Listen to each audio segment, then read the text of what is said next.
myself to do 50 deals in 50 states in 50 days for the second time, all live on YouTube. Now this time I'm going to be using leads from a few different places, but one of the places I want to talk to you about is LeadZolo, where they generate all of their leads from YouTube ads that are specifically going after motivated sellers to come to us, so we don't have to pull lists, we don't have to cold call, we don't have to talk to people that aren't interested in selling their property. We're just able to close motivated sellers. Now, I've actually closed their leads before live on stage at Wholesale and Live, where I won that belt right there. So has Seamus Goss, Max Jimenez, Naaman Taylor, Eric Klein. Some of the biggest names in this industry have all used LeadZolo.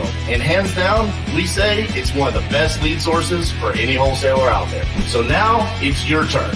The LeadZolo guys have reached out to me and said, hey, we want to give your audience a chance to try out a lead on us.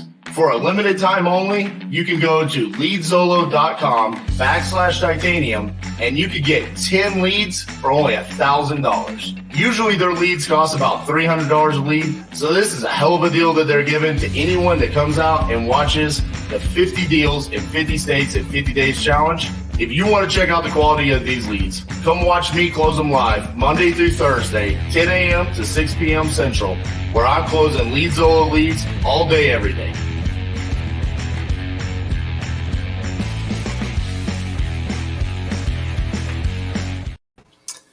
What's up, everybody?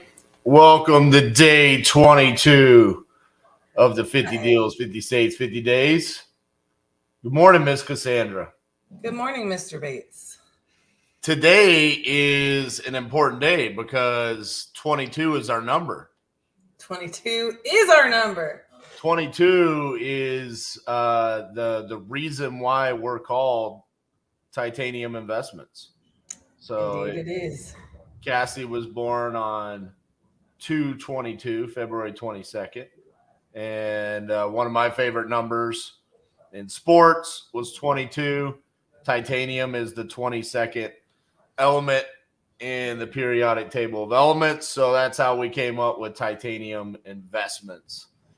And fitting enough, in alphabetical order, Michigan ends up being the 22nd state.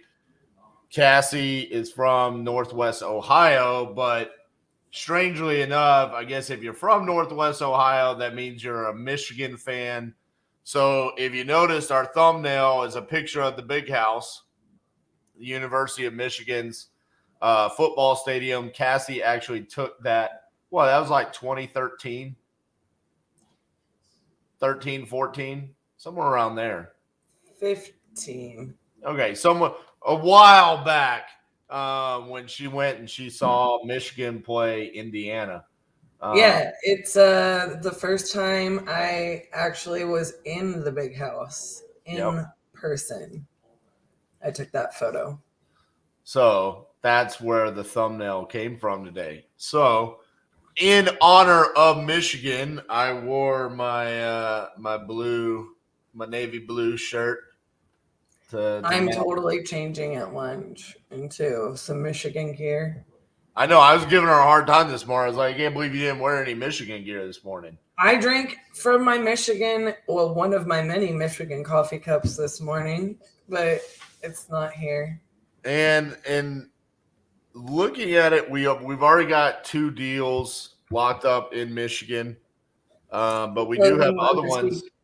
Yesterday, I sent out 2 contracts in Michigan that haven't been signed, so going to start on those first thing this morning, try to get those signed. But Michigan, it's always been a good state for us, closing deals. One of our favorites for sure. Look who we have joining us this morning. Top of the morning to you, Mr. Harper. Right? What an honor to have Mr. Ryan Harper joining us. I miss you. It's been a hot minute, sir. It really has been. I think we're approaching 2 years since we've seen Ryan. Man, it's amazing. Time flies when you're having fun. I feel like the last time we saw Ryan was the golf tournament. The golf tournament. No. Didn't we Yeah, speak at that one event in Dallas after that golf tournament? maybe. No, I think that was right before the golf tournament. You're right. Holy crap. Yeah, it's been a while. Mr. Angel, good Good morning. morning, Mr. Meza. Craig, Michigan, let's go. Yes, sir. Dana Invest, let's get it. Absolutely. Bubba, good morning. Good morning. Go feel better. Patrick, let's go. Day 22. Cassie hopping in with the Go Blue. Yeah, baby. So I listen, yesterday we made the decision that we would go live on Memorial Day. I think the thing that we were cognizant of is we weren't cold reaching out to people. It was only people that had come to us either over the weekend or yesterday, saying like, "Hey, we need to sell," and we were able to have some really good conversations. Um, I think we ended up sending out 7 contracts yesterday. It was a good solid amount for sure. So yesterday ended up being a really good day for us. Um, we also sold a deal in North Carolina. We've closed a deal in Arizona. Just got funded. That was our first closed deal from Lead Zolo. So that's good. Kathy, how many more deals do we have that are closing this week? Is it 6 total? 5 more? So we have 5 more deals that are closing this week. Let me share our KPIs where we are so far. So this is where we are through 21 days. We've sent out 81 contracts. 51 contracts have been signed. We have canceled 5. Which I'm relatively proud of that number so far. I feel like the deals that have been terminated, it wasn't because we went too far in the process. They got terminated pretty early on, where it was like, hey, this is just not what you told us it was. So we were able to cancel those. Specifically, like we had the Chandler, Texas. We canceled Port Arthur, Texas yesterday. And then 2 of those are JV deals that got terminated, that just, again, quite frankly, just weren't what we thought they were when we signed an agreement. Well, I mean, here's the facts. Like, you'll have that. Like, sometimes people come to us for JVs, and like, we're very adamant on how those are worked, you know? If you reach out to our JV email, like, you will literally get an email back that says, you know, yes, we need to see your contract. Yes, you have to fill out everything on this form. Yes, you have to sign a JV agreement. Yes, yes, yes, yes, yes, you have to do this. Because frankly, you know, we need to be having all of the information that we need to analyze the deal appropriately, number 1. Number 2, a lot of times, like, what people will try to do is, you know, they will just send a bunch of people to try to JV the deal so like they don't have to dispo, when realistically that's just not time, you know, productive. It's not efficient. It's not good for us to JV deals that you're trying to get everybody and their dog trying to JV. Usually when that happens, people don't want to disclose to us what they have it under contract for, because they're just saying, I'm going to make my fee. Here you go. Go ahead and dispo this. We just don't do deals like that, right? A JV agreement is an agreement, you know, to partner on, you know, that contract and how it's going to go. Top of the morning, guys. One of the noticeable KPIs, that again, there's a gap that has spread out here. is the batch dialer and the lead Zolo, the amount of contracts signed in comparison to sent. 14 still need to be signed on lead Zolo, 14 on batch dialer. So 28 of our 30 contracts that are not signed are those two lead sources. I'm going to work on that today pretty heavy to try to narrow that gap. I don't like that to be the case. Now, again, going back into that, I kind of want to get an idea of contracts sent that are canceled, if that makes sense, Cassie, because we know for a fact that there's several contracts that have been sent inside of those lead sources that are never going to be signed. And so it could be a deceiving number, looking at it and saying, well, there's 14 that need to be signed there. That might not be the case on some of those. 33 properties that are currently in dispositions, 13 sold, 5 closed. Looks like we're just we're exactly at $260,000 in expected profit. So coming down here to the states, again, we continue to just stack up on some of the same states over and over and over again. Alabama is shot up all the way to 4, Arizona 4, New Mexico 4, Texas 9, Georgia up to 3. I mean, it's kind of funny to see. There's some states in there that I'm surprised have shot up as high as they have, and other ones that I'm really surprised that we haven't been able to get anything in yet. Looking at our stats, getting more granular. Again, going to the contract signed percent, 56.3% on lead Zolo. I definitely want to make that better. 39.1% on cold call leads. Like that's pretty anemic, to be honest with you. So definitely want to improve on that.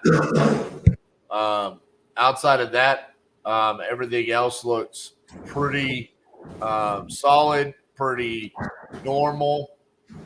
That we'll see the average profit per deal kind of level out and become more normal across the board once we close some more deals. Those are our KPIs so far through 21 days. Now, that being said, let's just go ahead and talk about it since I got my mug with us. 2022-2023 Dallas Stars. We appreciate the run to the Western Conference Finals. Stuck it out last night. Watched every last second of it, including the handshake and the post-game interviews. That was hard to watch last night. I didn't watch the post-game interviews yet. What was even worse was there was a moment in the third period where the announcers literally decided now is the best time to talk about, don't you remember when you were a kid and how hard it was when your team failed in the playoffs? Because they showed a picture of a Dallas Stars fan who was a kid in the fans, and he was crying. He had his head down. And I'm watching the game with my 10-year-old son who is obsessed with hockey, and I'm literally like, really? You're going to talk about this right now? Oh, man, that was rough. He was very upset. So I'm going to be honest with you. I was too. Yeah, everybody was. I honestly, I think here's the facts. So my dog Layla had some kind of heat issue. She overheated or something last night. She had some kind of episode, and it started during the first period. So I was honestly so worried about her that I feel like your lack of involvement in the game is the reason why the Stars lost. there wasn't a lack of involvement for like after the first period. And it wasn't even anyways, my whole entire point is being worried about her like the whole game and all night made me like game 3, I was angry. Like I was angry. I was stinking. Now I mean, maybe it was just because it was elimination, but it was just disheartening. Right? I'm just so sad. 6-0. I'm so sad. It was so, and it's killing me because look, here's my deal, and props to the Golden Knights. You know what I'm saying? You know. I mean, I guess. Well, yes, and I mean, I have mixed feelings about it because, like, I know, like, Game 5 Dallas Stars hockey is what we should have played in 4 of those games, and we didn't get the job done at the end of the day. Last night looked like a beer league game where one team got drunk in the bar before and the other team didn't. That's what I said about Game 3 too. So how do we have those? I mean, at the end of the day, how do we do that when we are literally in the conference finals? Like, I'm sorry, but props to the Golden Knights. They showed up. We didn't. We ran out of steam, ran out of gas, whatever you want to call it. Like, that wasn't Dallas Stars hockey. Like, it's almost like our season was over after we beat the Kraken. Like, that was our Stanley Cup. Like, that's what our team looked like to me. Yeah, I don't know. I got some serious decisions to make during the offseason, so hopefully we bring back some core players there. Anyways. I just want, by God, I want a Stanley Cup for Joe Pavelski and Jamie Benn. Like, I do. But I want it to be with the Stars anyways. Right, exactly. I don't want it that bad for just them.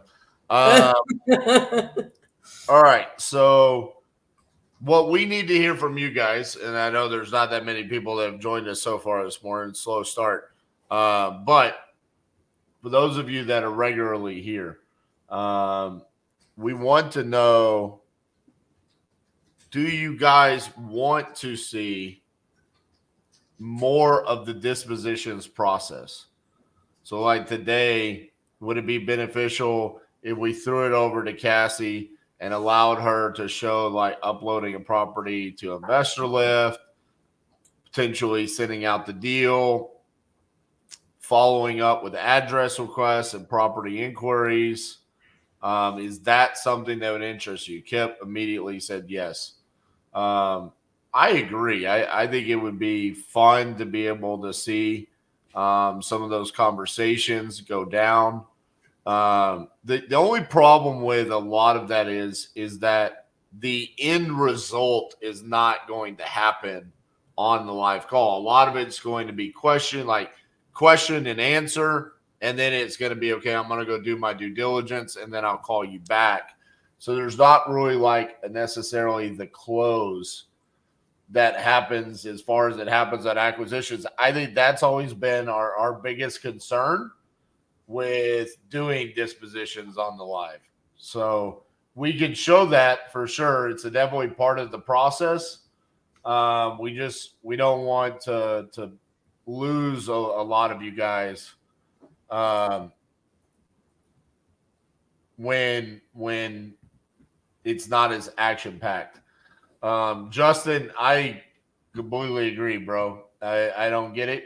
I want there to be more viewers. It's weird. I said this yesterday. We're getting good traction as far as viewers. It just doesn't necessarily translate to being on the live. I think it's because 8 hours a stinking day. It's what it requires. There is, for 50 days, there is not a scarcity mindset. I've told you we have to expect this. I mean, I don't know what else to say. It's about showcasing exactly what it takes to run this sort of business. Yeah. So, I mean, at the end of the day, I wouldn't change it. That's not what I'm saying. It's just like, it got to me at first because you were, I remember when you're like, somehow we had 32 viewers and then we were down to 20. And I'm like, I get thrown on during the slower hours. I don't know what to tell you. It's kind of funny. It was like first week, we were somewhere in the range of like 45 to 60 viewers at any given time. And then it was like, oh, okay. So they're literally just going to lock up like contracts repeatedly.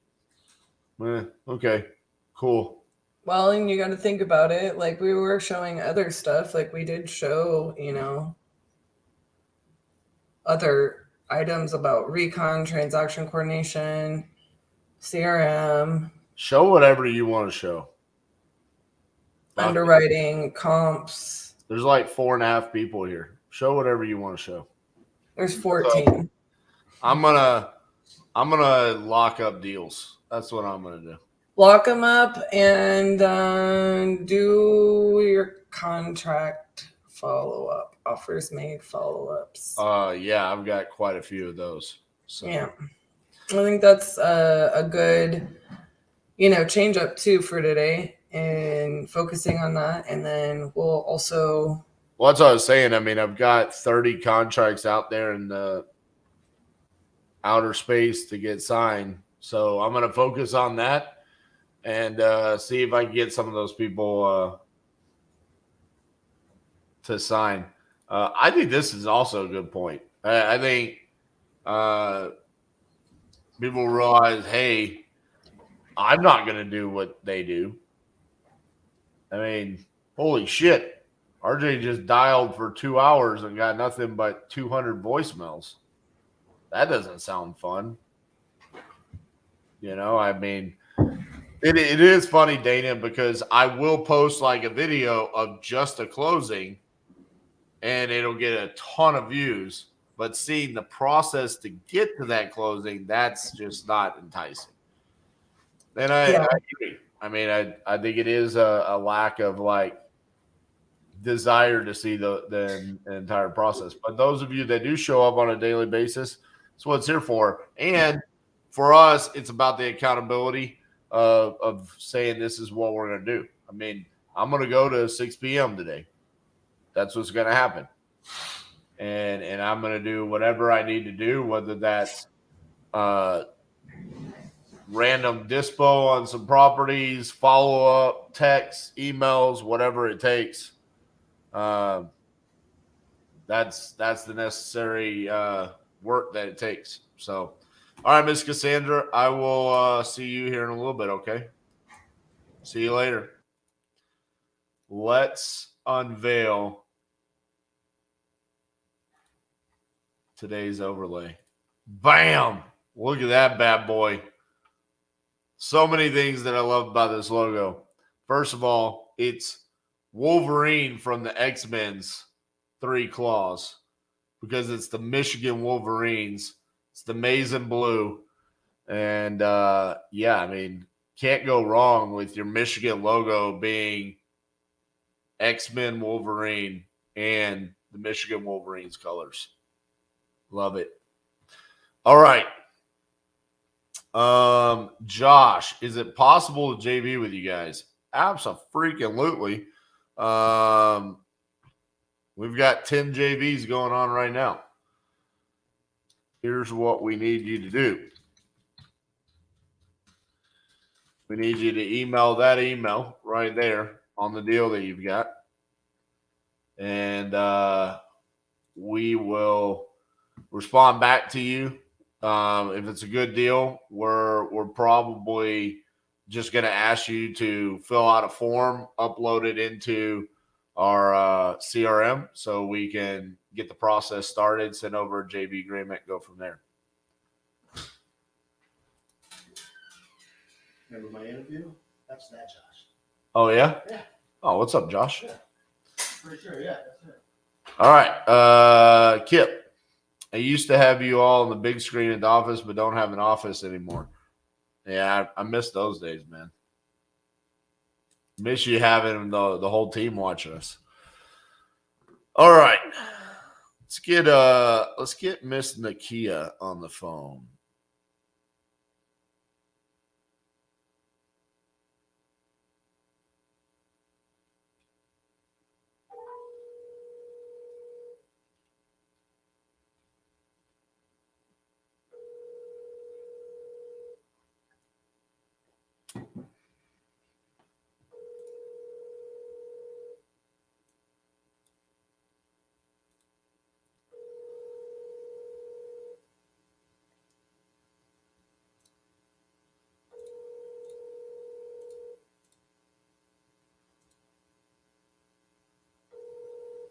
I'm sorry, the person you were trying to reach has a voicemail box that has not been set up yet. Please. So Nakia said she did not get the contract that we sent her. That's why she hasn't signed it. But I resent it yesterday. Where is it?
All right.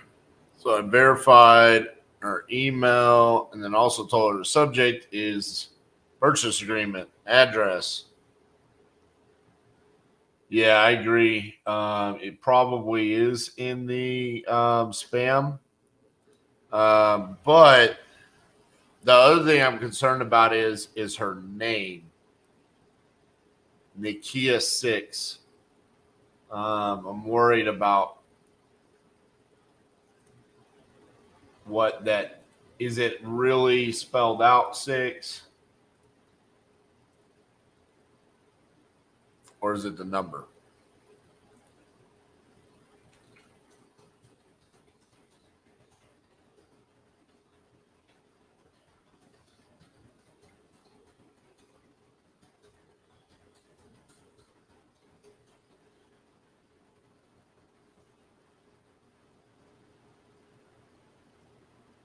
Patrick.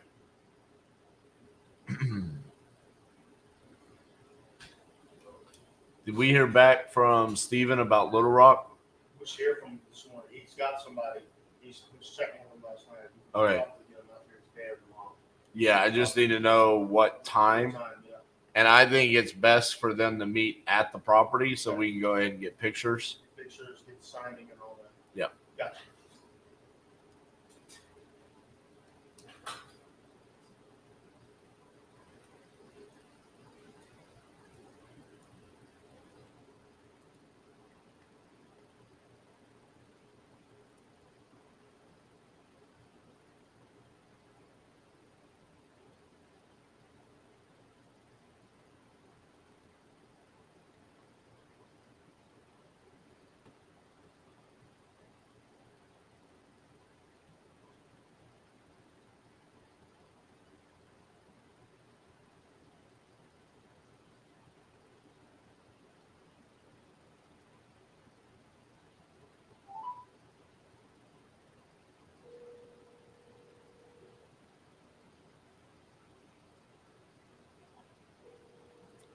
Anna's too busy celebrating her Vegas Golden Knights win.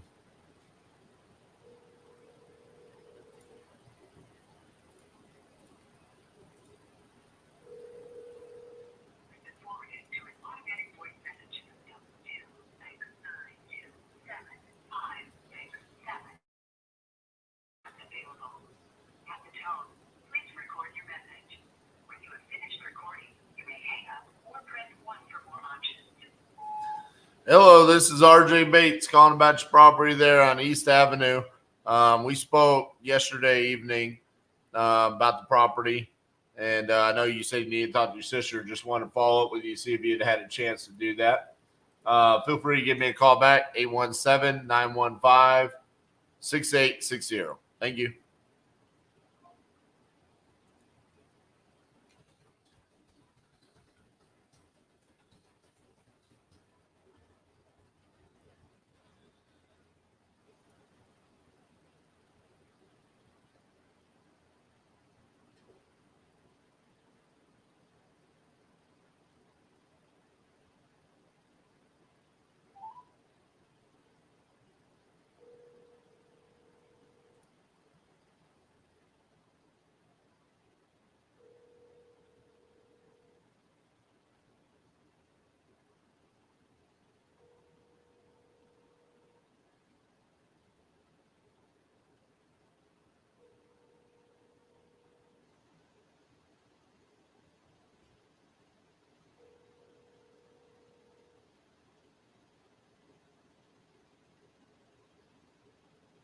Please leave your message for 26936. Hey, Belinda, this is RJ Bates calling about the property there on Douglas Avenue. I sent over that contract yesterday. Just wanted to verify that you received it and if you had any questions for me. So you can either just sign the contract if you don't have any questions, or if you do, feel free to give me a call back at 817-915-6860. Thank you.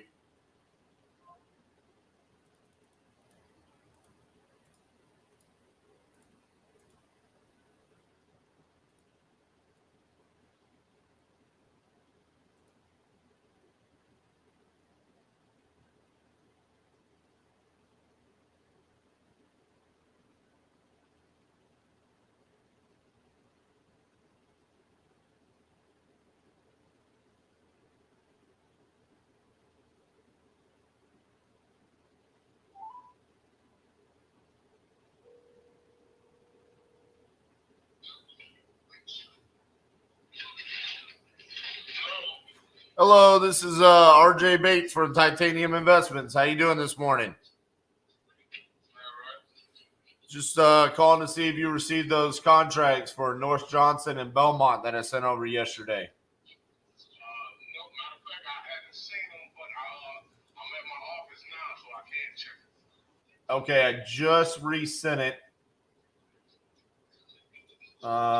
It is a Gmail account that I'm sending it to, so if you don't see it, you might want to check your junk folder because sometimes it goes to that folder. Okay, I'll do that. Like I said, I'll do that in a few minutes. I'm in my office now. I got you. The subject title is just going to say purchase contract and then the addresses. So if you search for that, it should be able to pop up for you, okay? Okay, all right, gotcha. All right, thank you, sir. Yeah. Bye-bye.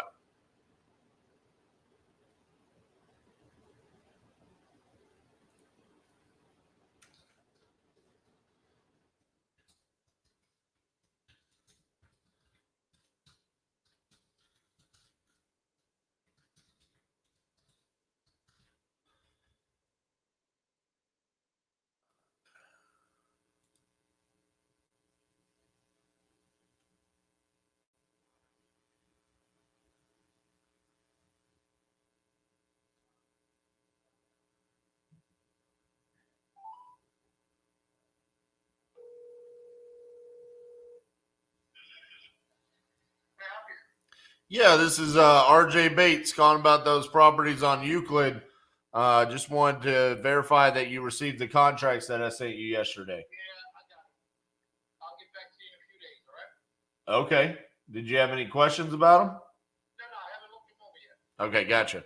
All right, well, let me know. All right, you got it. All right, bye-bye. I don't like the way that guy handles stuff. I feel like that deal is not going to go down. It reminds me of the other Philadelphia contract I sent out, where it's like, I feel like you're going to shop this.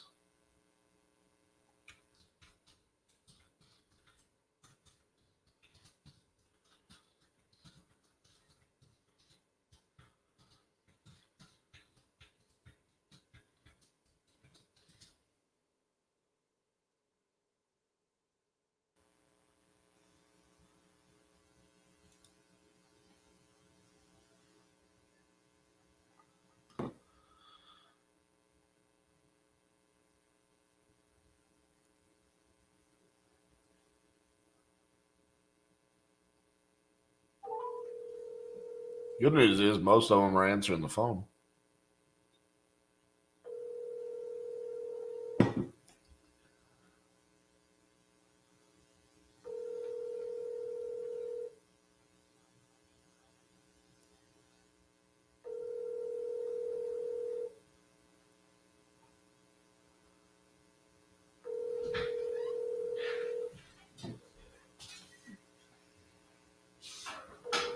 Gracias. You've reached Todd's mobile phone. Please leave a message and I'll get back to you. Mobile phone. At the tone, please record your message. When you've finished recording, you may hang up or press 1 for more options. Hey, Todd, this is RJ Bates from Titanium Investments. We spoke yesterday.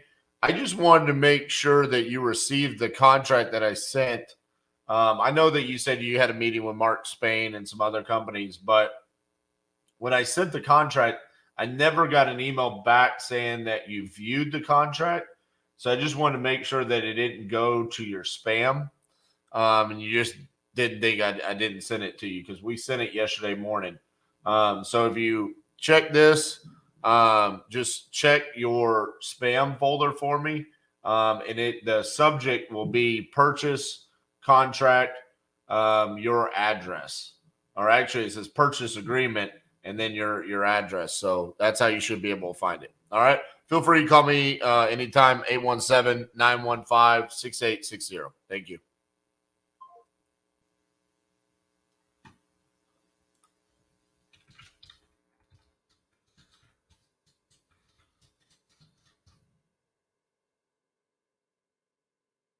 Buddy.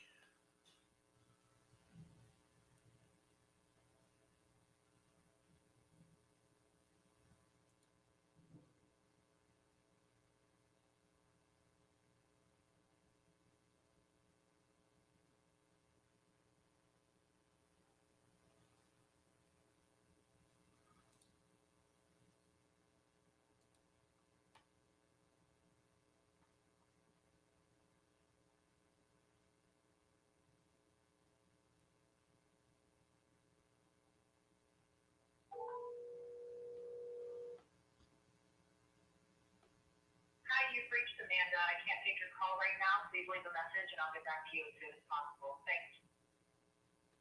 The mailbox is full and cannot accept any.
What's up, Jamie?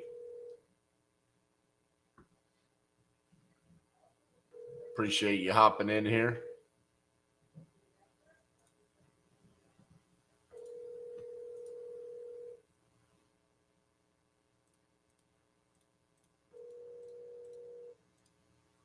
Your call has been forwarded to an automatic voice message system.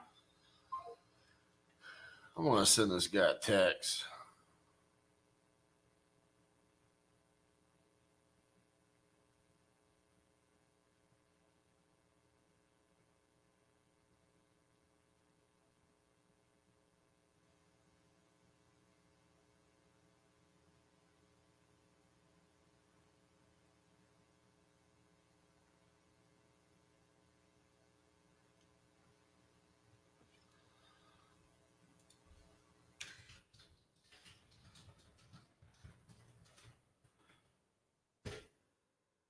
Those ones are always so frustrating to me. Called and left a voicemail. He immediately called back. Agreed. He said, I want $40,000 for the property. He sent a contract for the $40,000. Said he needed some time to take a look at it. And then it's voicemail, voicemail, voicemail, voicemail, text.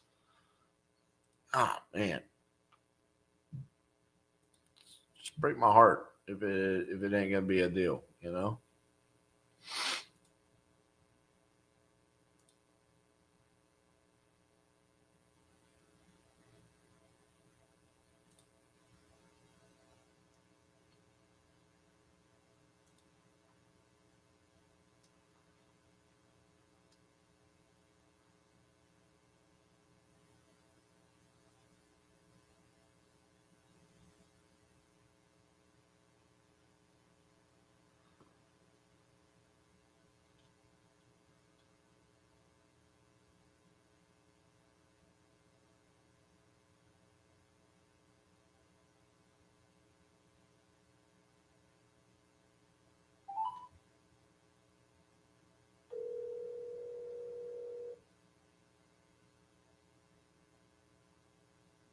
Hello, Hi, is Ronald there?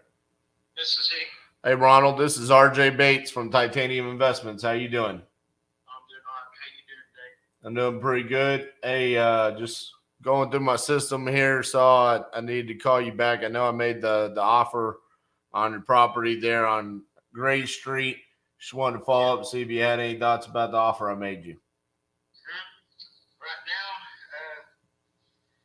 my wife is throwing a hissy fit, won't be put on the market with the realtor, so that's where I got to go. I got She you. owns half of it.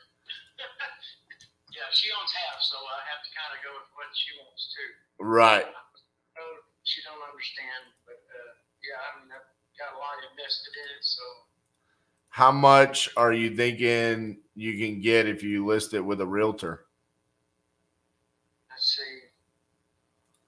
I'm hoping at least walk out 140. I mean, I know it's got a few things, like you said, roof, and I got some electrical work, but that's it. Pretty good shape. You mean 140 after you pay the commissions and stuff?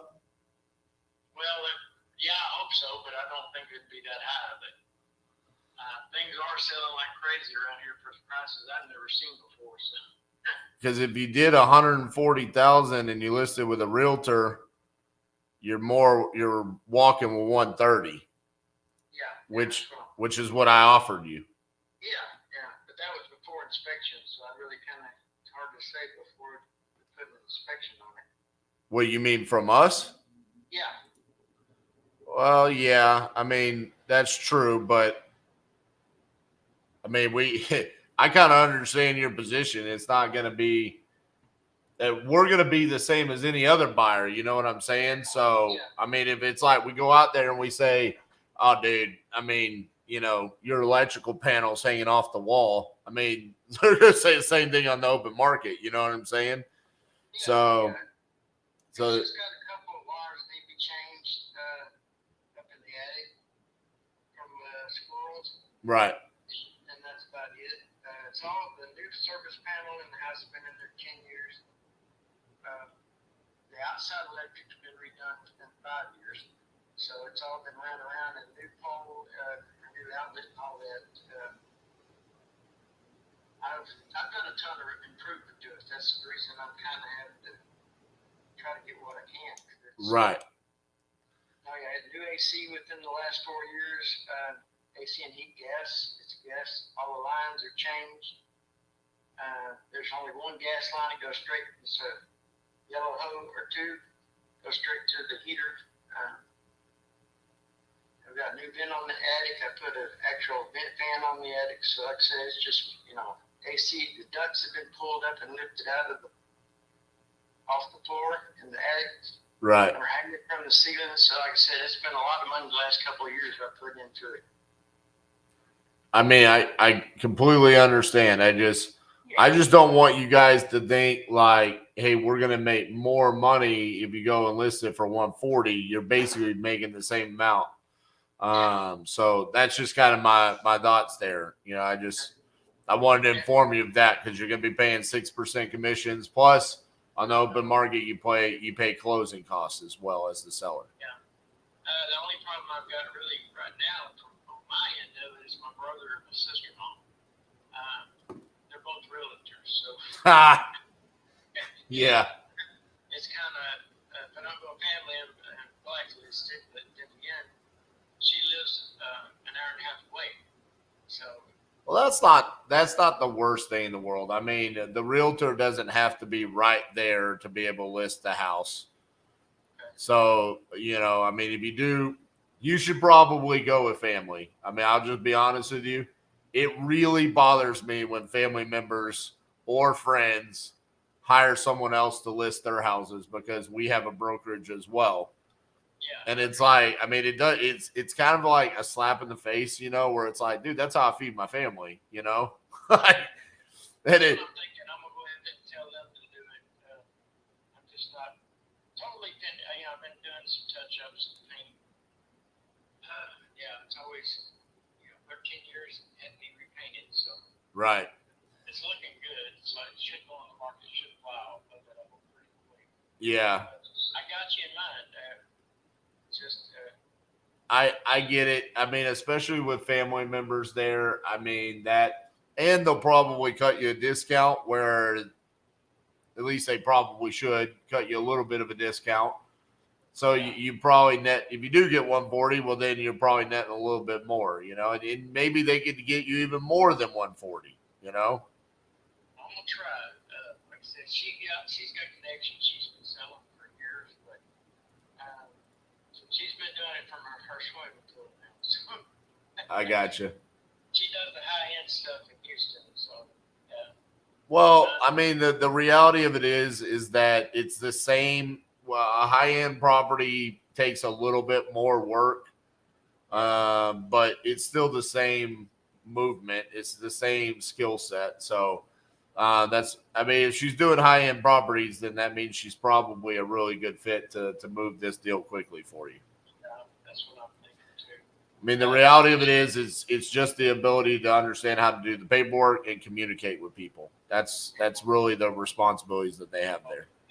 It's fun. I know I took, it's been 20 years since I did it, but I took real estate classes to start out. My ex-father-in-law was a realtor, and that just kind of fell through, so I never followed it up. But Right. Since I got that far. Well, best of luck with everything, man. We're here as a resource for you if you need anything. So just let me know, but I'll make sure to take you out of my system so we don't keep following up with you. Okay. Okay, that's cool. I appreciate it, man. All right, man. Have a good day. Yeah, you too. Bye-bye. Bye-bye.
starting to feel like I'm getting Utah on this Utah contract. Why does that state hate me so much?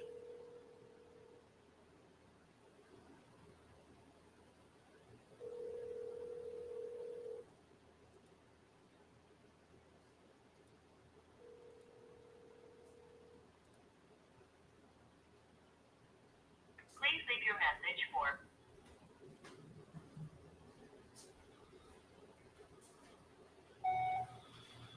Morning, this is RJ Bates from Titanium Investments. Just following up on the contract I sent you for the property on Blacksmith Road. Haven't heard from you in a couple weeks, so just really just want to know. I mean, if you don't want to move forward with us, that's fine. I just kind of want to know one way or another. If you don't want to tell me, you can just text me, and you'll never hear from me again. If you do want to sell, that would be fantastic because we're ready to buy.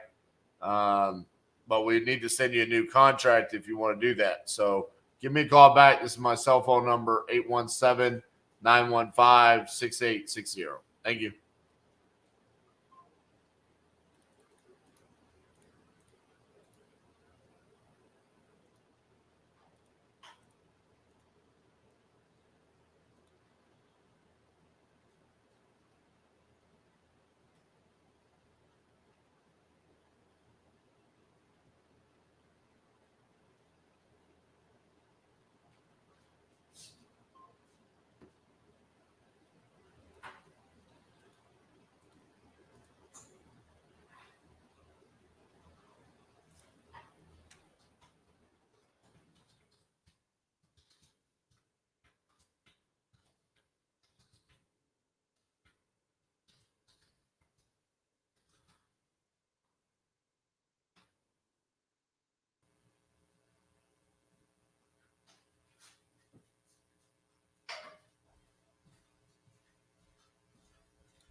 Hello. Morning, Ethan. This is RJ Bates from Titanium Investments. How you doing? I'm still in a freaking holding pattern. I still want to do the same thing. In fact, I'll tell you, one of my buddies who was called to the same bank, I talked to him this morning. He's called up there for some things, and the loan officer that this department goes through has the same loan officer, and he said his voicemail it's not even going to his voicemail, so I don't know if he's not there.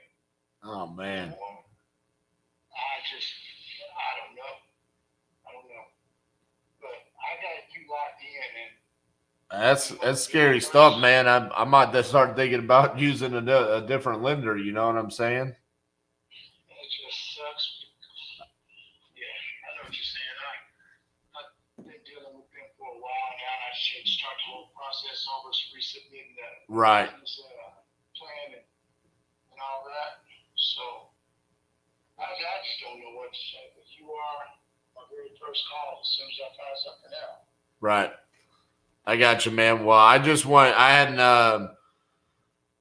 heard from you in a couple of weeks, so I just wanted to follow up, see if we had anything. That sucks that they're wanting to hold that property as collateral, and now they're kind of ghosting you, so you don't even really know what's going on. Yeah, and then it's not like they just ghosted me because my partner, he's already started his business. Right. So it's like that department he's not getting a response just like I'm not. Right.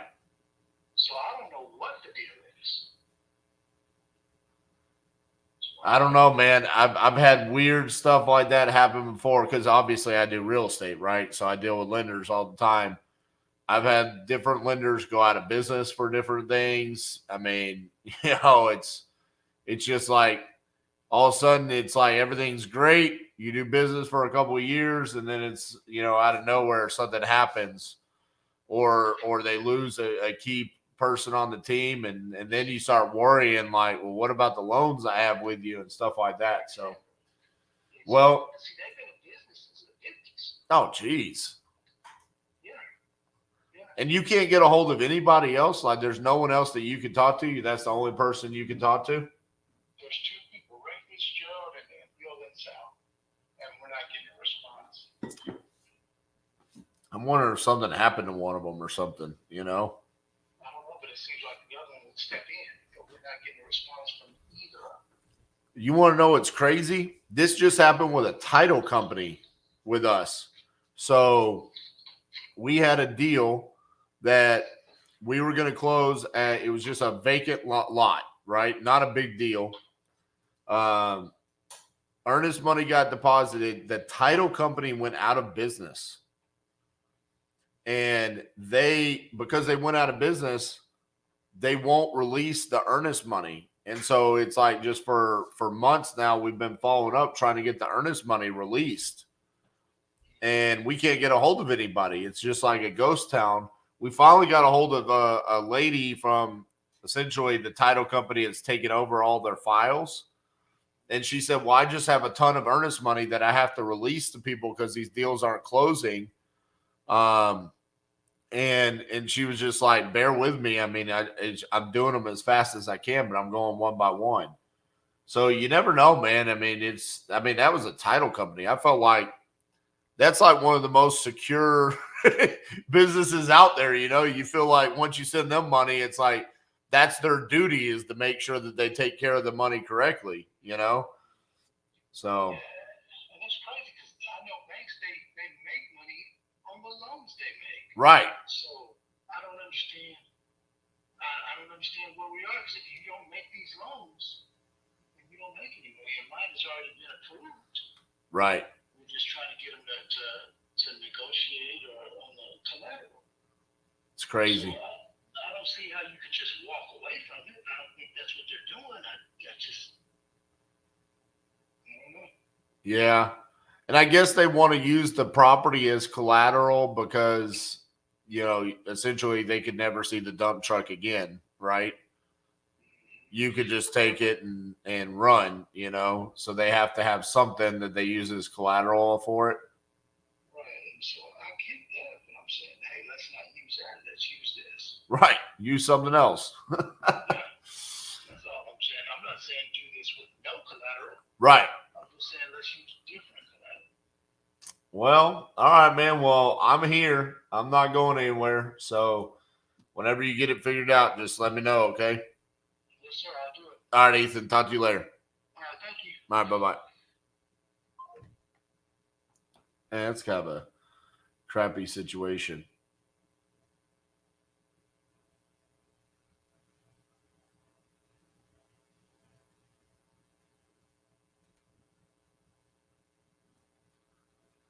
Two seconds.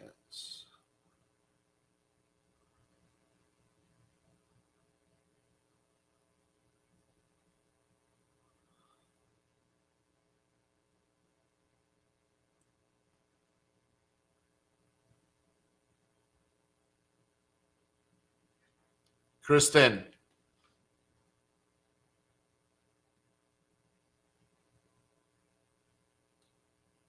Kristen. I just sent you 2 screenshots. Someone is wanting to come to the Crucible. They just want to know like location, times, where they're supposed to be, probably where they stay, where should they fly into, itinerary.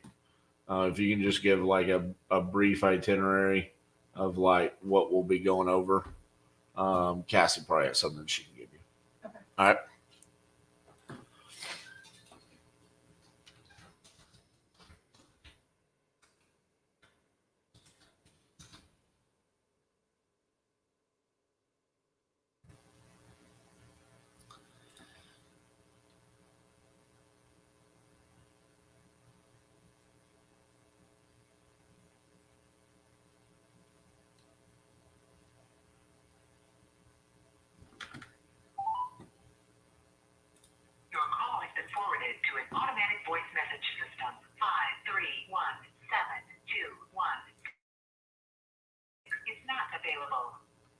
tone, please record your message. When you have finished recording, you may hang up or press 1 for more options. Hey, Ebony, this is RJ Bates calling about the contract I sent you on Burdette Street. I don't think I've heard from you since the day that you got your new job, which was, I believe, all the way back in April. So I just want to let you know we're still here.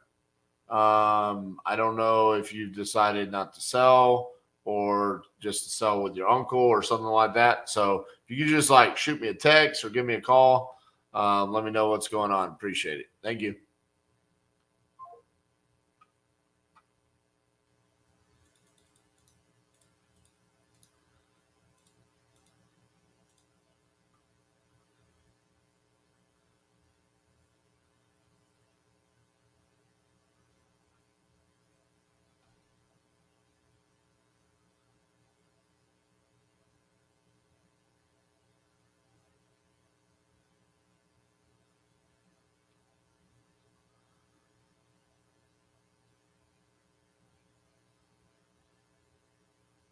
Alrighty.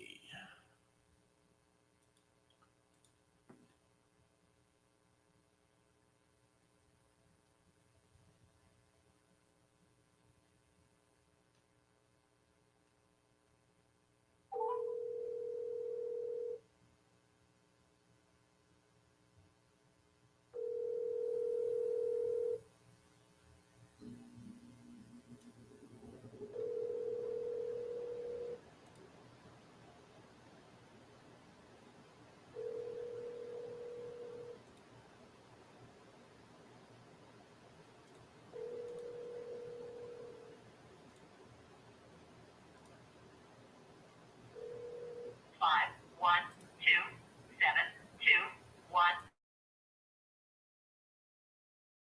is not available. Hello, this is RJ Bates calling about your property there in Austin, Texas.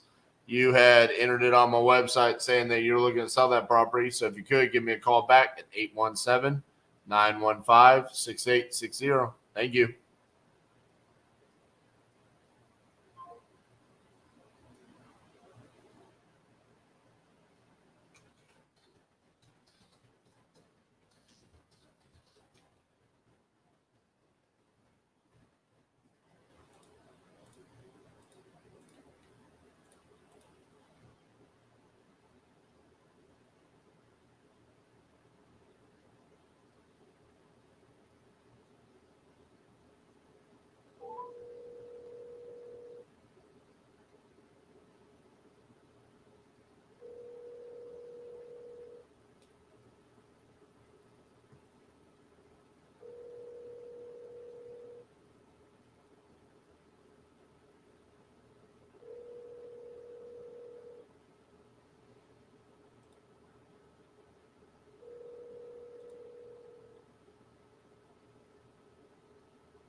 At the tone, please record your message. When you've finished recording, you may hang up or press 1 for more options.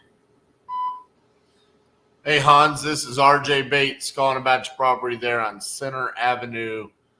You entered it on my website saying that you're looking to sell that property. So if you could give me a call back, 817-915-6860. Thank you.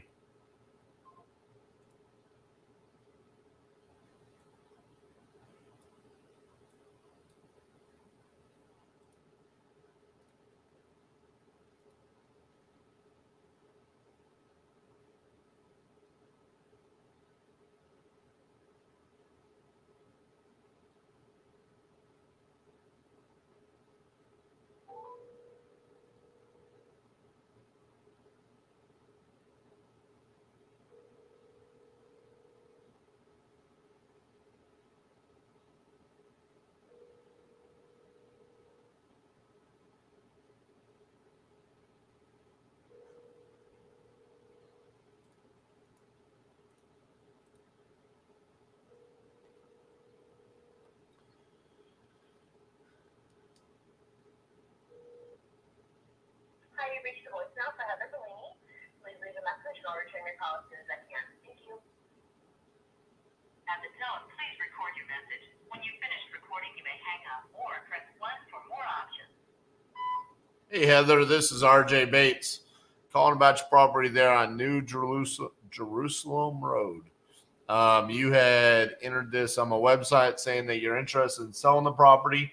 So if you could give me a call back at 817-915-6860. Thank you.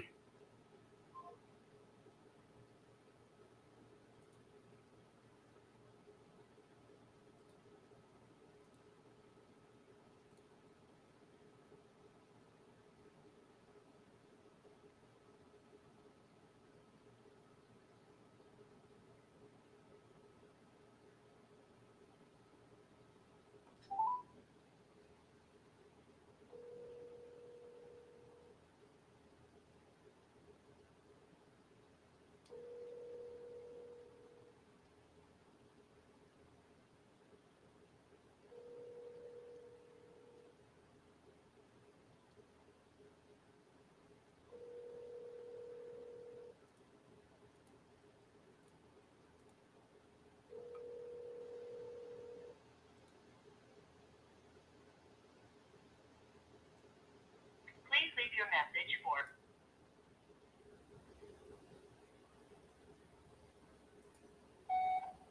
Hey, Ray, this is RJ Bates calling about your property there on Concord Lane.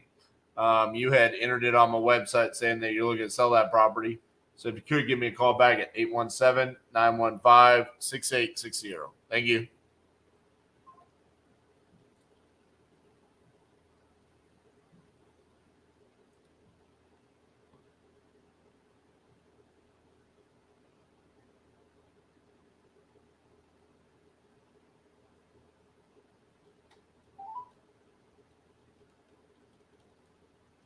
you reached Robert Cowell. Please leave your name and number and a brief message, and I will get back to you as soon as possible. R-O-B-E-R-G-S like Frank, O-U-S-E. Thank you. At the tone, please record your message. When you have finished recording, you may hang up or press 1 for more options. Hey, Robert, this is RJ Bates calling about your property there on North Maple Street. You had entered it on my website saying that you're looking to sell. So give me a call back at 817-915-6860. Thank you.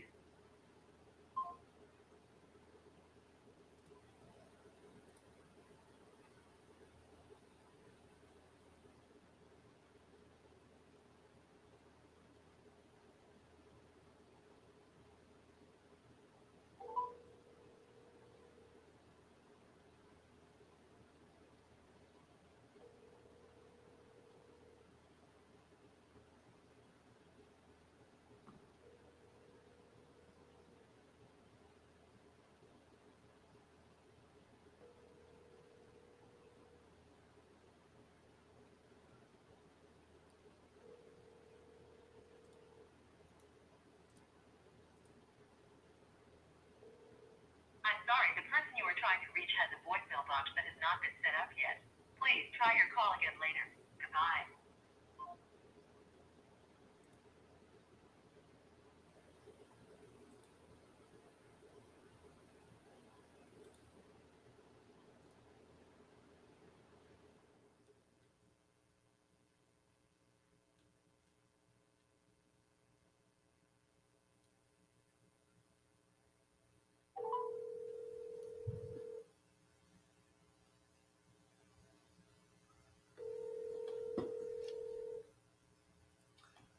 It's all right. Scratch. Sorry. Hello? What's the problem? I was calling about the property on Prospect Street that you entered on my website saying that you're looking to sell. We're not certain on that yet. We're just trying to get an idea. Are you an agent or are you one of these buy ugly house peoples or what?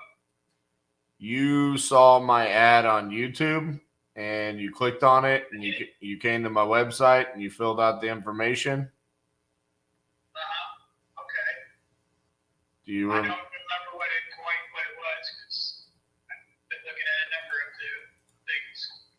Okay. I'm just a buyer, so I'm a real estate investor.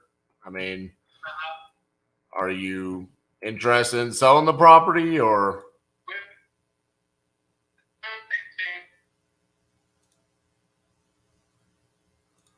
I'm sorry, your phone is breaking up pretty bad there. I'm sorry, your phone broke up there, so all I heard there at the end was probate stuff. Yeah. That's what I said, that it's going through probate. I know. Give me grief here. No, I said your phone broke up. I didn't hear what you said. We're going through probate and stuff right now. Okay. Yeah. We have to, see what's going to happen with that and stuff. Understood. Yeah, I had to deal with that with my grandmother's estate, so I understand that could be kind of a lengthy process. Yeah. Yeah. And there's six people involved, so it's going to complicate things even more. Yeah. Is everybody on board for selling, or are there some people that not want to sell? Some people don't want to sell, so Yeah. that's a quick battle. Yeah, that could be pretty messy there. Just from what I'm seeing, looking here, I don't know the condition or anything like that. I think if it was like in perfect condition,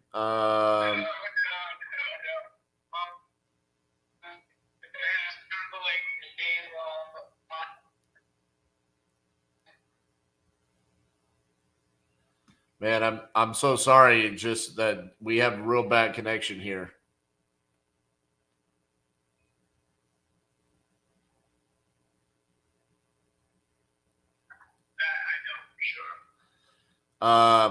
Your phone broke up there again, but I think what you were saying was the property's in pretty bad condition. Is that right? It's in livable condition, but outdated and it needs work. That's the first time I heard it beeping like that.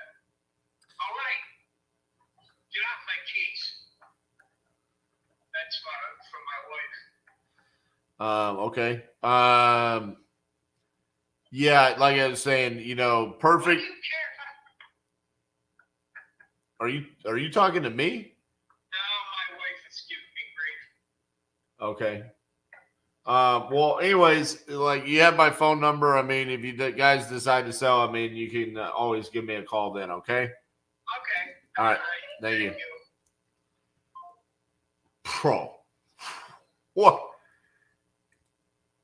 That person have Tourette's or like what was that? Who starts out answering the phone? What's your problem?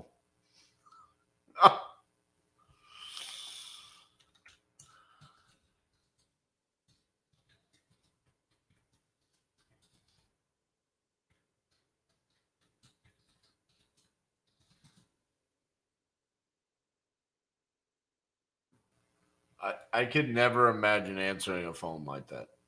That is just mind-boggling.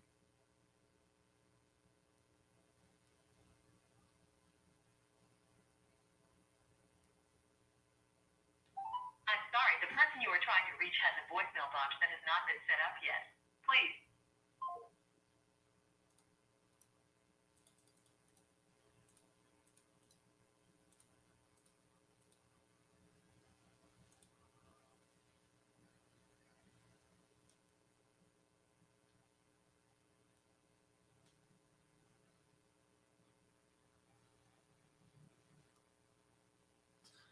Hello, this is RJ. Hi, RJ.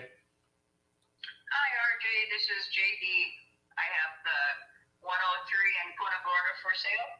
Yes, ma'am. How are you doing? Good. Let me get you pulled up here give me 2 seconds here. Did I call you this morning or I call you yesterday? I called you yesterday, right? I have to look at them. I'm answering some calls between today and yesterday. I got so you. I'm sorry. I got it pulled up here. All right. So tell me a little bit about what we got going on with this property here. What do you mean by what we have going on with the property? I know nothing about it. So is it vacant, occupied, good condition, terrible condition. Okay, currently it is occupied by my husband and I. We did buy another place that we're moving into. Okay. Slowly, I'm going to be paying the June rent right now. So we're slowly just going to be moving out of it. My husband's in heart failure, so the process of moving is slow and precarious. So we are moving to a 55 in Alder Park. Gotcha. So this is a mobile home and it's on rented land? Yes. Gotcha. So yeah, there's not much that I can do there because I don't buy mobile homes that don't come with land because there's nothing I can do with it really. I get you. You know, because I'm an investor, so if it was like if there was land there, then obviously I could do something. But just the mobile home, I'd have to find land, right? So there's not much that I can do with it. So apologies about that. I wish I could help you out, but it's just not something that we do. Okay. Well, thank you for calling, though. All right. Thank you. Bye-bye. All right. Bye-bye.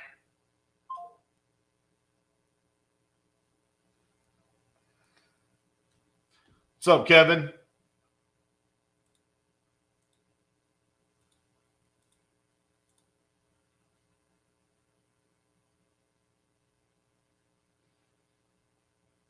Okay. Who was I about to call?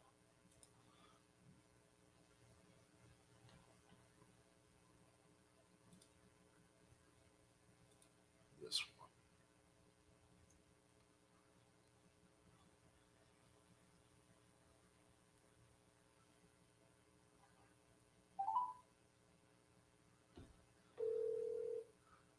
Your call has been forwarded to an automatic voice message system. 7044 is not available. At the tone, please record your message.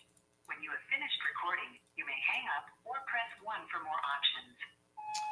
Hey, Cindy, this is RJ Bates calling about your property on Henry Cove. You had entered it on my website saying that you were interested in selling that property. So if you could give me a call back at 817-915-6860. Thank you. Tough call so far. At least she was polite. You know, Kenneth, it's funny. Some days I feel that way. I don't really feel that today. Some of the new lead calls haven't really gone so far. But like we have several people that say, hey, I didn't receive the contracts. There was some follow-up there. Some people that have, ghosted us. So I expect a little bit of that. And then what we've seen is when we get these new leads that come in, it's funny to see how the ones that are super motivated more often than not are the ones that immediately answer. And then after that, there's like a percentage of the ones that are like, I just want to see what you're about. I saw your ad. And then there's like the ones that are like beyond motivated.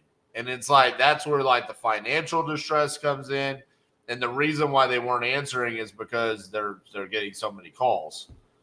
So it can be kind of a grueling process to get to those, but it's worth it, right? And you've been here a lot, so you know what I'm talking about. Feeling the legacy, yeah. Brought the legacy over. This has been chilling behind Cassie, so I decided, hey, let's change it up, bring it over here.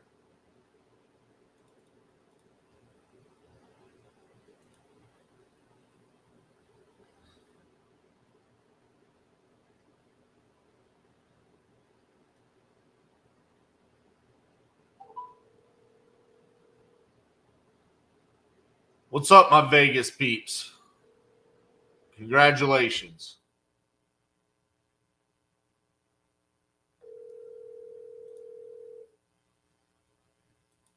There's our friends from Vegas.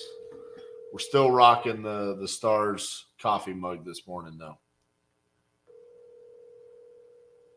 Hi, you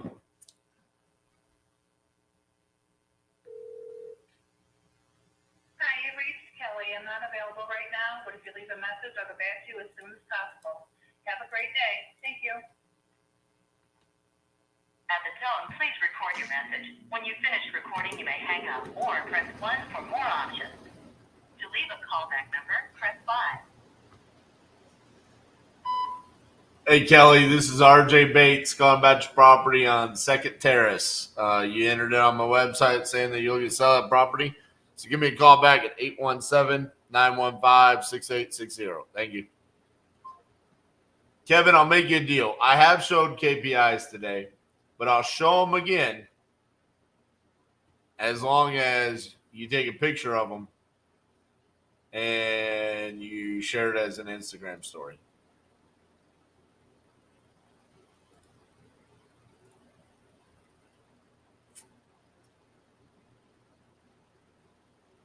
That's what we got, Kevin. 81 contracts sent, 51 contracts signed, 5 canceled, 33 in dispositions, 13 sold, 5 closed.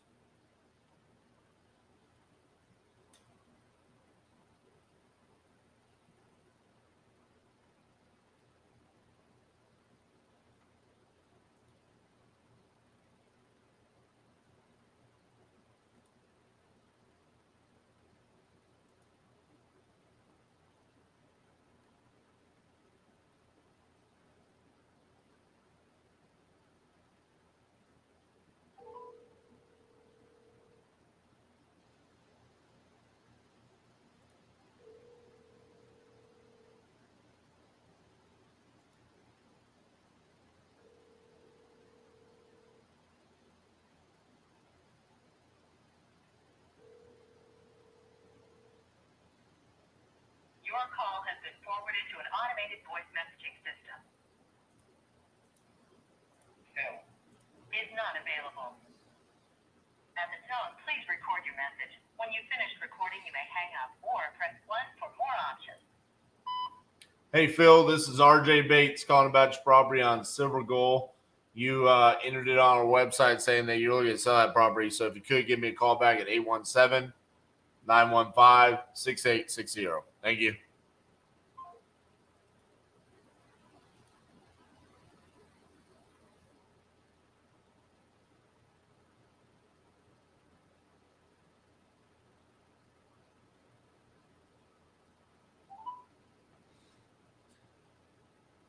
Please leave your message for 73475. Hello, this is RJ Bates calling about your property there on Waltz Road. Give me a call back. Hello, this is RJ. Hi, RJ. This is Michael. I just got a call for you. Yeah, I was calling about your property there. I guess it's I'm gonna try to pronounce it. DeSalle Road. Is that correct? Yeah, I was close. You had entered it on my website saying that you might be interested in selling that property. Is that correct? Yes. Awesome. So is that a mobile home? It is. Is it on rented land or do you own the land? It's on rented land. Oh man. There's not much that we can do with that. Because we don't buy mobile homes on rented land because we don't have anywhere to put it. But I can give you a gentleman's number that I think might help you out. His name is Corey.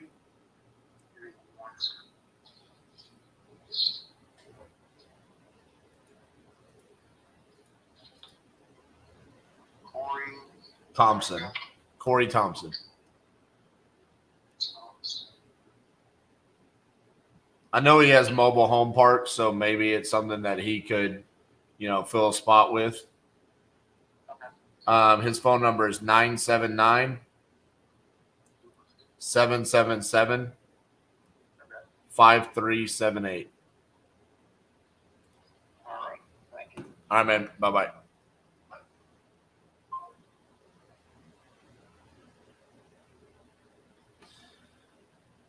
Well, that sucks. You get a lead in freaking Austin, Texas, and it ends up being nothing. I didn't even look to see what it was. Mobile home. I gotta talk to Lead Zolo about that. I don't want the mobile home leads. Your call has been forwarded to an automatic voice message system. We gotta whack those. 60317 is not available. At the tone, please record your message. When you have finished recording, you may hang up or press 1 for more options. Hello, this is RJ Bates, Gone About Your Property on Diane Court. You had entered this on my website saying that you were looking to sell. So if you could give me a call back at 817-915-6860. Thank you.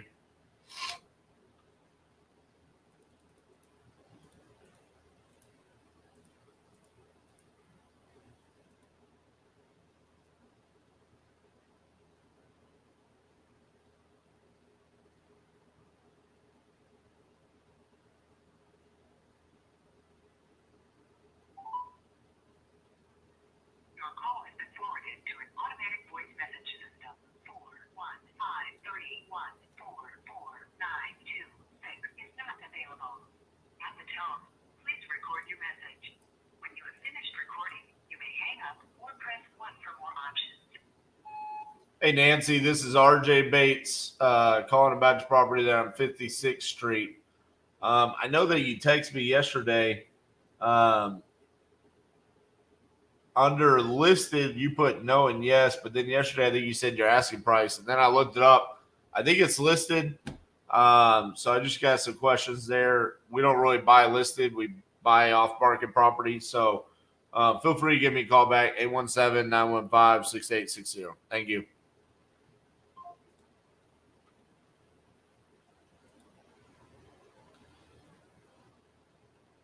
This guy's name is Junko.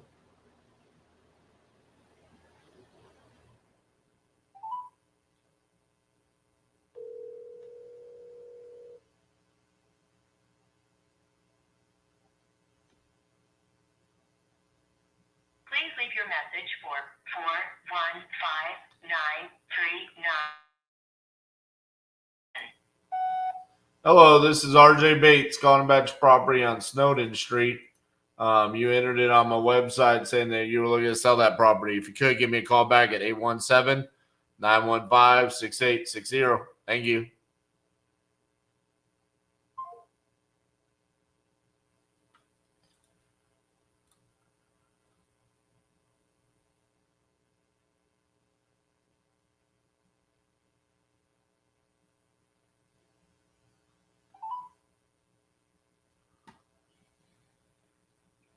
Your call has been forwarded to an automatic voice message system.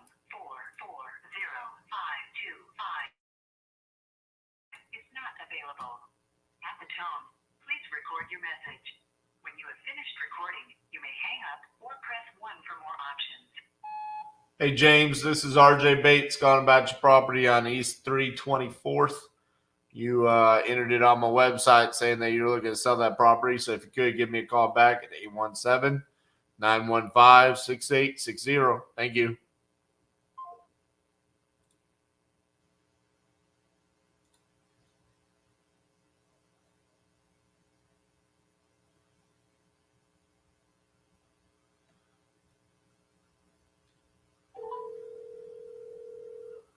Another mobile home.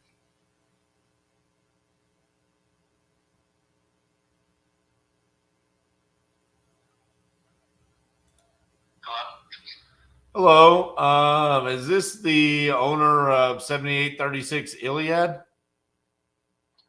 think so. All right. Apologies about that. I'll make sure to take you out of my system.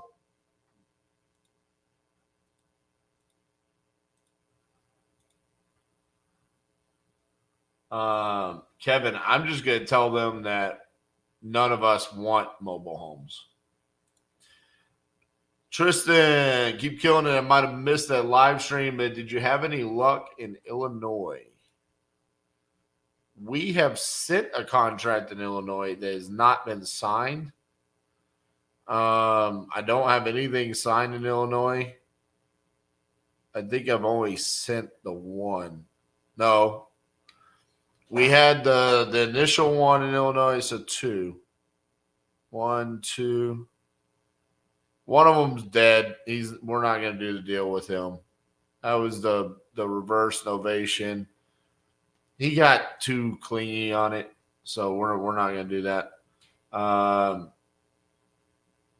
The other one, he said 40K. I said, okay, 40K. Sent over the contract. He viewed it. He hasn't signed it, and he hasn't responded since. So we'll see. Speaking of Illinois, here's a lead in Illinois. Let's see if we can get him to answer.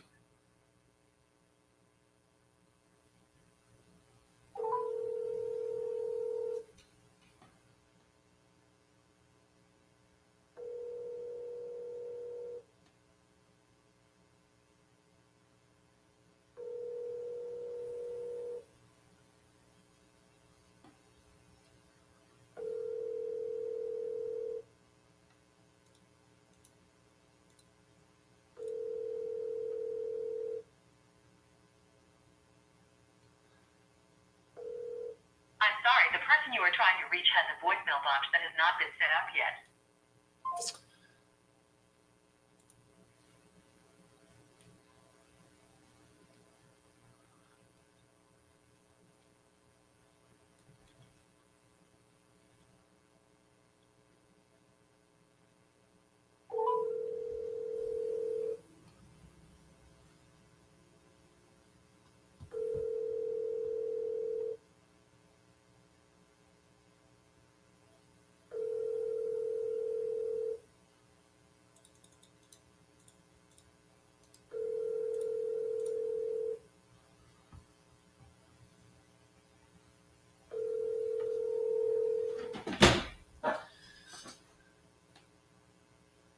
The TextNow subscriber you are trying to reach is not available. Please leave your message after the tone. Hey, Tony, this is RJ Bates calling about your property on Linda Street that you entered on my website. Give me a call back at 817-915-6860. Thank you.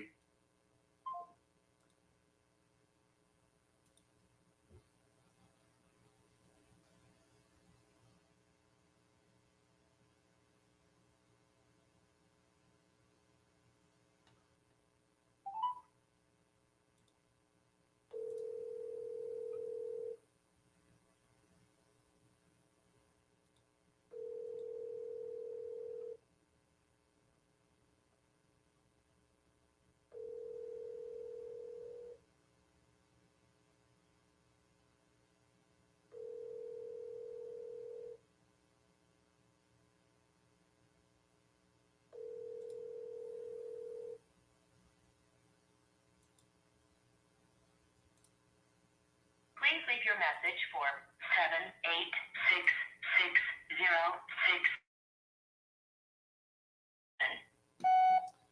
Hello, this is RJ Bates calling about your property there on Northwest 146th. You had entered it on my website saying that you're looking to sell that property. So if you could, give me a call back at 817-915-6860. Thank you.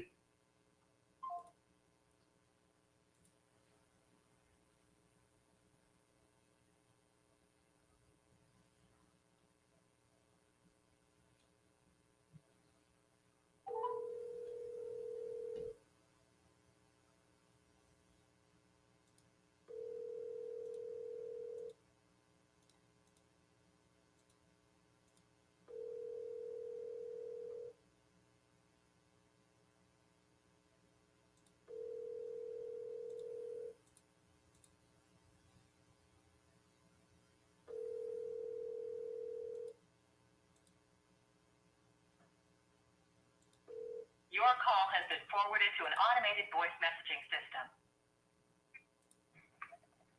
Is not available. At the tone, please record your message. When you've finished recording, you may hang up or press 1 for more options. Hey, Joseph, this is RJ Bates calling about your property on Butter Road that you entered on my website, saying that you want to sell that property. So give me a call back, 817-915-6860. Thank you.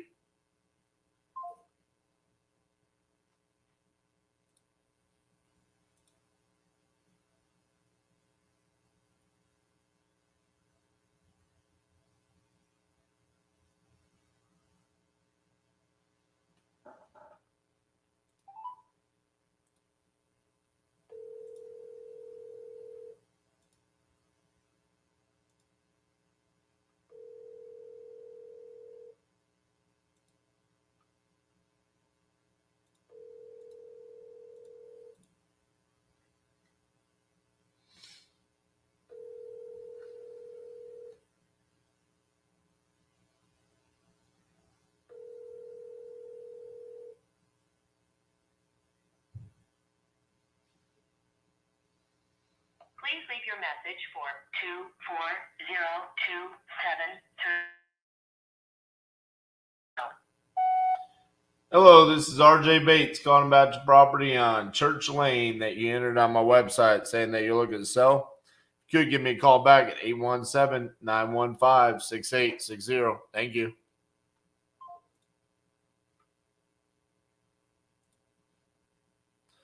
We got another Illinois lead.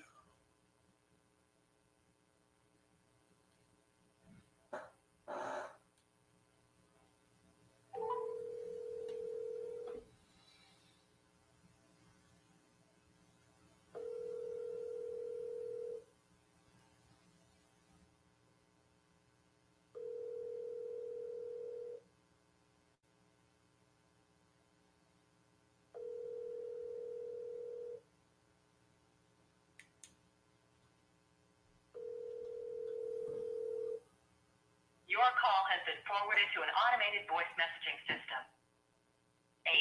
81535.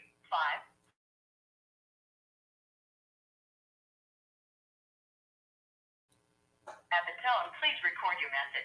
When you've finished recording, you may hang up or press 1 for more options. Hey, Michael, this is RJ Bates calling about your property on South Roberts Road. You entered it on my website saying that you're looking to sell that property. If you could give me a call back at 817-915-6860. Thank you.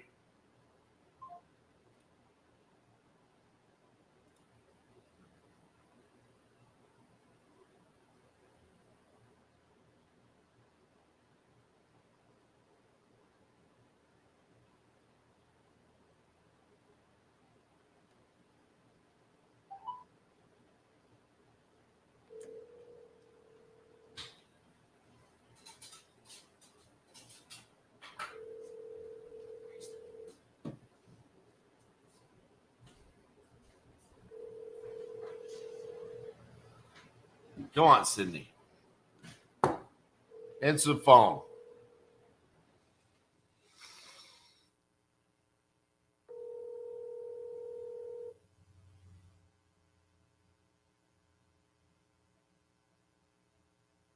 Hi, this is Sid. Sorry, can't get to the phone. Leave your name and number, and I'll get right back to you. Thanks. Hey, Sid, this is RJ Bates calling about your property on Live Oak Drive. You entered it on my website saying you need to sell that for a quick sell, and I'm your solution. So give me a call back, 817-915-6860. Thank you. That's a Vegas lead.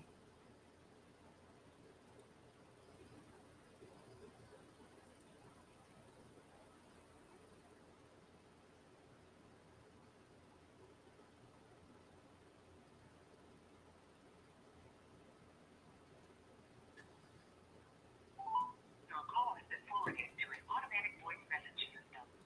81525. At the tone, please record your message. When you have finished recording, you may hang up or press 1 for more options. Hello, this is RJ Bates calling about your property there in Joliet. Give me a call back, 817-915-6860. Thank you.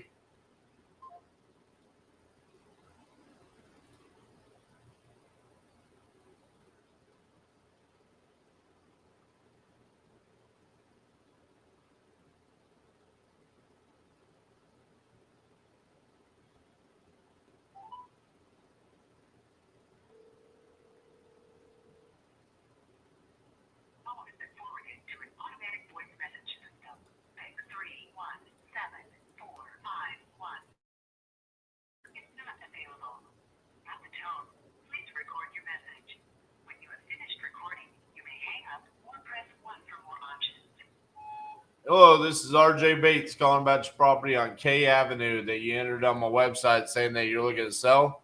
If you could give me a call back at 817-915-6860. Thank you.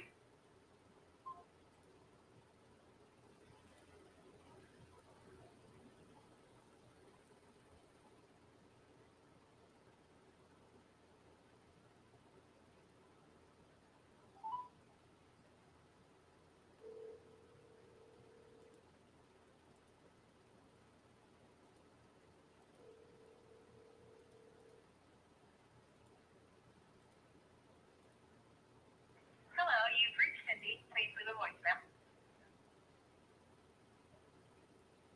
Sorry, mailbox is full. To send an SMS notification, press 5.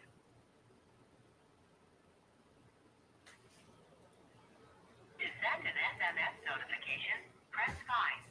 Your SMS notification will include your number 18179156860. You may enter a different number now, or press the pound sign. Your SMS has been sent. Thank you for calling. Alrighty. I'm going to take a break.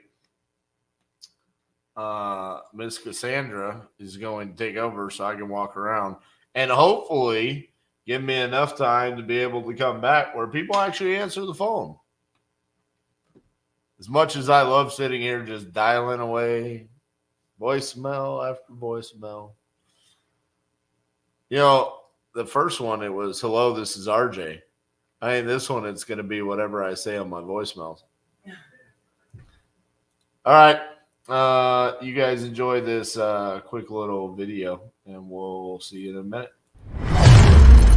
Ladies and gentlemen, in the last 2 days, you have been put into a crucible of fire. You have been tested under pressure and heat, and you have come out as pure titanium. It was definitely mind-blowing. Amazing experience. I've never been to anything like it. It can wake you up and spark a fire in you. Going full force ahead, following exactly what RJ said. This is the kind of program you want to go to if you want to bring a business to the next level.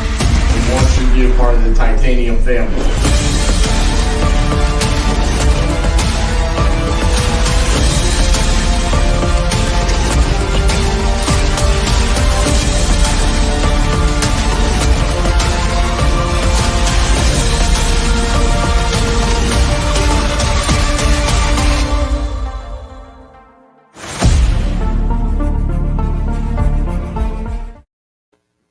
Hello, my loves. Feels so dark in here now. It's madness. Madness, I say. What do we got going on?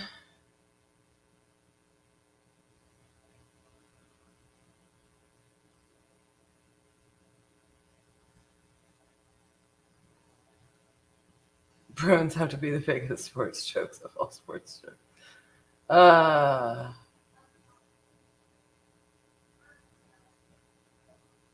Yeah, that Pats 18-1 was pretty rough.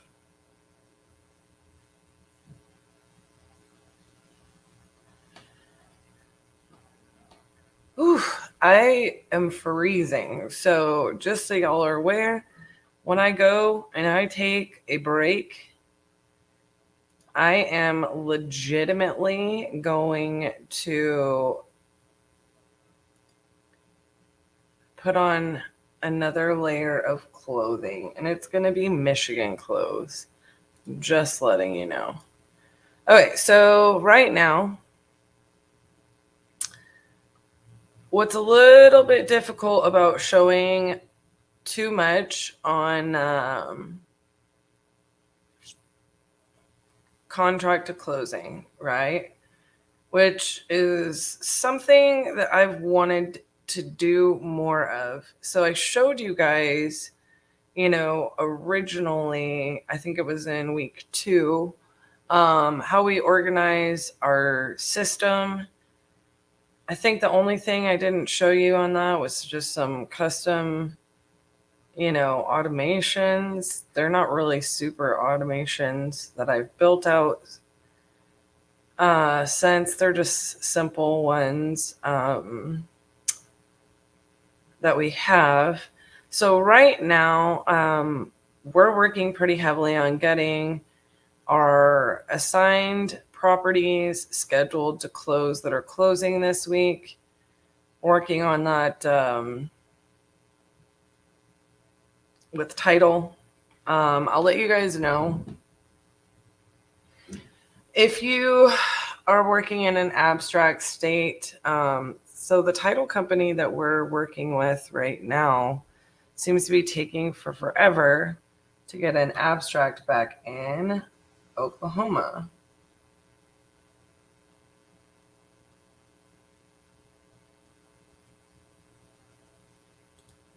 Let's see. We're going to kill it this week. I haven't spent any of the JV deal I recently got, and I have 2 on-market properties under contract that I need to get moved. Do it to it.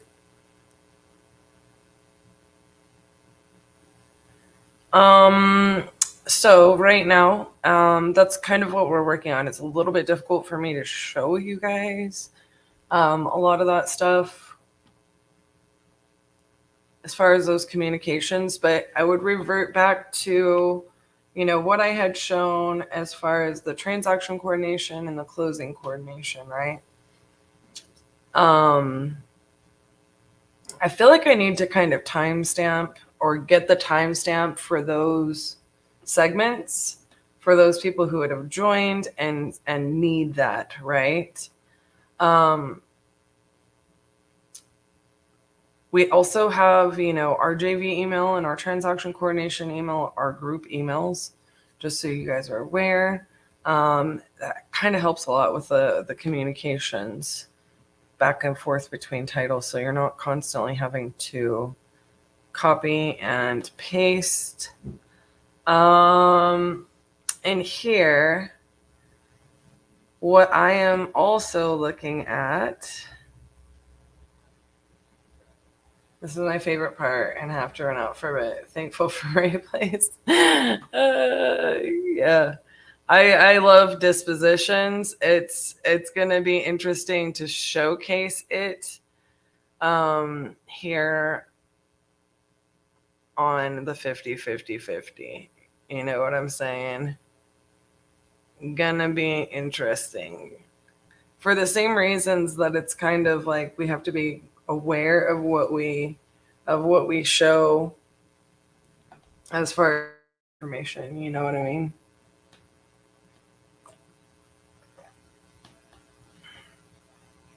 So we have several things to achieve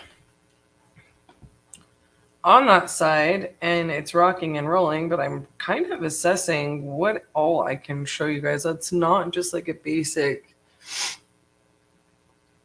template or like teaching, etc., So I may get to calling some buyers here soon. But what I'm going through right now, good morning, crispy bacon. That's going to make me want some lunch. Jamie, are you on here? Is it Taco Tuesday? I might have to get salad on Taco Tuesday, but maybe it can be a taco salad. Okay. Forgot to say.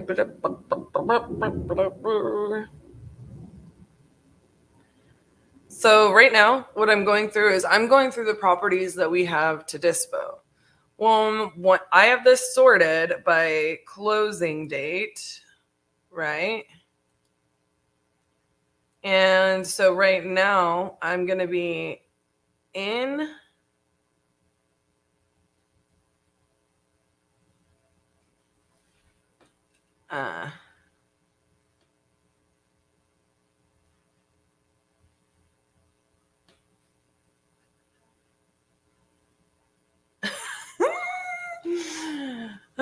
hold on. Speaking of dispo, I'm not going to disclose much on here, but Okay, can we please get on a call afterwards so that I can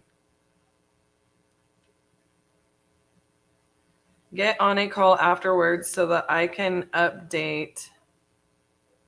Sorry, my voice to text is not working as well as I want it to.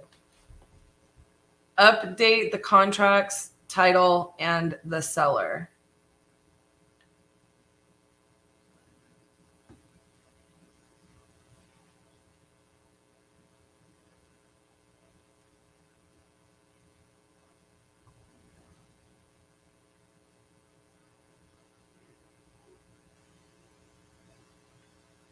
I hope our buyer is watching this. If you are, I ain't playing. We got to stick and move. Slow feet don't eat. Okay.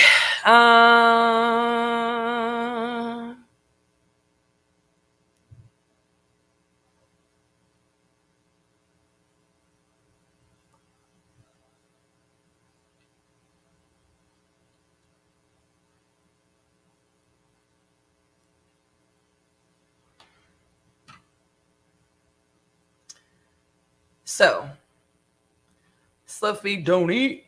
So here's what I'm doing. Just so you guys are aware, we use like G Drive for everything, right? So to every card that we have a G Drive attached so that we basically have backup file of all of the documents and the photos, right? We use it for all of our email, and we use, Workspace, I think is what it's called now. It used to be called G Suite. And then in addition to that, we attach that G Drive file to our CRM, right? That way, if we also have we have document templates, we make the copy every time. That way we have to make any adjustments to a contract or amendments. We go from there. So we have the PDF copy that's signed, but we also have the Word doc, we use everything in Sheets. We don't use like Office or anything like that. And I know that seems kind of crazy to explain, but we also try to condense it a lot, right? So because we use everything Google, we also use our Google chat as our internal chat. I have considered moving us to Slack, but RJ always gripes at me every time I change like a communications system. And it's super annoying to have to do it, number one. But the only reason I've considered moving to Slack is because in our CRM, you can set up automations to go to Slack.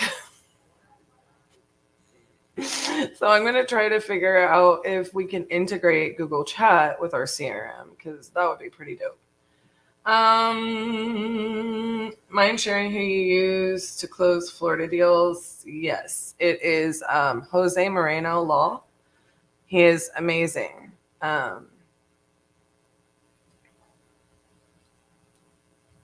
We love Jose. Okay.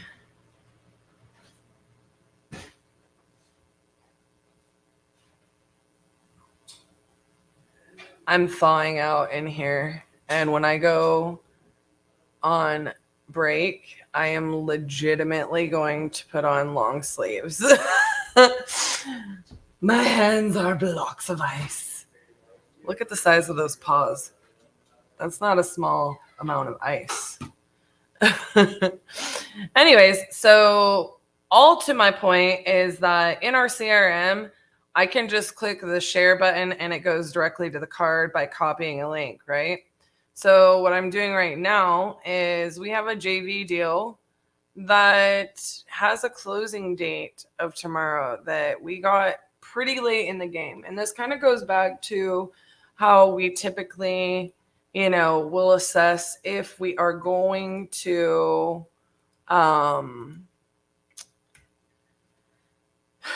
need to talk to buyer on this and determine if we are going to be able to move forward, then update AV. So that's his task number one. So I'll also let y'all know, I know that this is a little bit crazy, but I'm going to share it anyways. Let me share my screen. Okay. So I know y'all are going to think I'm a little bit crazy, but hear me out. So this is like a really, frankly, it seems silly, right? Whoops. Sorry, I was trying to enlarge this. This seems a little bit silly, right? But one of the things I haven't necessarily covered here is our beginning of the day and end of day meetings. Our beginning of the day meetings start out with our team making these specific notes. Okay. What that would look like on acquisitions is a little bit different. I have historically had each acquisitions agent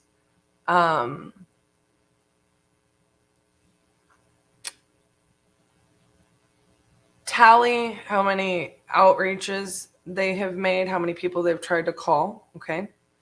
Then I have them track how many offers they made, how many contracts they sent in a given day, right?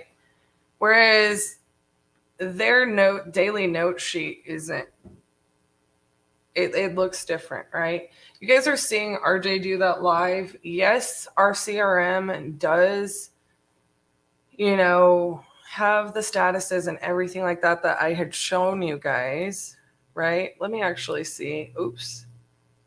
I shouldn't be showing you that. Let me stop screen sharing for a second.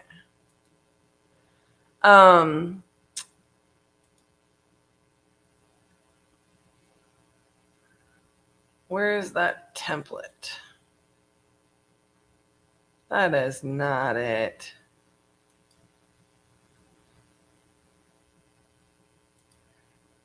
Okay, so the leads board. I'll show you guys a little bit on acquisitions and why we do this like this. Share entire screen. Here we go. Yeah, Shelby. Oh, my little geek heart. So when we're doing acquisitions, right? Like it's fairly clear through like notifications and things like that when we're moving and grooving, right?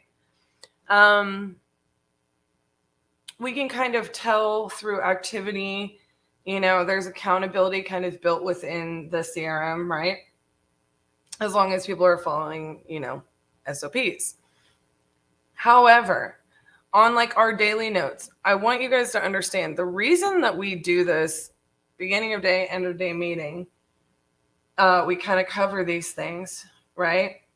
Is so that we have like a hyper focus on our number one priorities for the day, which is, helping us to organize, be tactical and intentional about how we spend our day, right? So, a lot of people, when they're asking about our KPIs that we've had during the 50-50-50, they are looking at this, right? That's fairly easy to do when you're like a solopreneur or you're the solo agent on acquisitions or whatever you want to call that. Manager, whatever. So for RJ, he's not tracking how many calls he's making. It's not really that fantastic of a number. We just call until we're done, for the day, right? And so that's why historically on acquisitions, I've had people, it's more important to track how many offers we have sent out and how many contracts we have gotten signed. It is important for us to track those lead sources, cost per deal, things like that. So that's kind of how we have historically done our daily note sheet. So since I haven't covered this, I want you guys to understand that at the beginning of the day, we set our intentions, right? We set our number one priorities for the day. So as I am going through here. Whoops. Don't want to show that. He says, will do. So as I'm going through here on our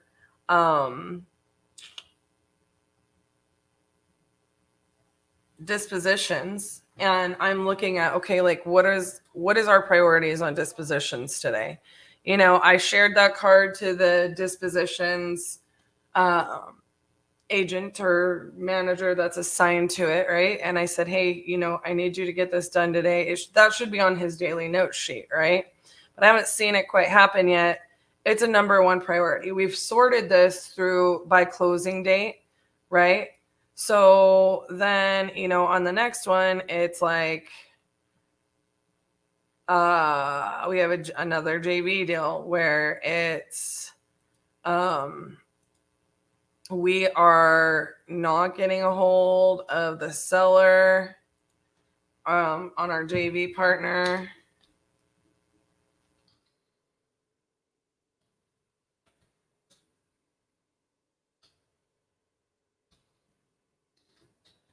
So it's like I have to make sure that that intention is set. So this is kind of like what I do during our morning meeting is I just go through. I'm waiting on the next one for an extension to be signed. So it's signed. So I need to sit here. The date hasn't been updated. So I need to sit here and be like, hey, update the date.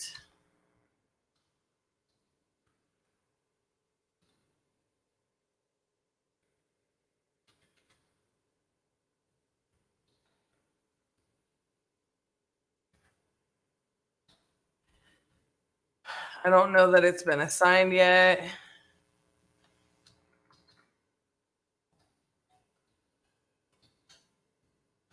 But I thought this was going to be assigned. So I'm just going through here and I'm like, I don't really need to work on that. I don't really need to work on that. I don't really need to work on that.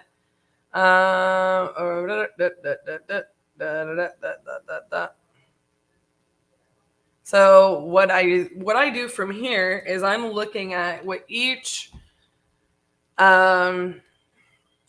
I mean, just call them salesperson, what each dispositions manager is working on, what they're covering, right? I have a hit board in my office, which I probably could show you guys.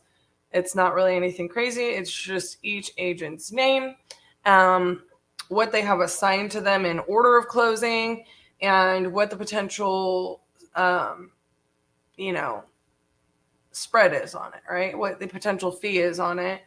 And that way, you know, each of our people on our floor are able to hit their number so that they are able to understand exactly if they can do their job. If you do your job today, this is what you should make. If you do your job this week, this is what you should make, so on and so forth.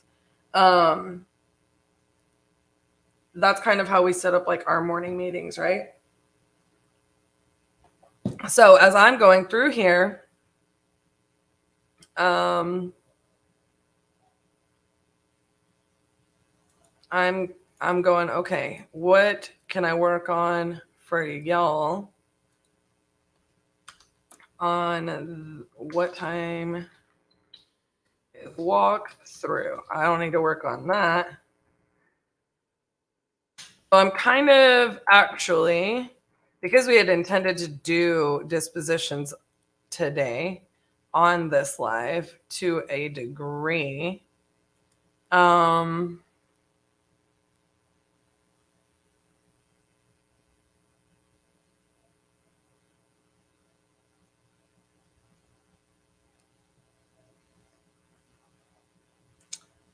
we're having trouble on a JV getting serious interest, right?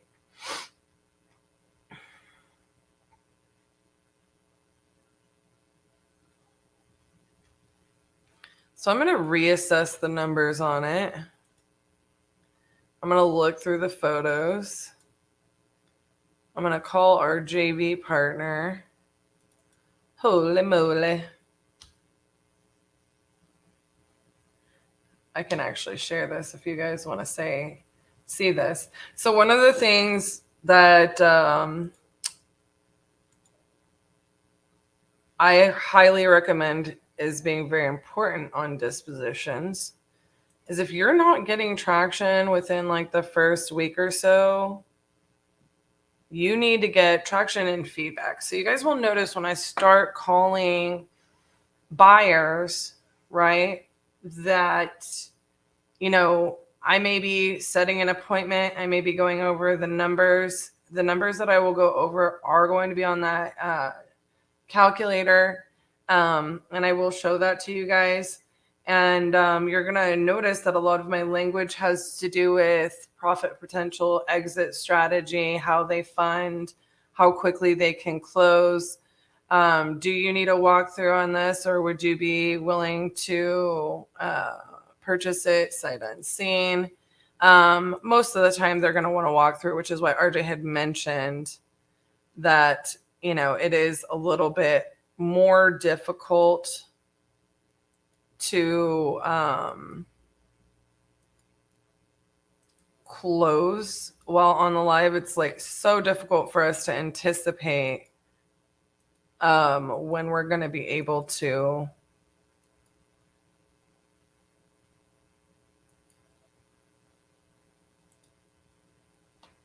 man, I can't tell if that was burnout or not. It's so difficult to anticipate when we're going to be able to like actually send that assignment and like get confirmation that we have a buyer, because it usually doesn't happen on that first call.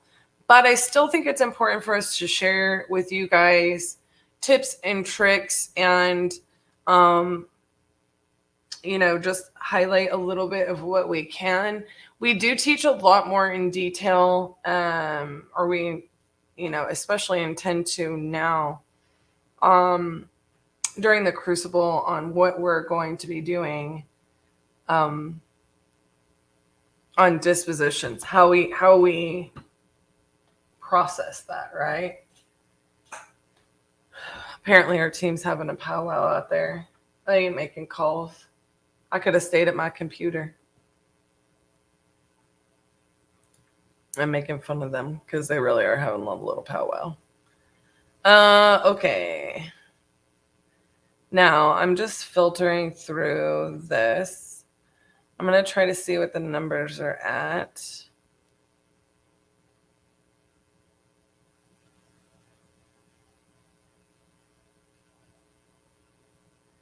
And then I am going to go to our lift page.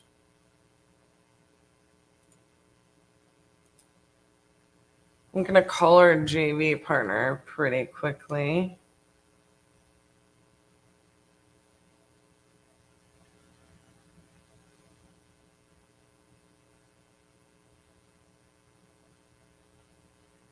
Hopefully we just are going to be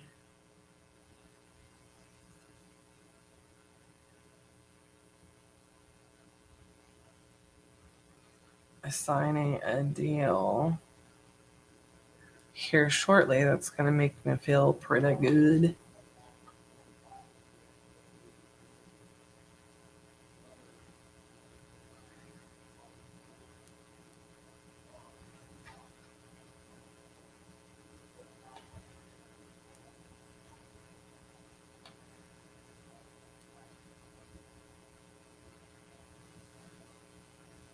So what I was saying is that we should have feedback. Now, I want you guys to understand, since this was a JV deal, we have had pretty good coverage, but we have only had this for like a week where we could post it, right?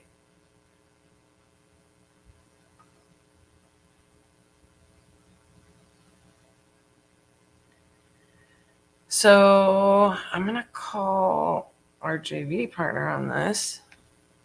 I'm filtering through the notes. Hello, Dustin. How do you do, sir? Very good. How you doing? I'm doing great. I'm doing great. So I was calling about this property.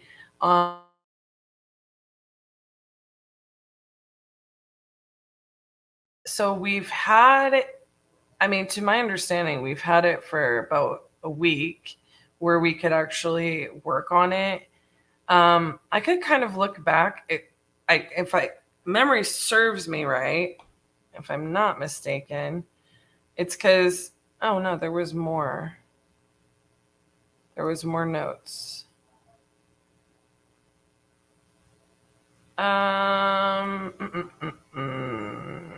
That's when we got photos.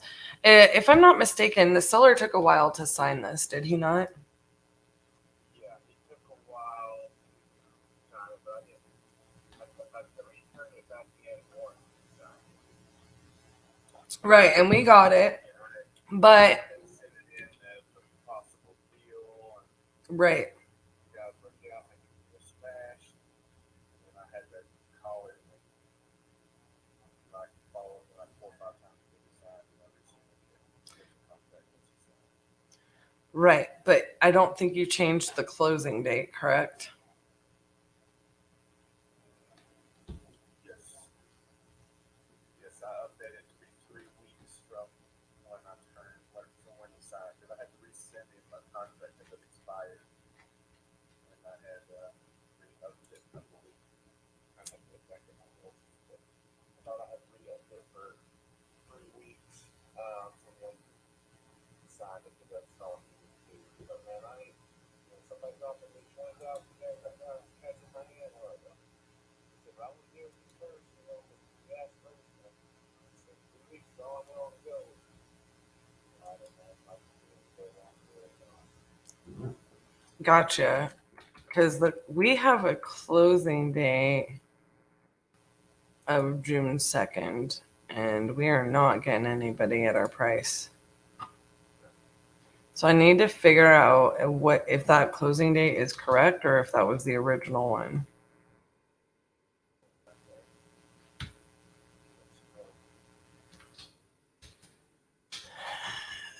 Let's see.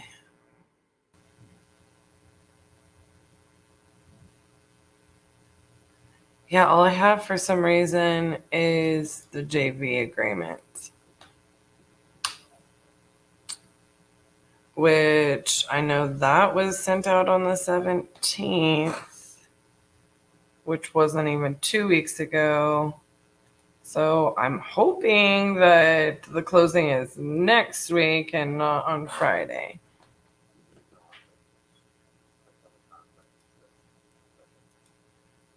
Yikes. Okay, well then let me review this with you while I've got you on here.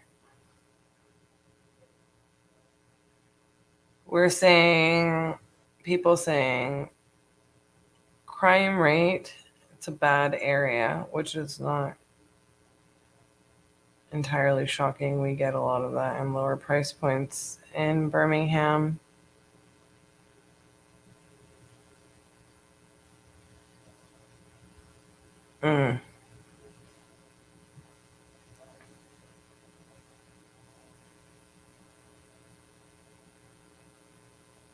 So, just so you know, I don't have you on speakerphone, but I am on the live.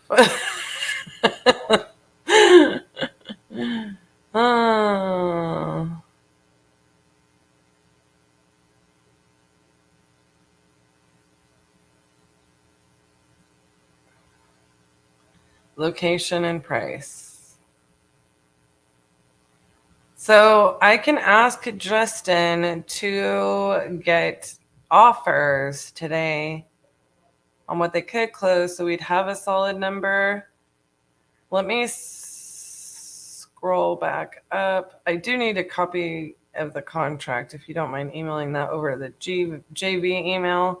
But yeah, for us being at, I can just verify, what do we have the purchase price at? Oops. Let's see, properties.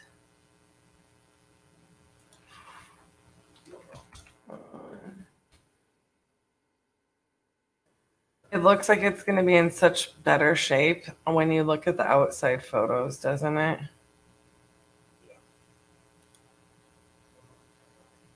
I hate for this to not work out. So I'm gonna just like leave him some notes. Can you verify closing with the seller saying that he can get somebody to give him 28 in cash, or 20 in cash, you know, yada yada yada.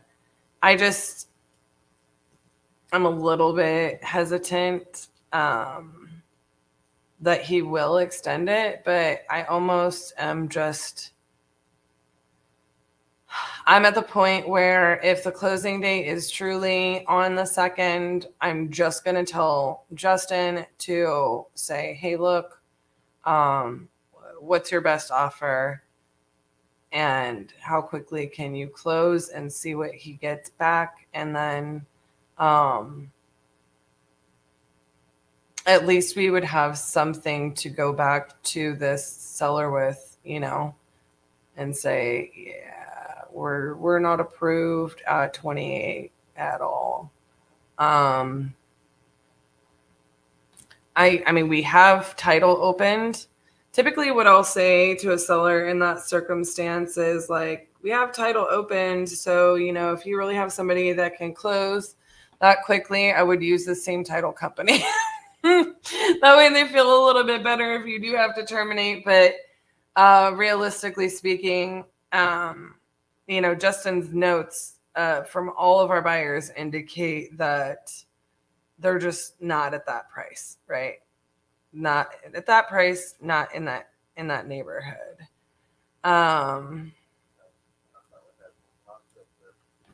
Well, I think it just needs more work than we thought. After looking through the photos, I think it just needs more work than we thought it would need. This is not a desirable area. Almost every buyer is saying that it needs too much work.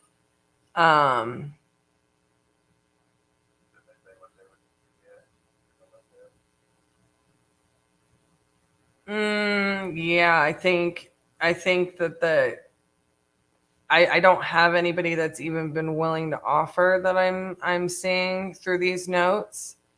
But I mean, typically speaking, we're asking for that in like week 1, right? So once we got the photos back and once we started to have people walk it, you know, we got the photos back on the 22nd, you know, so a lot of our buyers are like, nope, not for that price. So that's where we're at. So I'll leave a note for him. Can you please just verify what that closing date is? And I will let Justin know for sure, because we don't have that contract back for some reason. Or maybe we do, and I'm just not able to click on it. You know what? I think I do have it. Let me just look. I just think it wasn't downloaded and put into. I think it's on your submission and the link just wasn't put in. Control F, which one? Oh.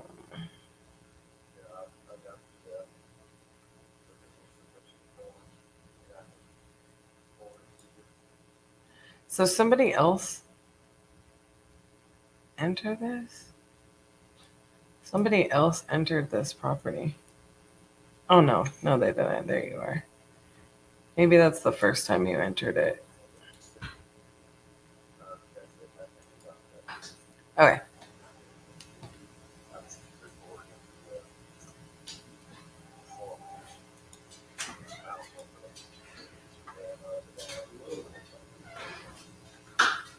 Well, I'm opening the last one that you had submitted, which is the signed one.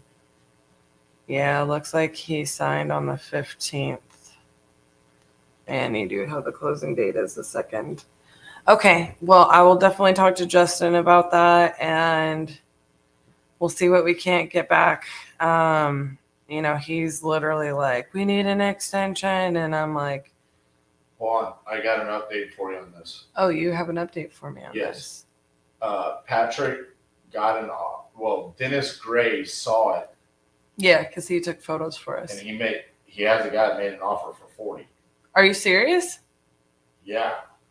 Can we get it moved? Patrick, come here. Yeah, it's working. Lord baby Jesus. I know. That's why I just told Patrick, like, bro. So we got this offer way back. Oh, he's on the phone. Yeah. So we got an offer. Dennis got an offer at 40. So we're like, jump on it. Let's get it. The reason why we didn't immediately accept it is because it would be a 3-way JV split because of Dennis. Do it. And so Justin was like, give me some time. And then it just kind of fell to the wayside. Well, part of the problem with this one is that by the time we got photos, it was a week after he got the contract signed. Right. So he entered the contract like 2 days later. And 5 days later is when we get the photos. So then we've been marketing it, for 8 days. And we haven't gotten anybody to make an offer yet. We have till the 15th. We have until the 2nd. So if we can get the offer in and we can tell the seller, hey, we're still waiting back title, because we are still waiting for title to come back. So that we just need to, we're waiting on a title commitment. When that comes back, we can get it closed. Then he'll extend, I'm sure, because he's getting more money. I'll talk to Patrick, make sure that we get that priority. Okay. Where Dustin's good. Dustin's good. Yeah. Okay. Dustin, you're good. Did you hear that conversation? So it looks like we do have somebody that is interested in, I just haven't gotten updated on it yet. But what we may end up having to do is we may end up having to go ahead and, tell the seller, we don't have a title commitment back yet. So we may have to extend because we're just waiting on title to close. But let us go ahead and verify and get a contract in place before we get, have that conversation. And then if you do need that conversation, you know how I am. By the way, guys, Dustin is a Titan. So I was going to say, you know how I am. I'm going to want you to have the conversation as soon as you can have it. But if you need us to have the conversation with the seller too on this one, on the initial one, then we could be on that call as well. Justin would be happy to jump on that call and have that call with you and the seller at the same time. Well, that makes me feel great. I'm excited about that. And so we will keep you posted throughout the day and we'll rock and roll from there. Sounds great. I appreciate you guys so much. You as well. I hope you had a great Memorial Day weekend and good. I'll be sending y'all pictures. Yeah, Celsius. That's my jam. I need one for this 50 deal challenge. Honey, I am tired.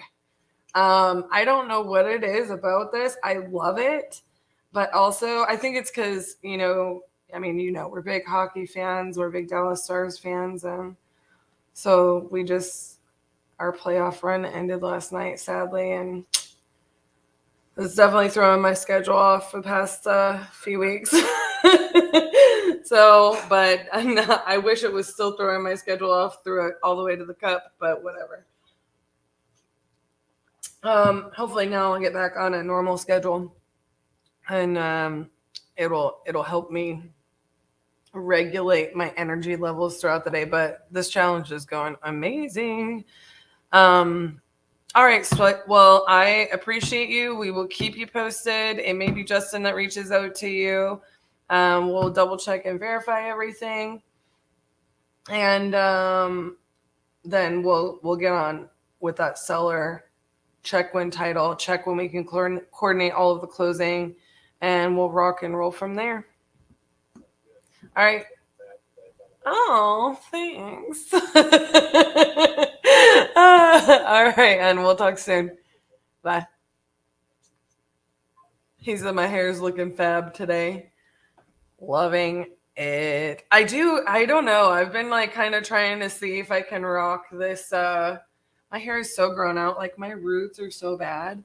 I've been kind of rocking this like little 70s curl lately. I kind of dig it, but I cut off like a few inches of my hair because I'd had it like highlighted blonde for so long because my hair is like a really weird color.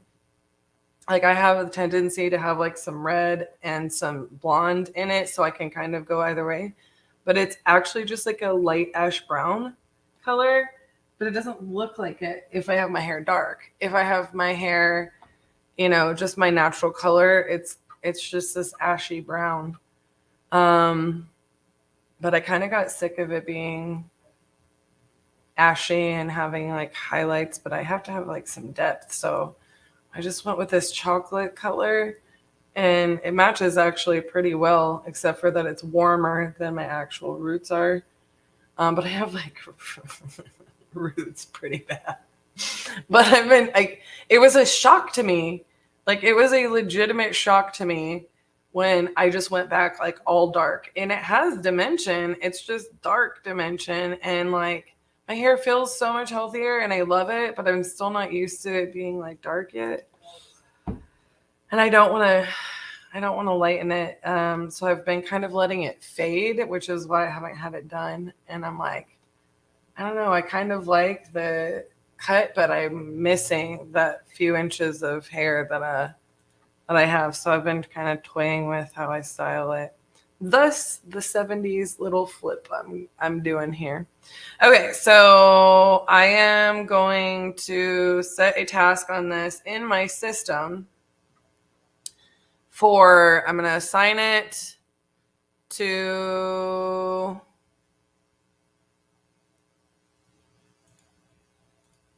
Justin because he's been working this. I am going to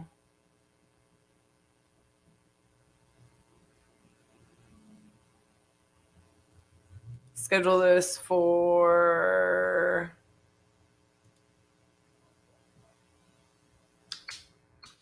15 minutes from now. Save, get,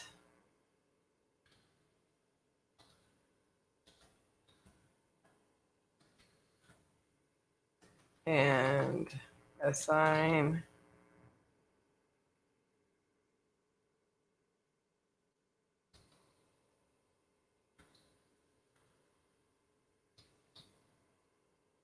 See Cassie for instructions. So look, sometimes like if I'm on a live, it's really difficult for me to like keep talking to you guys. I would probably like leave a better note and like assign a better task on that. But yeah. I know that that's probably not the most entertaining thing in the world right now. Okay, the next one would be Roswell. Now, I do need to check with RJ. And maybe I will show this to you guys again.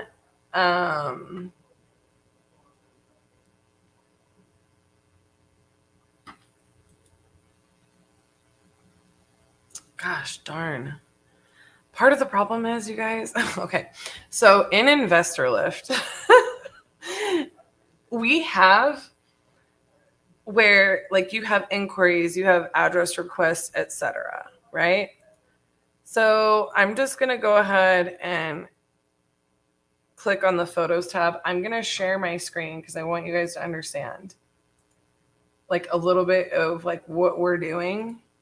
If you missed when I covered our Dispo Day, by all means, I need to kind of go back and retrack what those are. So what you have up here is you have like the property information. So like this gives you, you know, this is where we write up our ad, et cetera, and you can view the published deal, right? Then there's the photos. That's where you upload any photos, videos, any documents you might have, like an inspection report or blah, blah, blah. Survey, if you had one. Comps, we don't actually typically utilize these comps.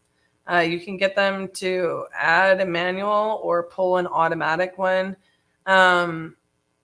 Look, the automatic ones don't necessarily work, and we could add the manual ones. But here's the deal.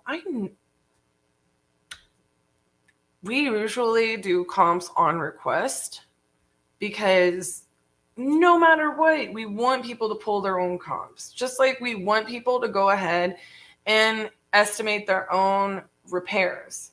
Their exit strategy may look different than mine. Like if you came at me as a seller or as an assignee, a wholesaler, and you told me it's going to take $20,000 to finish out the property, my rehab numbers are not going to look the same.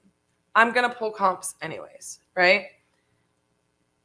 The other thing about that is like a lot of wholesalers where they make the mistake of is they find that maximum ARV, and I talk about this over and over and over again, where, you know, I will just do quick numbers on our calculator, right? So if they pick that maximum justifiable ARV, and like what a lot of people will do is like they will send one comp and it's the highest comp that's sold in the area ever. Drives me bananas. They're not looking at it from that appraisal standpoint. Where an appraiser, like if I go and flip a house as a house flipper, I'm telling you, I end up getting an appraisal when I sell it. My buyer gets an appraisal. They're not going to just have one comp, and they're going to appraise the property based on minimally 3 comps, usually 6. Okay. So I am looking for what I think that appraised value is going to be, or going to be close to. These numbers don't have to be 100% perfect. Has to be justifiable, right? So you can't just pick the highest comp. You can't cherry pick your comps either. It can't be a mile away when you've got 3 comps in the same neighborhood that say you're going to make, you know, be able to list it and sell it for $20,000 less.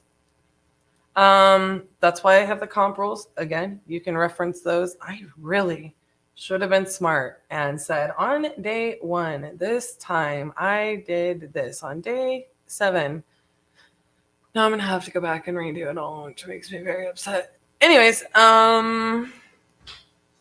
so what your exit strategy may be, or what wholesalers will present to us, highest possible comp, right?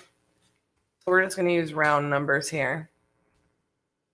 Well, what if I have comps to justify a $235,000 sales price, and instead of putting $50,000 in to the property to get there, I can really work a rehab where I have to spend, you know, $38,000. Okay. And let's just say the purchase price was $150. Well, let's do $140. Okay. So let's just say a wholesaler is bringing me a property for $140,000, and then they say that the ARV is $250, right? So they're going to be sitting there saying, you know, oh, you can rehab this property and you can make it like these comps. But I look at those rehab numbers and I'm like, it's got to be $55,000. I'm not going to do a $55,000 rehab. Hold on. It's not showing. Oh, it's not showing me changing the numbers. So stop sharing. Weird. Go to present. Share screen. Do tab. Yeah. How do I know which one it is? This one? No. Not that one. Okay, go to. I don't understand. Go to window, I guess. Okay, try it now. Let's see. Change something. Okay, it's showing it. Okay. Yeah. Sorry about that, you guys. Hopefully you kept up with me without the visual. Okay, so say they're saying you can sell this for 250,000, and I look at my comps, not their one comp, and I'm like, I'm gonna have to actually put 55,000 into that to make that happen. If I buy this at 140, that's really not the greatest spread, right? It's just really not. But what if I do this? And then I can put 38,000 into it, and that's my strategy. I can make a little bit more. I will probably sell it faster, so I'll probably save on some of my holding costs. Now that's not the best example numbers wise, but I'm always going to choose this plan. Okay? Like, what if I can do that? I'm making, so I have a better cushion that way. And realistically speaking, 9 times out of 10, I just don't want to tell people, like, because then they end up arguing. You know what I'm saying? Anyhow, we then have where you can actually put your open houses here on Lyft. We don't really do that. We don't really use this rental calculator either. I guess I should split test it. Okay, so then we'll have an inquiries tab. And a lot of times, like, we're going to have a much higher inquiries tab. You can click on it. And then you have right here, and what I'm trying to talk about is this tab that says address requests. Okay. Now, address requests is because whenever we put a property in, it goes on our website.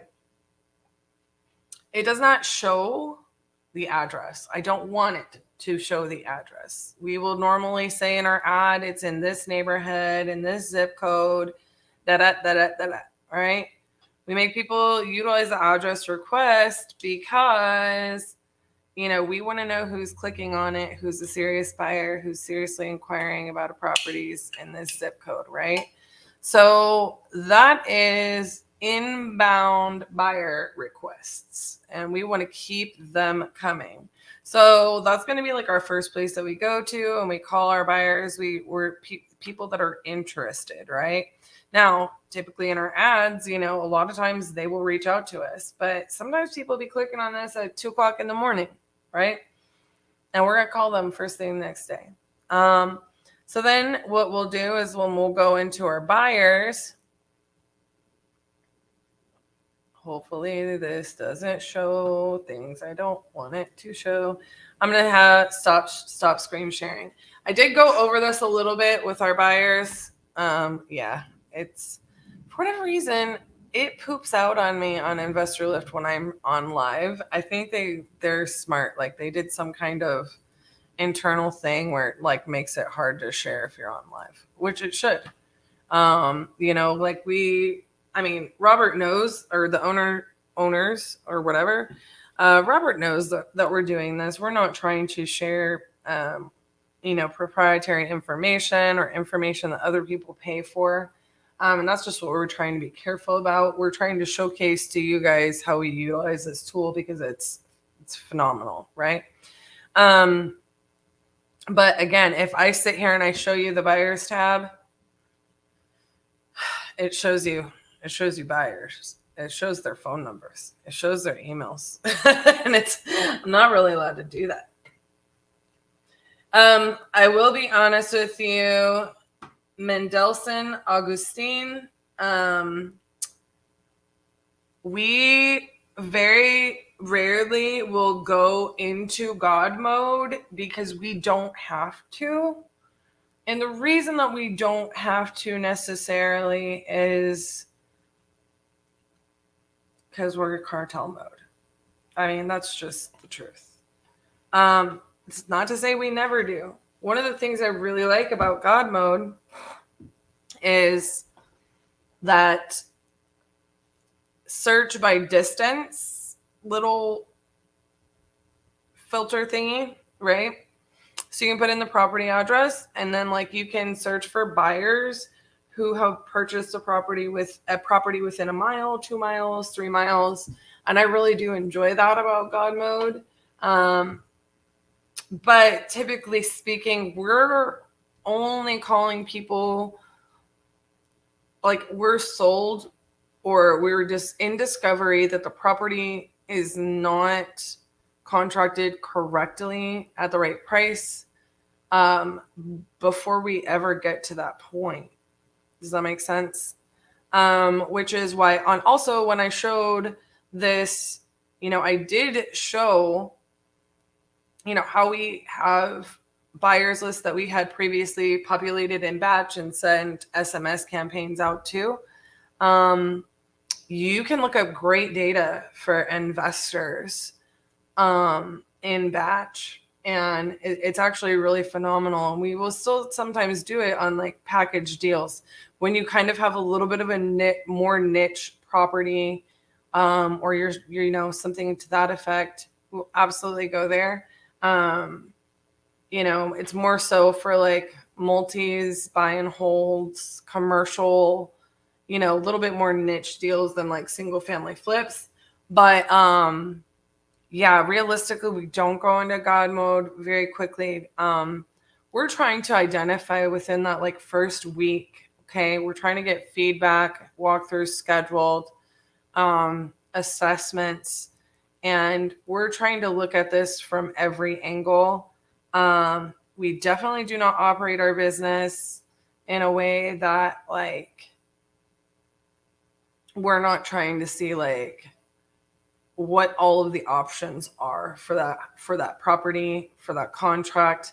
And this is, these are the discussions we end up having with the sellers, right?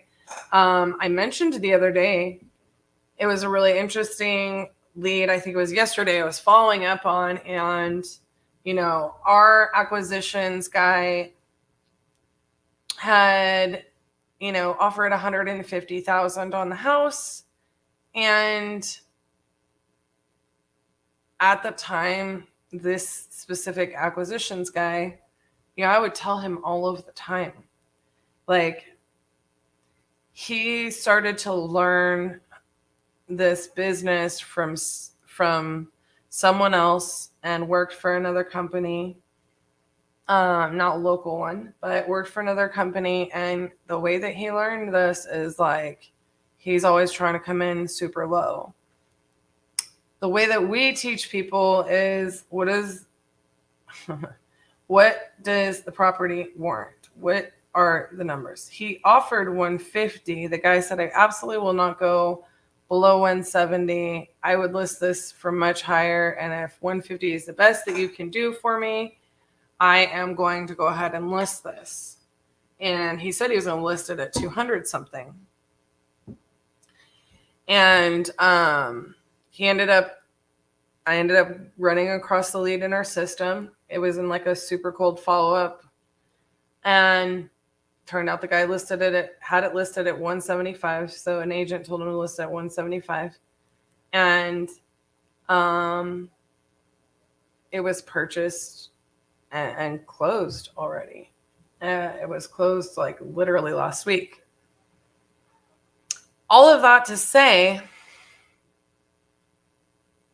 I don't know what the seller's motivation was. I don't remember. I don't know if it was noted. But what if this seller's motivation had been to move the property quickly? We were stuck at that 150 number. Well, what is 170? And let's just say that he had to pay 7% or 175, right?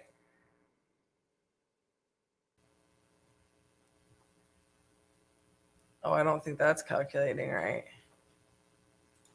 Oh, I didn't enter it right. I did 17,500. So that seller ended up netting 162,750, right? Whereas we probably could have offered him 160, sold it for 165, had it closed in a couple of weeks, but we were stuck at our 150 number, right? So I'm very much about like solving what is the best exit for the property. That goes for dispositions as well. The reason that you should have an easy time on dispositions is you should be able to walk that path that you walked for your seller the same way you should be able to walk that for your buyers. Are you waiting to get back on here? This is wonderful news because I actually have to tinkle fairly badly. So You're welcome. Hello, Horacio. How do you do today? Good to see you. I am going to bring the one and only Mr. RJ Bates III back on this live after I pick a random video. Y'all enjoy. I will see you further down the day and this afternoon. Uno, dos, tres, that one.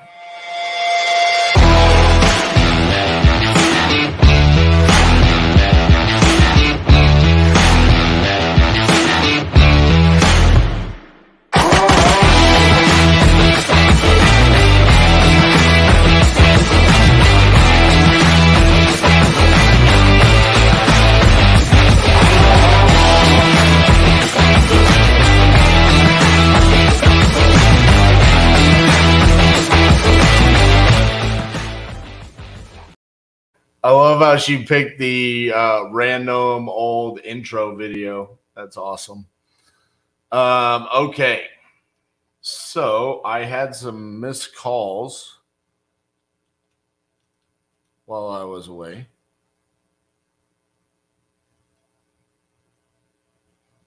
Let's start there.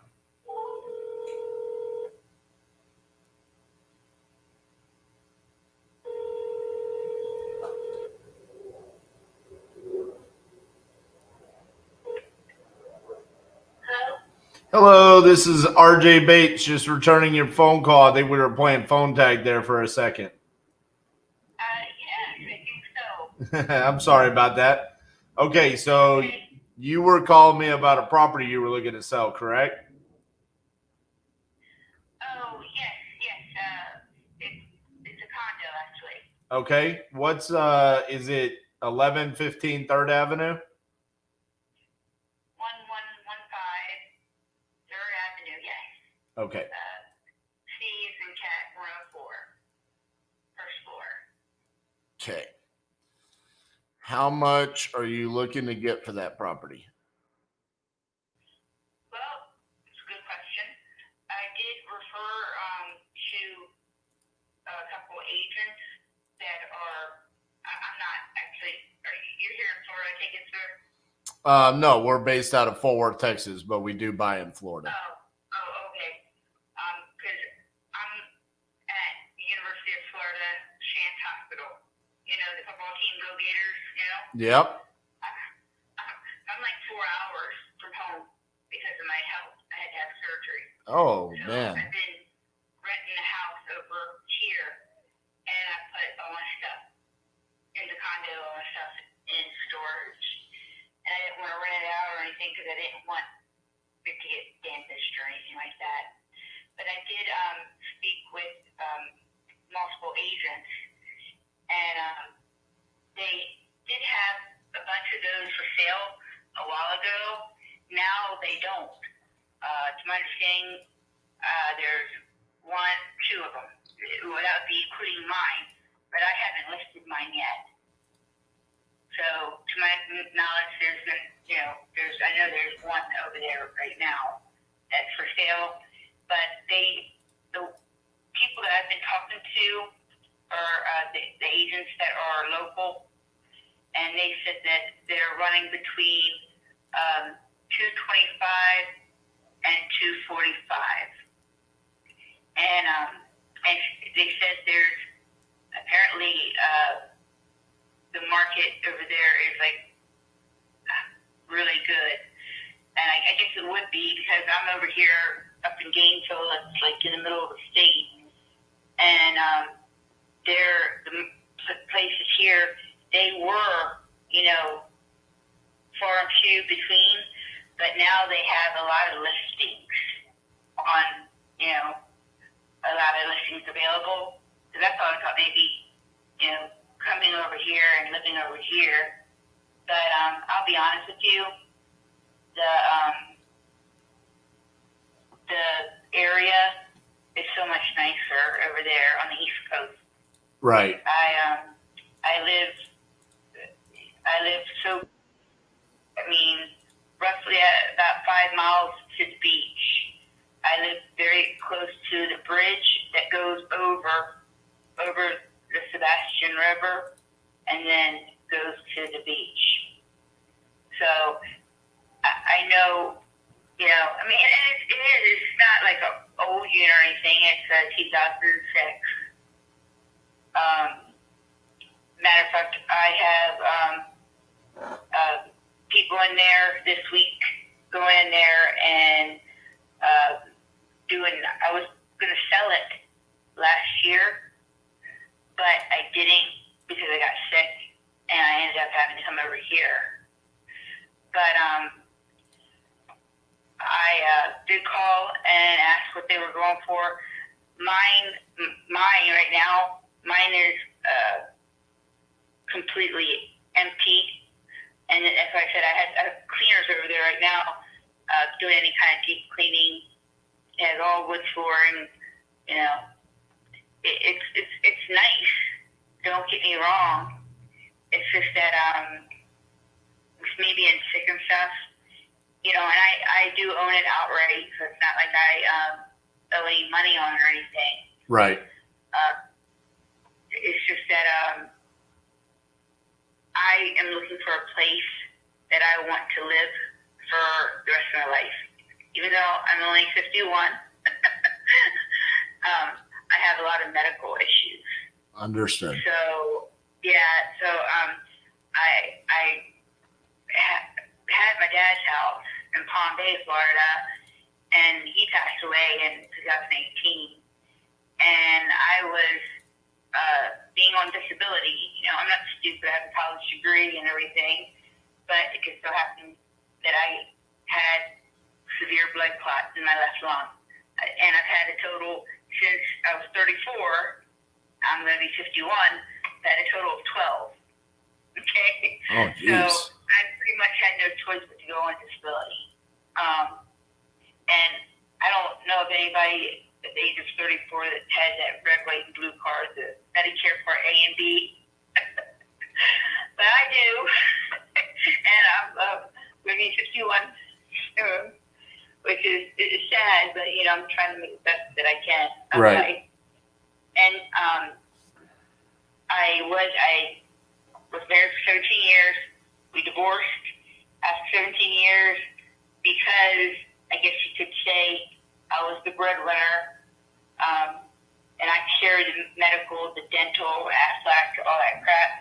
I carried all that, and I carried the family. Where my now ex-husband, they were doing a startup business, their family, and actually they've done very well. They started a business like $50,000, and now it's a multi-million-dollar business. It's a towing business. Oh, that's great. Yeah, so it's good for them, but but we it's good for them, but we divorced. We divorced after 17 years of marriage, and it was because of. I'm sorry, I got a new phone, and I don't know how to. I have to figure it out. It's okay. That's what I've been doing. I've been looking at this new cell phone. I can't figure it out. But anyway, so you called the right number. You called the landline, which is good. Right. But anyway, that's the reason that pretty much I'm selling it is because I had my dad's house when he passed away. Like I said, he passed away in 2018. It was just me. Now he did have a mortgage because he took out. Well, I don't know what they call it, but he took out maybe equity on the house or something. Because my brother, I'm the youngest. Was it a reverse mortgage? No. It wasn't a reverse mortgage. He just took out some money from the equity. Gotcha. I believe. So because his we're from Maryland, originally from Maryland, and we moved down here when my dad retired from the military from Washington D.C. Andrews Air Force Base, and there's three of us, and my brother, he's the oldest, and my sister, she's 54, and then I'm gonna the youngest, I'll be 51. But I got sick, so we ended up divorcing because he had to go get actually his parents, his dad had to go get medical insurance for him and our two kids, which they're not kids anymore. My son's 29 and my daughter's 24. She just got married.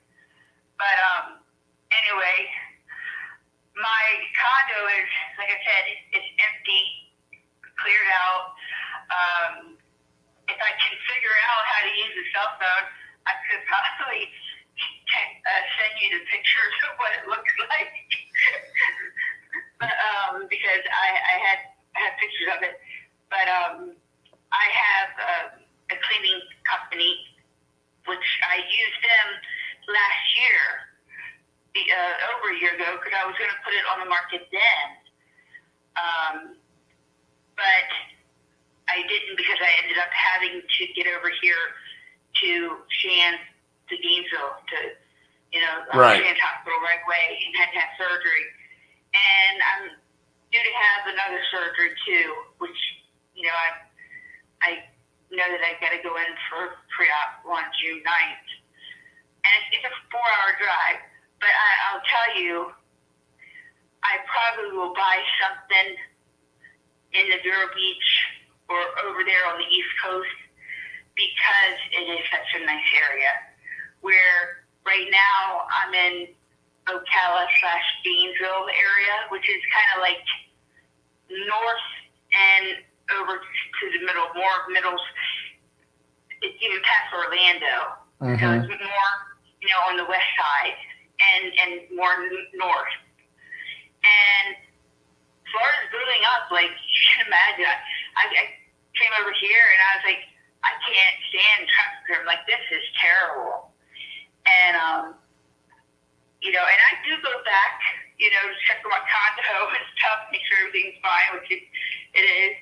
But they're doing pretty good as far as keeping up with the roads and keeping up with traffic signals, because there's a lot of people buying over there as well, but they're not building up like subdivisions, like they're not building a bunch of subdivisions like they are here, like in Ocala and Gainesville. They're building all these subdivisions and the houses are like, I call them cookie cutter homes. Right. But that's my own opinion. We all have one. And, and now that I look back on everything, I really shouldn't. I could kick myself in the ass for selling my dad's house, because he had a nice house. But here you are talking about a 2,400 square foot home, and, I'm by myself. I'm trying to take care of a pool. I have someone cutting the grass. I'm trying to do everything I can. Like I said, my dad had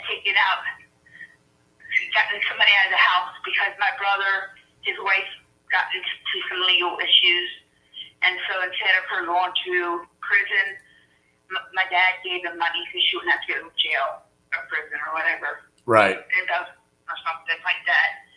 So basically, when it came to the end, I'm the one who ended up with the damn bill at the end of the day. And it was, $1,600,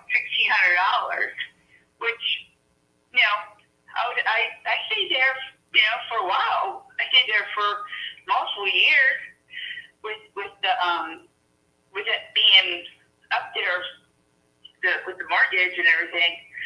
But I didn't like being like totally strapped down. I mean, I still can do what I wanted to do and all that stuff, but it was like before my dad died, I bought a new Lexus. And, thank God I bought one before he passed away because he had to co-sign for it. But now I found out and I just been doing research now, but since I sold my dad's house and stuff and was able to get enough equity out of the house to purchase the condo and do a couple other things with, I just didn't want to be strapped down to anything. Like right now, the only thing I have is an HOAC there. Right. And I did keep the electric and the water on, but and deposits for that. But nobody's staying there. But like I said, I have someone in there cleaning it right now. Within this week, and I had planned on putting it on the market. Hopefully by Friday. Because I'm up here, and to be honest with you, my car is in the shop getting some stuff to it. Right. And I figured my car would be done by now, but I guess because of the holiday yesterday, I didn't realize, So right. I'm going to get my car back so I can go over there. But I've been talking to, he cleaned it before. Did an awesome job. Him and his wife own business, cleaning business. So you have realtors that are going to list it for you for $225? Oh yeah. I mean, I've had so many people call me. That's why when you call me, it didn't ring a bell to me. I'm sorry, because I have a lot of things going on.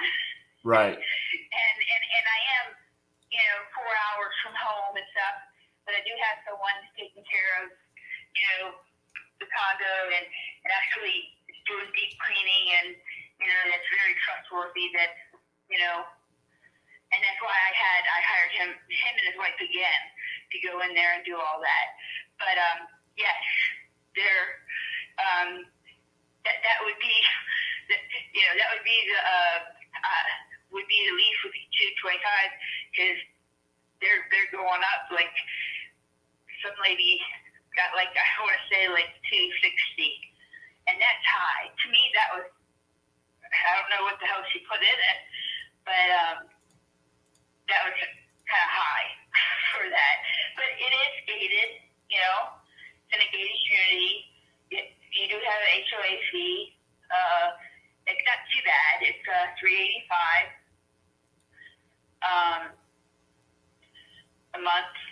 Maybe take your trash out. They have trash area out there. Right. Take care of the maintenance and the pool, and it's a nice area. It's 2000.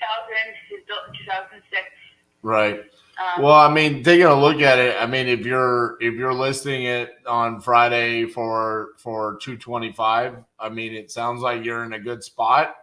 I just looking at the comps, I don't necessarily see anything that's sold that high, but maybe they see something that I don't see. So it's not necessarily a good fit for us. We're investors. Of course you are.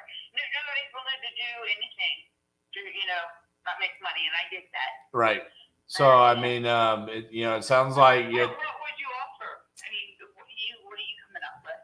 I'm just going by what the realtors are telling me. And to be honest with you, I have a lot of different realtors that are calling me and even sending me notices up here where I'm staying at now, because they know that I want to list the condo. And I have so many different realtors that are sending me information packets, and they're calling me up here. I guess because apparently there's not a lot, they said, for sale in Vero Beach. And apparently right now that's like a booming section. Yeah. And I would have to say, as far as anything good about my condo is location. It's in a really good location. And it's nice too. It's also nice. And when you look at like a lot of the older people that are retiring or whatever, a lot of people need first floors. Because I thought to myself, I want to get a second floor or whatever, and then I thought about my health, and I'm only 51. But the people are wanting first floors because a lot of them are older. I came down here, I had to. I was still in high school, and I finished high school in Vero Beach, Florida. I went to Vero Beach High School, and that's why. And I was 16 when we moved down here from Maryland.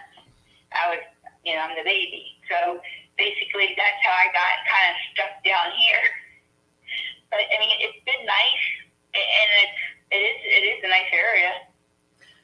Yeah, I would say, a couple of those things that like the different realtors have told you. I mean, just to be honest with you, I mean, it's. Well, I know. Please do, because I'm going by strictly pretty much what the realtors are telling me. And I have talked to a lot of realtors, and they have sent me paperwork and called me more than once and stuff. But what is your take on it? I'm sure you have a satellite that you can see what it looks like and everything. Yeah. I mean, I'm looking at it. I mean, a lot of that is just marketing on their side of things. I mean, it's not just, they're not strictly just reaching out to you. They're reaching out to a lot of homeowners. The trigger there is you own the property free and clear. So that's automatically a trigger to realtors, investors, like, hey, maybe you want to cash in and get your equity, which is what you want to do. So I mean, looking. Are you looking more for like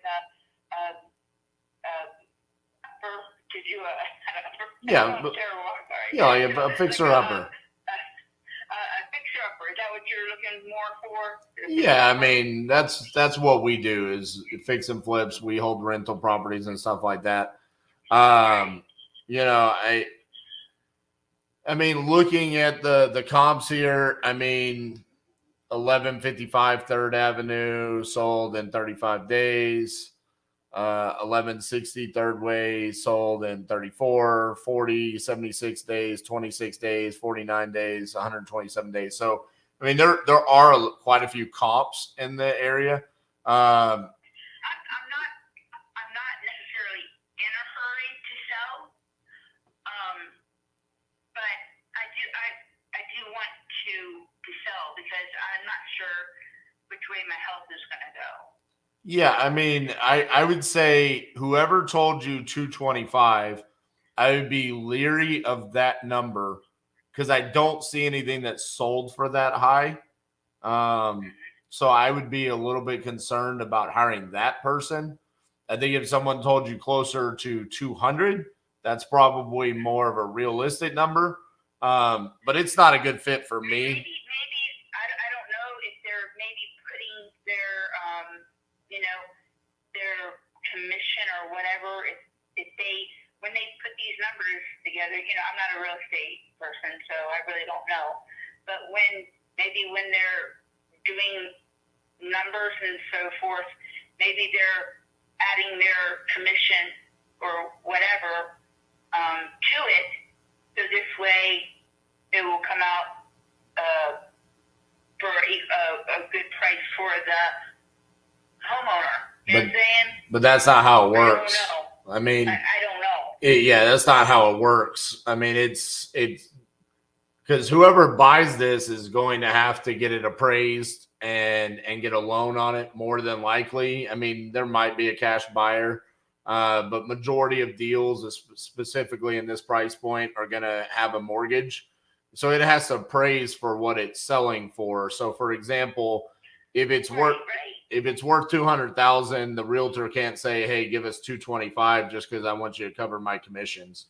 That just comes out of whatever they sell it for. No, I totally agree with you on that because I know I was worried about the same thing with my dad's house, but they had no problem at all. Matter of fact, I bought this condo because my dad's house, God rest his soul, he passed away, and I didn't have any place to go, and they didn't put any kind of like contingent agreement or anything in there.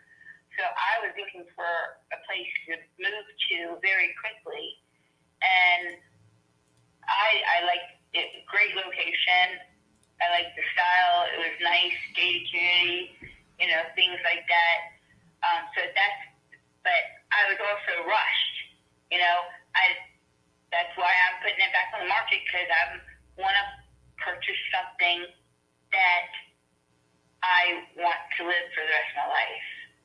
Right. That I want, to be comfortable and stuff. Well, like I said, I would just I would verify whoever you're working with, and like I said, I would ask them to show you like, hey, if you think you could get 225, can you show me another condo in this area that sold for 225?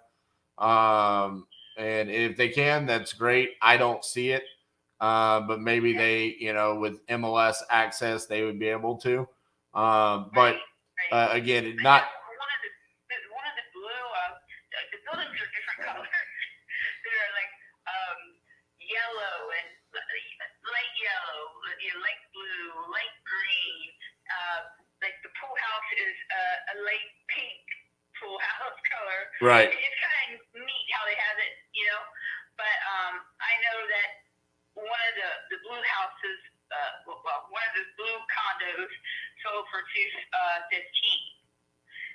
but that was over a year ago, Yeah, no, a lot's changed interest rates wise, but again, like if you ask them like, hey, can you show me something that sold from like March to May for 225? That's what I would do. But again, I'm gonna have to let you go because this isn't a good fit for me. So I gotta go do some other stuff. But yeah, but Let me ask you, since you kind of looked at it from outside and you know what you're doing, you do this for a living. I'm just asking, what would you offer someone like in your position? What would your estimate be? I'm just trying to ask because I don't know. Realistically, we're just not a good solution for you because you're not in a rush. And I'm going to offer significantly less than what you could get on the open market. I mean, you're just not like the person that we normally buy properties from, because you're trying to get as much money as you possibly can. And there's not like a speed factor. There's not like the property's not highly distressed. So in this case, like if you were to buy it, like if we were to buy this, we would just literally be taking the property for an extremely low amount just so we could turn around and sell it and make the profit ourselves. And that's just not what we do. I mean, normally. What do you? Cause, I mean, there's always something you can fix up in a place, but I mean, there's not really anything that needs to be fixed up too much. Right. But just off your head, because I know that you guys do this for a living. Off the top of my head, if I were to say, hey, if you're like gonna twist my arm, 140,000. Oh my God! Yeah, okay, but that you're right. You're absolutely right. That's why I didn't even want to say it because it's like, no, I mean, I think you should list it for 200. That's what I think you should list it for. 200. Yeah, I think if anybody says more than that, it feels like they're just trying to get the listing from you. Well, I think that is one of the issues because, like I said, I I am getting a lot of, information, a lot of paperwork and stuff sent to me up here, and I've receiving a lot of calls as well.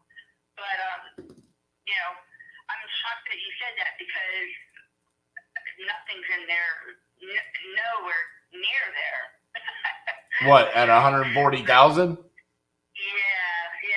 Well, I know, that's what I'm saying. They went in there and they put holes in the wall or something. All I would do is take that property, turn around and list it for 200,000, and I would make 50,000.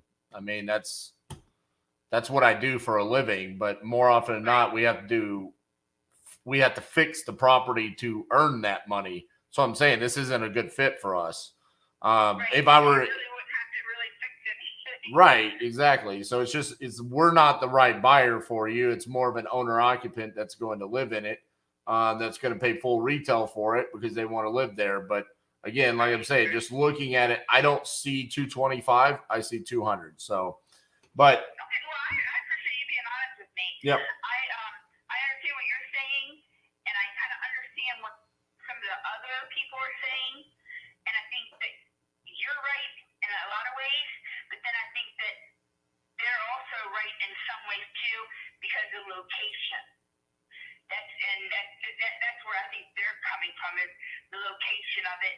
It's on a very good road, secluded, and very close to the beach.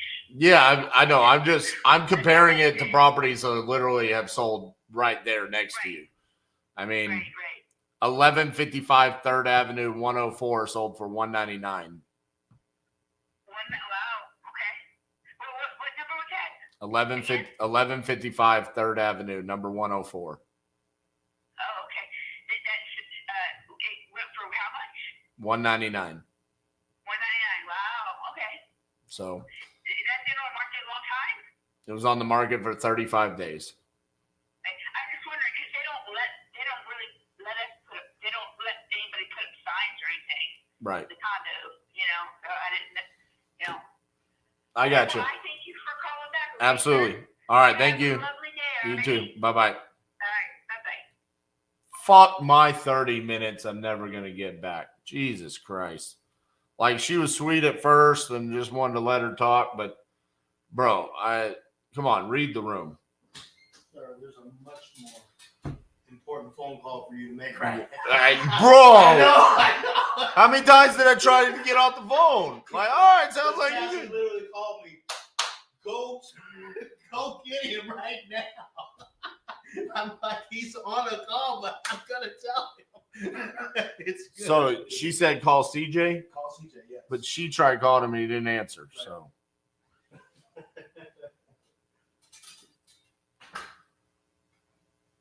oh man.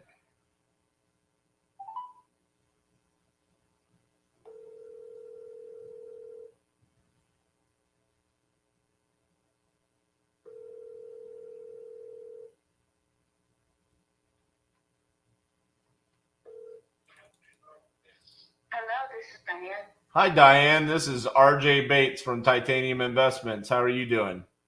I'm doing fine. I was calling you about your property there on Thompson Drive. You had entered it on my website saying that you might be interested in selling that property. Is that correct? Oh, I remember now. I was wondering how your number came to me. Yes. I just saw that ad or whatever it was and put it in out of curiosity. I am interested in selling. Not quite ready, but maybe I don't have to be quite ready. Well, what would you have to do to be ready? Oh, it's like 95% ready. Still have some trim to do around some doors and just little things like that. I got you. So you're in the process of fixing it up? Yes, I've been it's remodeling it. Gotcha. How much were you looking to get for the property? Well, I've had it appraised by two different realtors, and so I'm going to start at $550,000. Okay. And it is 2,700 square feet? Yes. Gotcha. Let's see here.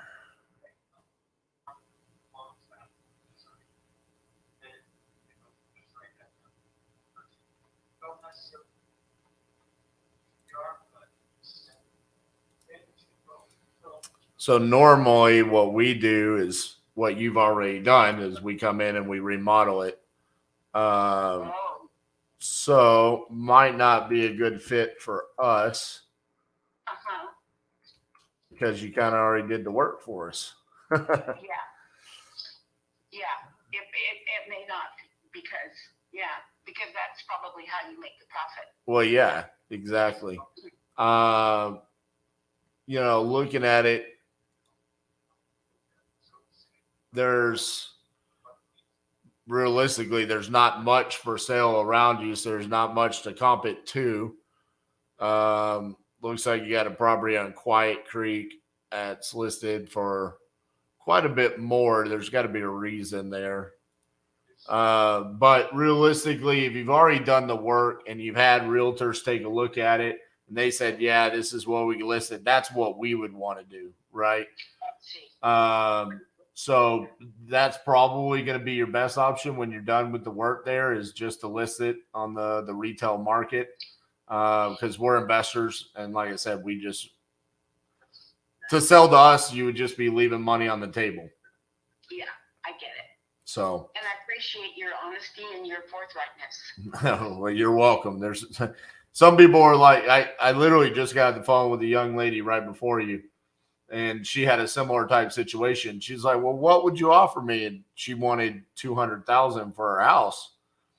And I just told her, I was like, ma'am, I'm just not a good fit for you. Like, I don't want to offer you anything. And she's like, just what would your number be? And I was like, 140,000. She's like, why in the world would I do that? And I'm like, I just told you, I didn't want to tell you.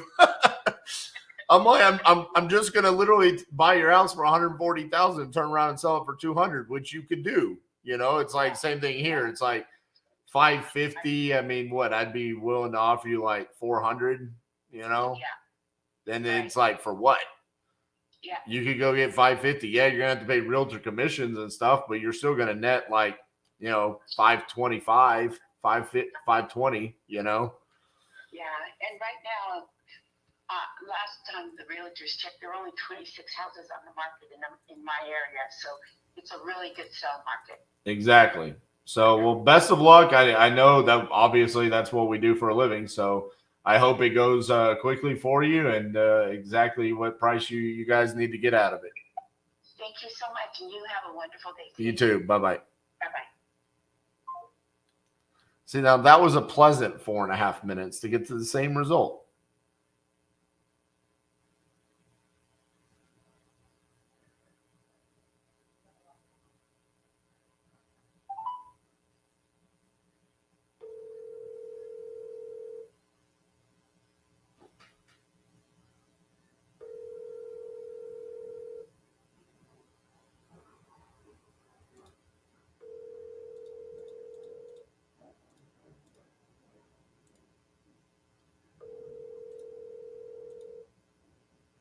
Your call has been forwarded to an automatic voice message system. 907-350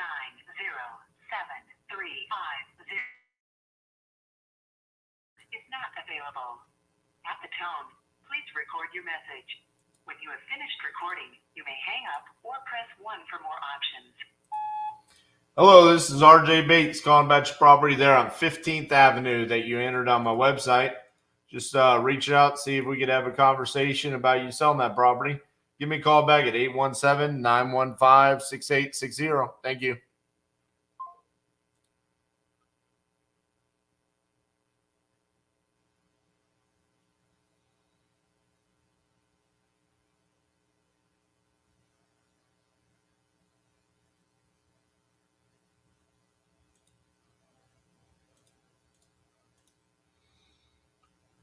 All right, where did we leave off? Because I went back.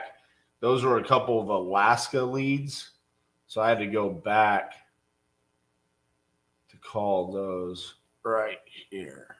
This is where we were in the queue.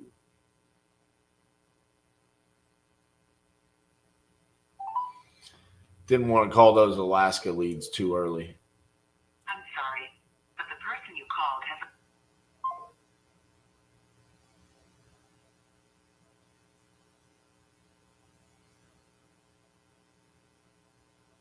Bro, what just happened? All of our Facebook feeds just went away.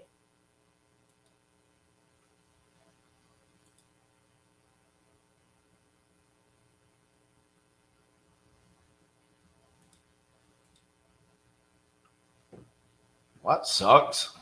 Literally all of our feeds on Facebook just died.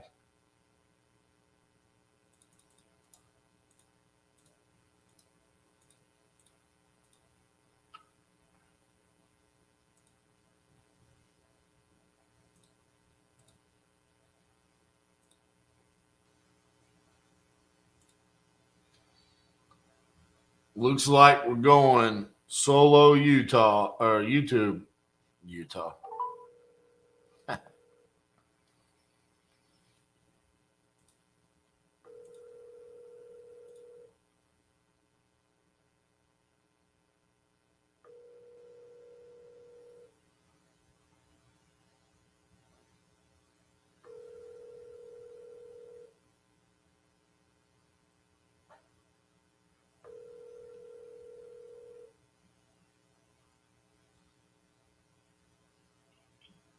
Shalom. Thank you for calling. I am tied up right now. Please leave your information and I will call you right back. Thank you. The mailbox is full and cannot accept any.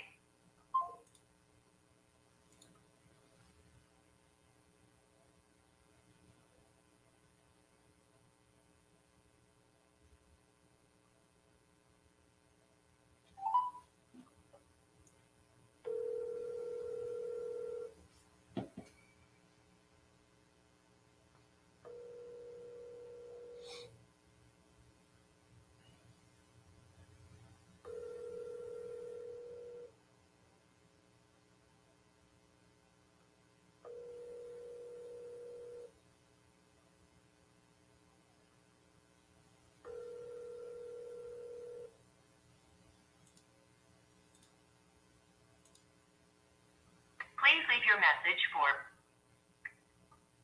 Jeff Cameron. Hey Jeff, this is RJ Bates calling about your property there on Woodstone Drive that you entered on my website saying that you're looking to sell. You could give me a call back at 817-915-6860. Thank you.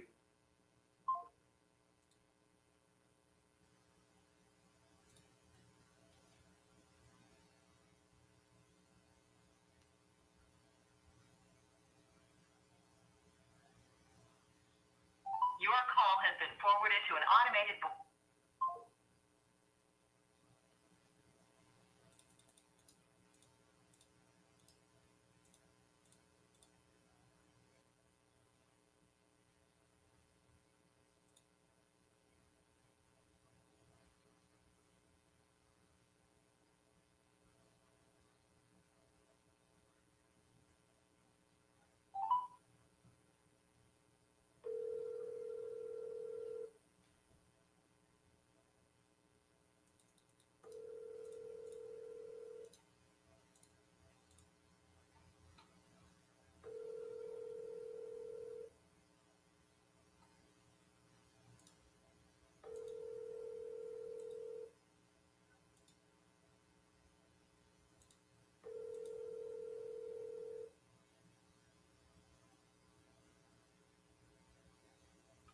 Please leave your message for 50449.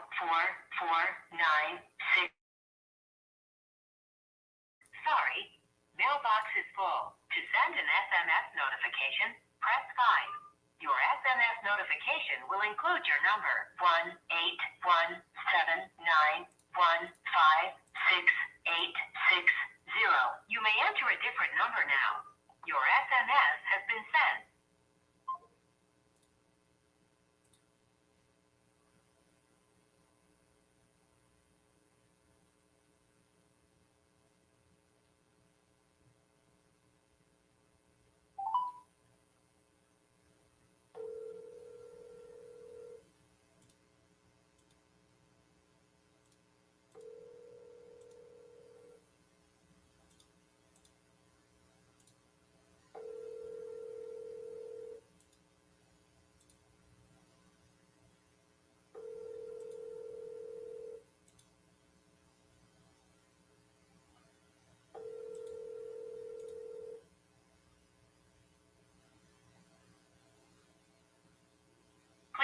message for 34784.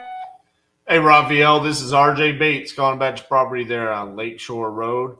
You had entered it on my website saying that you were looking to sell. So if you could give me a call back at 817-915-6860. Thank you.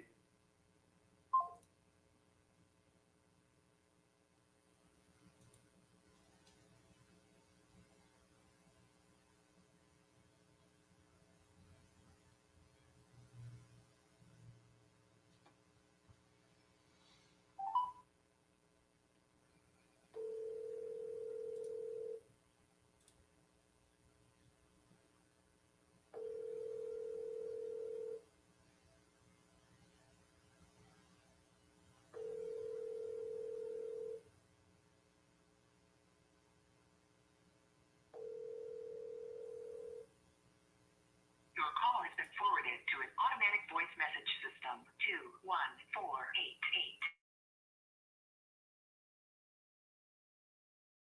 The tone. Please record your message. When you have finished recording, you may hang up or press 1 for more options. Hey, Jan, this is RJ Bates calling about your property there in Kemp. Give me a call back, 817-915-6860. Thank you. Okay, let's see. Who is going to answer the damn phone, man? Besides, I want full retail.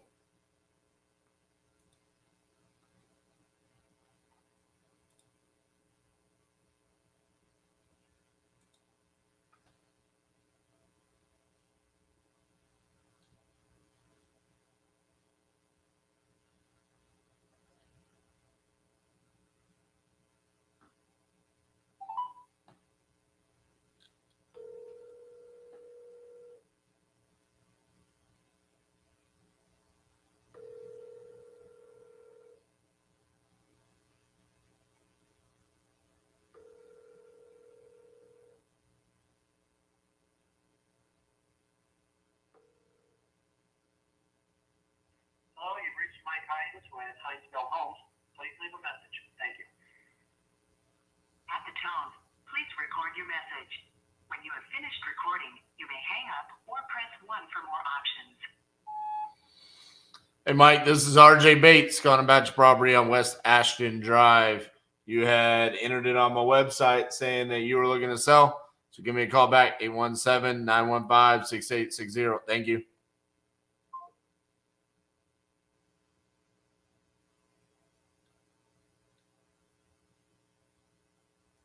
Garrett, Justin, come here.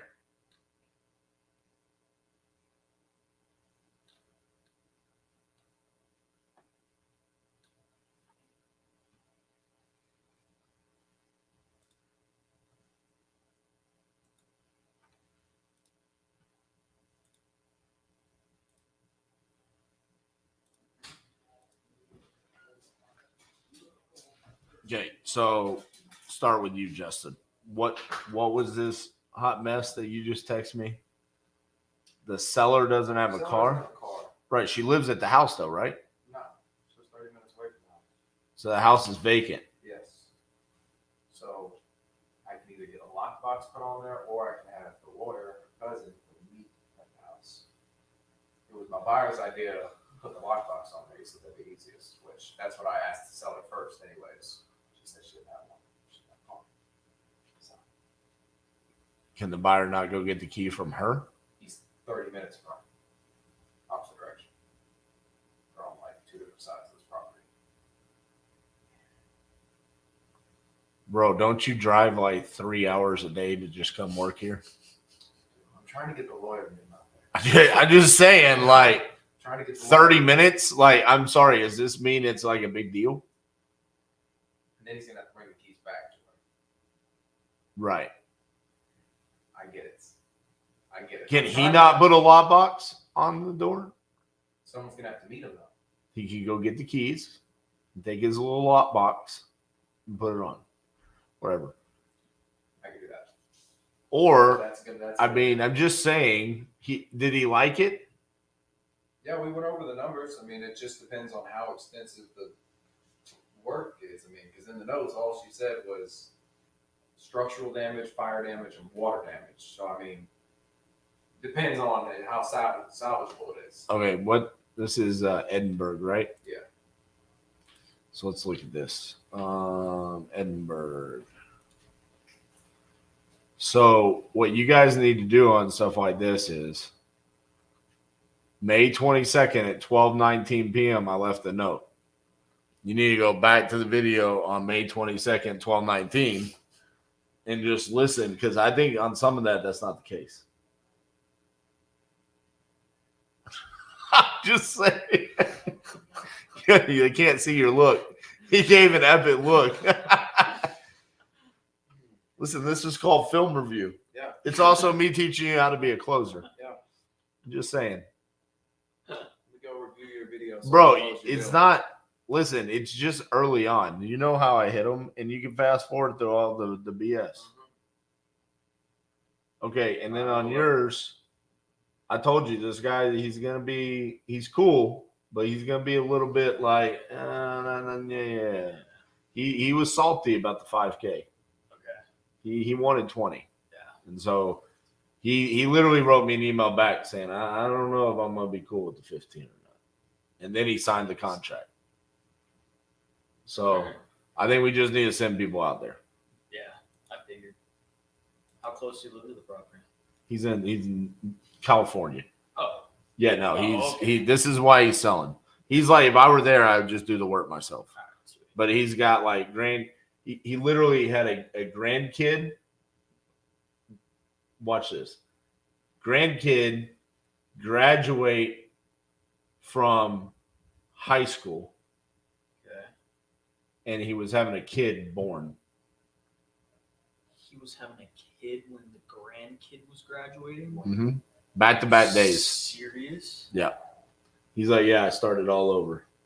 Oh my God. How old is this dude? I don't know. Jesus Christ. Yeah. Bro. It was interesting. So, anyways, I think, what am I doing? I don't need to call that person. I was wondering what you're doing. Yeah, I was about to mess up. I need to call Eric. Hey, and I can give you my buyers who bought our last one. Denora? Well, let me call Eric and see if he wants it. What's up? I need you to call Wolf Street and schedule it for Yeah, tomorrow we're talking about Griffin. between 11 and 1 for the walkthrough and signing. So meet there at 11? Okay. That's what I got from you. All right, very good. Good. And I'll text you the name of the guy who's going. Yes, he's going to want that. Yeah.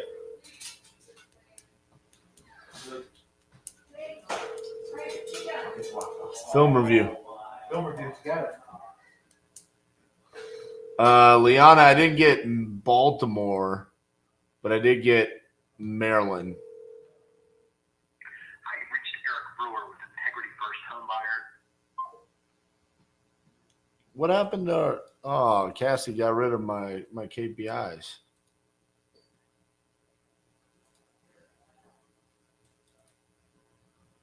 We did get Frostburg, Maryland, and it's sold. Yeah, we only have one deal in Maryland, but it's sold already.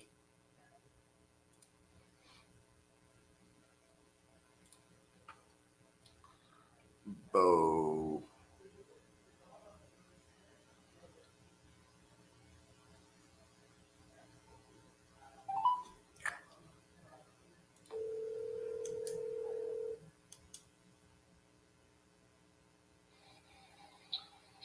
Hello? Bo, what's up, man? It's RJ. What's up, man? What you know about Winchester? Kentucky? Yep. Well, it's about, I don't know, hour and a half from me. Do you move? It's a good little spot. I know people who do. Do you move deals there? I have friends who are connected there. I personally am not the guy for that, but I can put you in contact with people. Oh man, this is a new experience for me, Bo. I'm not used to this. Every time I call you about Kentucky, you're like, "Yeah, I got it sold. Don't worry about it." I know. I do specialize in a couple certain locations, but I'm a man of the people, you know. I'm connected. So we have a good buyer that lives in Winchester, but for the first time ever, they kind of beat us up on the price. Yeah. And like, I kind of adamantly disagree with their opinion, but they're a licensed realtor, so that's where it got like a little bit sticky because it's just about the ARV. They saw it being like way lower than what we're seeing, and then I'm like, Are they beating you up because they want the deal? yeah, like they want it, but they're beating me up where like they're kind of. It was strange because we really weren't trying to make that big of a fee. I think we got it at like 150, and I was trying to get it for like 160, and then they tried to hit us for more. So hey, let me answer this call real quick though, and I'll call you back. Okay? Yeah, you give it like 20 minutes. I got you. All right, bro. What's up, bro? My bad, man. No worry. By the way, I'm live, so if you don't want this to be on the live, I can take myself off. Nah, I don't give a shit. Okay. Yeah, so look, on Yellow Top, Yeah. I should have that financing squared within 24 hours. Okay. So that we can rock and roll forward and get it done. We're probably gonna have to move the date, obviously, from 7 days, but not that much. Okay. But we should be good. So I just need you to give me maybe 24 hours on kind of finalizing it up. Okay. And then Did you using Black Label or did you use somebody else? No, private. Okay, I got you. So we should be cool. It just needs 24 hours. Okay. So here's the thing. The title company will not start pulling title until we have a buyer in place. How long did they say it's going to take them to do title? I don't know. That's this is why I've been wanting to talk to you because I'm like, bro, can we like just put something down on paper so we can get them to at least start pulling the damn title? Because I'll hit you on that today then. D's out sick. So okay. I'll hit you on that today. And let's go ahead and get that knocked out so we can get it. Yeah, because I guess they're just like, it's a new company policy because they've had a bunch of wholesalers like terminate deals. Yeah, probably not pay for title searches. Right. And so I'm like, yeah, but we've done like how many deals with you guys? And they're like, company policy. And I'm like, okay. All right. Well, the assignment will be over any day now. And then it's been like a week and a half. So now they're salty. So Is that your brother? yeah, it's my brother.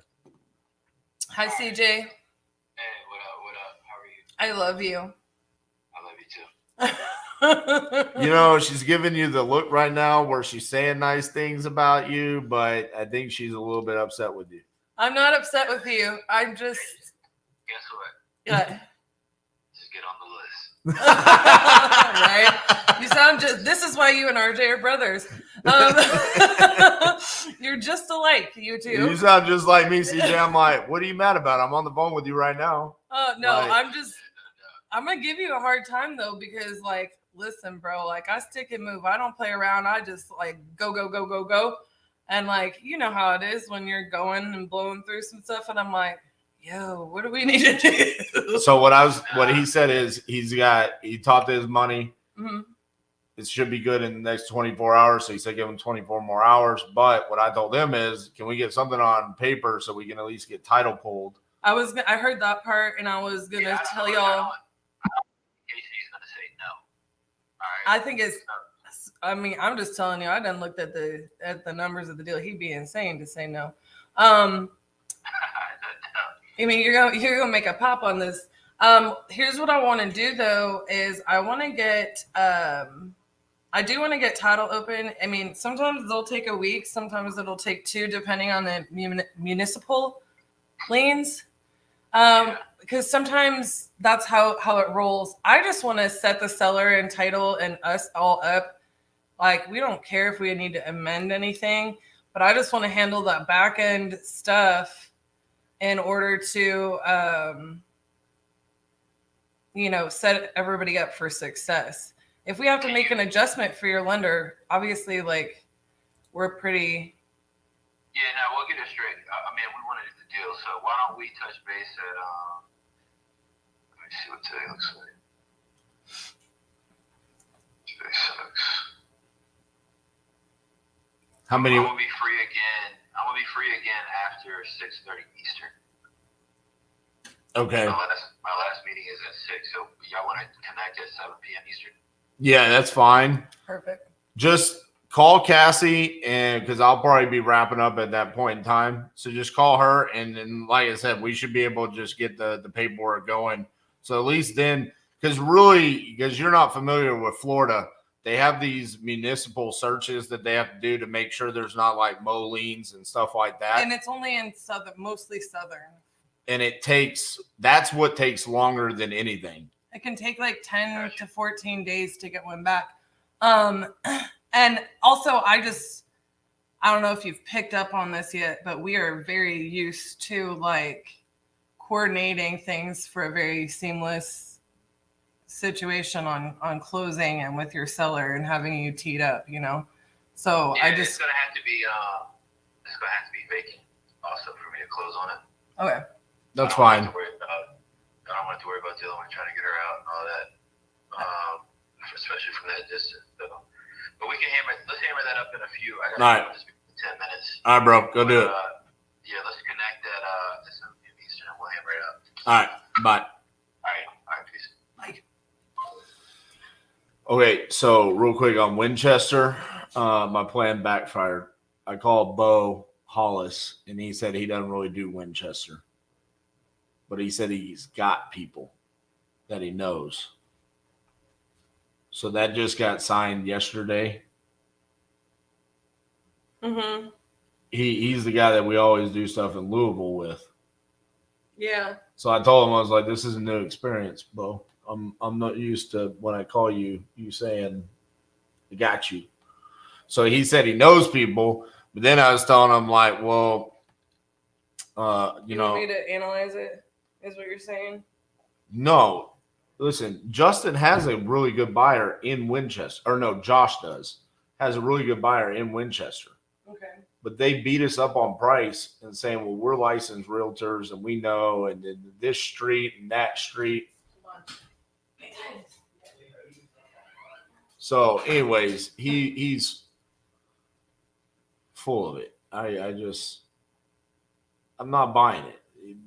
They sent over they literally sent us comps of as is properties in worse condition selling for like $250, saying that that's the ARV, and we're selling them the deal for $160. It's like, no, bro, you could literally take this property, turn around, and sell it for that. Huh? Who's they? The Josh's buyer. I don't know what their name is. Okay. So and Josh was like, yeah, this is kind of strange, but they were beating us up pretty hardcore on it. Saying, well, like, we live here and we're realtors. We know, y'all don't.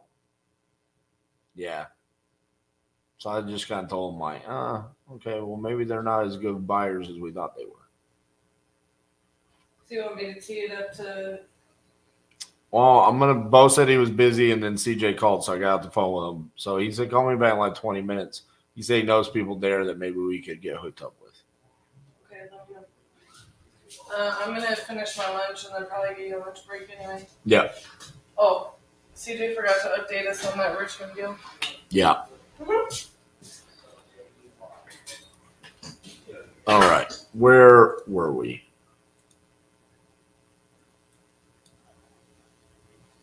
Brief little dispositions. Stop there. That's fun.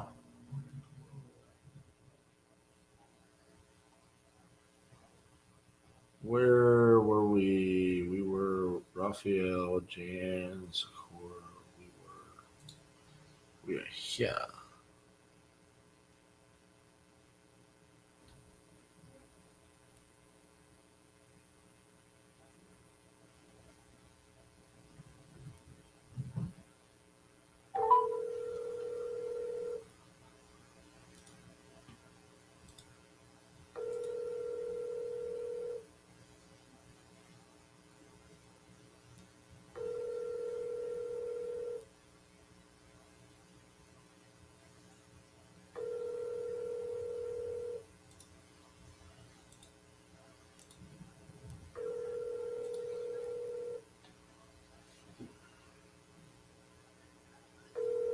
call has been forwarded to an automated voice messaging system.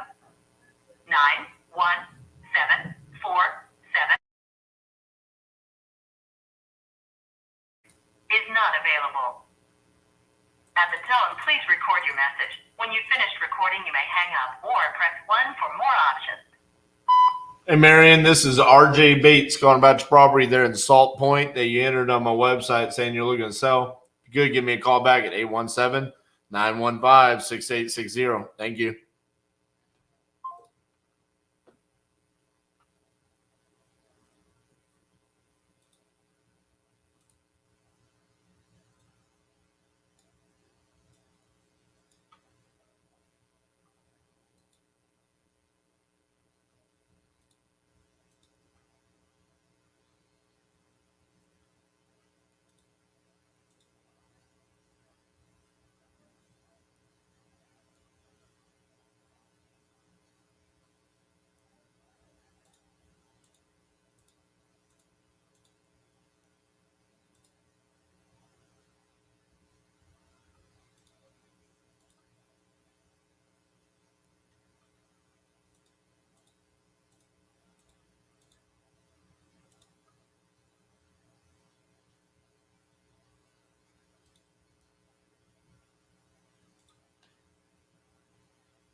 Hi, this is Rosalie. I'm not available right now.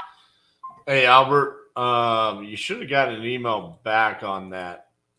I think there was questions about the comps in comparison to our subject property. Hey, Garrett, can you make sure you give a response to Albert about the Arizona JV deal that was emailed over? I think it was on Friday.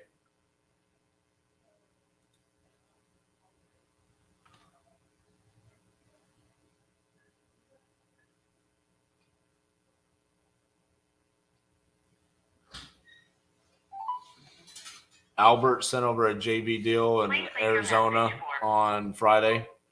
He's asking for Rancho Drive. Can you give him a response?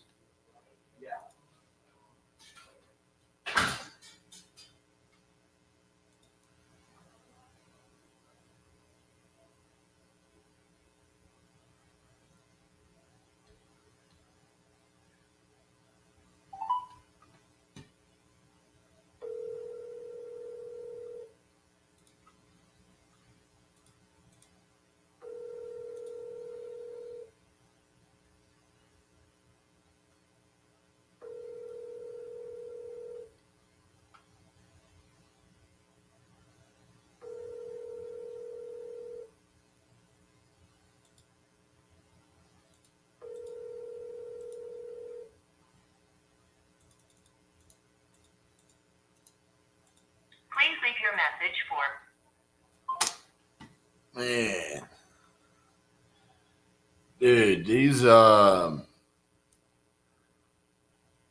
some of these speed to lead leads that I got last week, I just have not been able to get a hold of them at all. Please state your name after the tone, and Google Voice will try to connect you. RJ?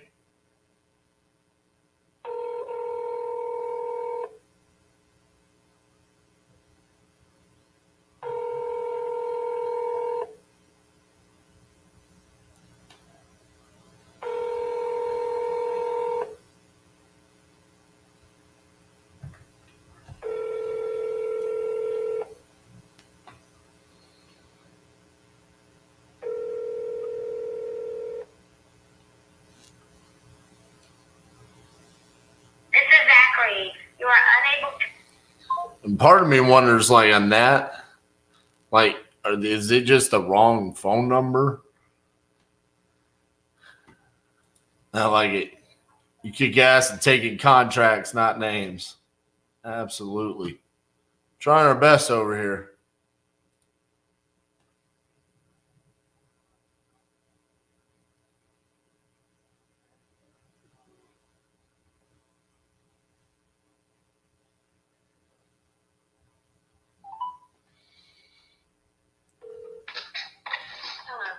Hello, is this the owner of 1400 Babbler Park?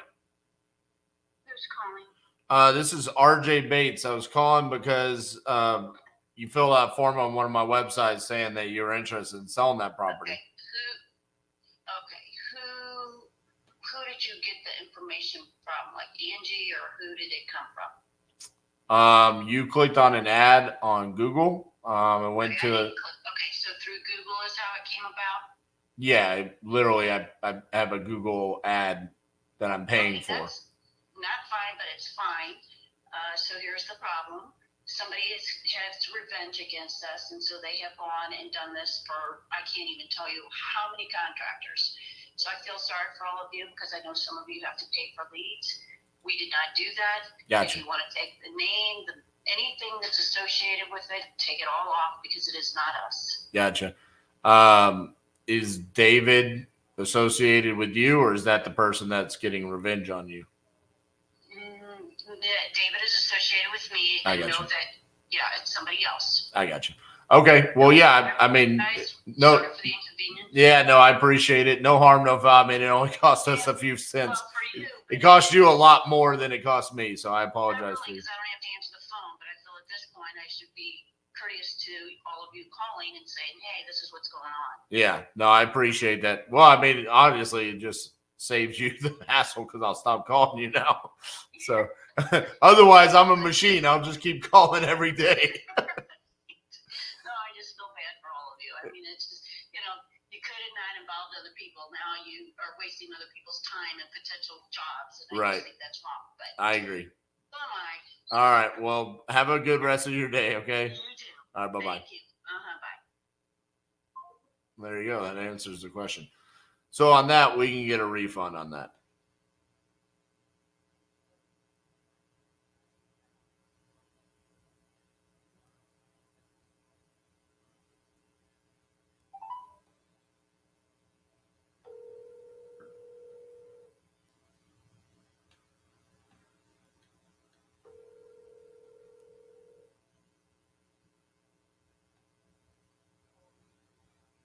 Please leave your message for 9048994.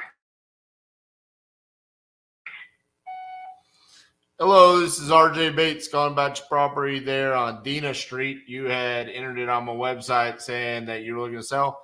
So give me a call back at 817-915-6860. Thank you.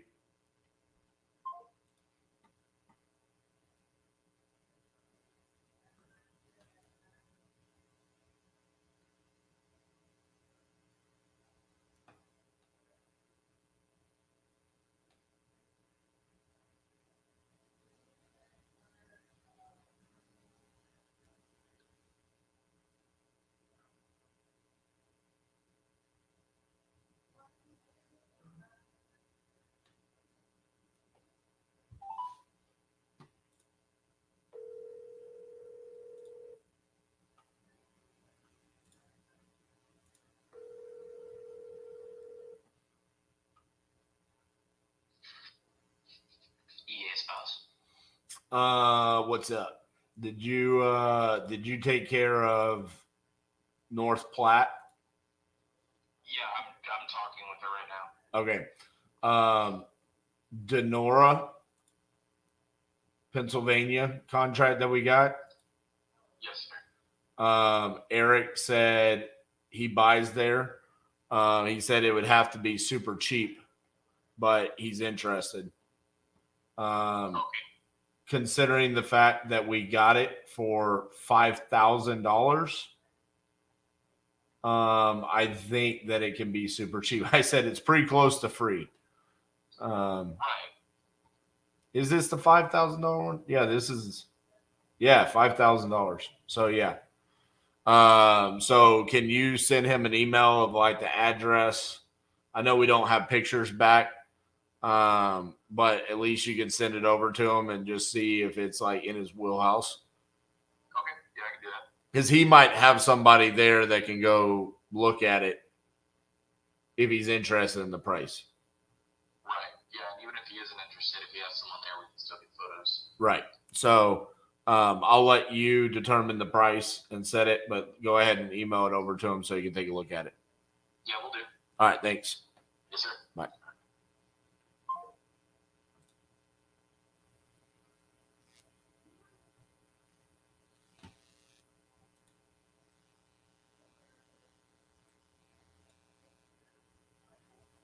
So I don't know if you guys are catching, paying attention, but what I'm doing today is I'm doing a blend of dispo with acquisitions as well. So like as I'm going along, I'm doing a lot of texting. Nobody knows these deals on our team better than me and why I locked them up. So it's my way of working with the dispositions team. Pointing them in the right direction, delegating certain actions to them.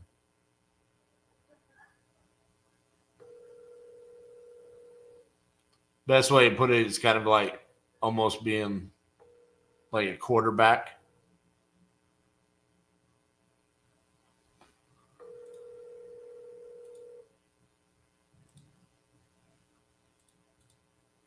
Hi, it's Debbie. If you want to leave a message, I'll get back with you. Thanks.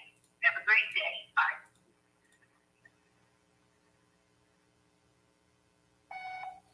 Hey, Debbie, this is RJ Bates calling about your property there on Winbrook. Give me a call back, 817-915-6860. Thank you. Cassie.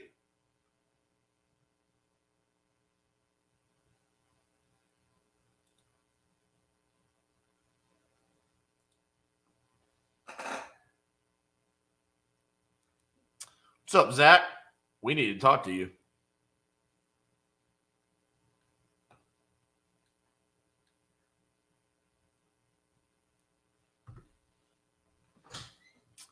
We need to talk to Zach about Lawton. About it. It closed. He needs to get paid. Yeah, I know. I'm literally talking to Kristen about payroll right now. Well, he just said, what's up? And so I was like, before I forget. Oh, yeah.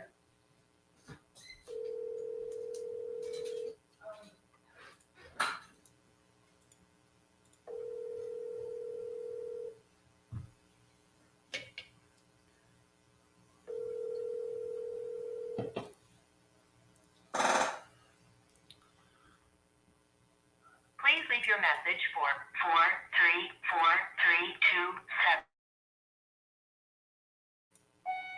434-327. Hey, Rich, this is RJ Bates, calling about your property on Riverside. You had entered it on our website saying that you were interested in selling that property. So if you could, give me a call back at 817-915-6860. Thank you.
Matthew Rusty. Please leave your name, number, and a brief message, and I'll return your call as soon as possible. Thanks, and have a great day.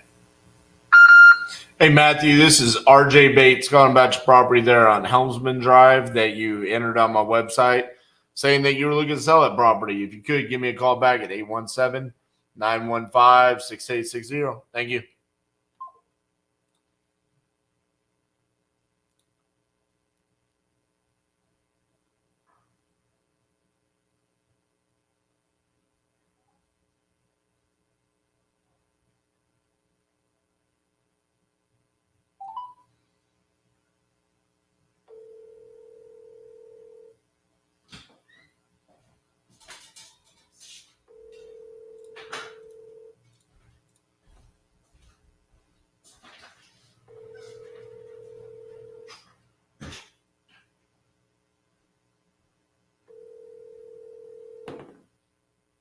Your call has been forwarded to an automatic voice message system. 81554000503 is not available. At the tone, please record your message.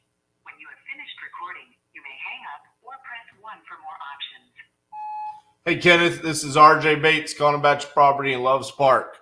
You entered it on my website saying that you're looking to sell that property. So if you could, give me a call back, 817-915-6860. Thank you. All right. Imran. Let's go. Let's get this.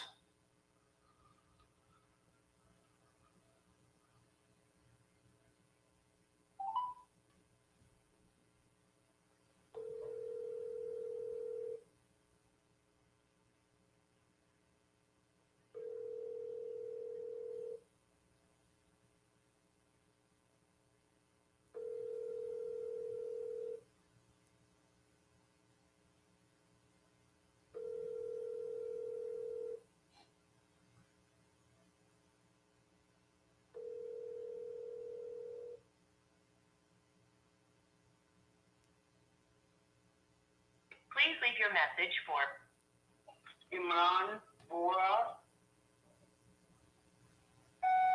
Hey, Imran, this is RJ Bates calling about your property there on Wolf Street. We would like to meet you out at the property tomorrow at 11 a.m. if possible.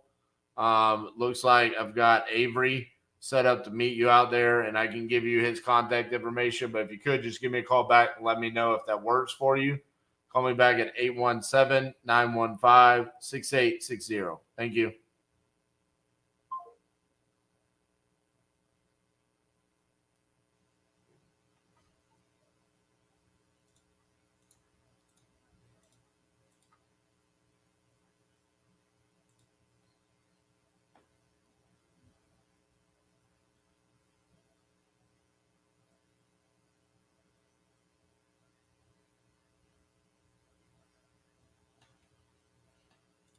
Your call has been forwarded to an automated voice messaging system. 91885 is not available.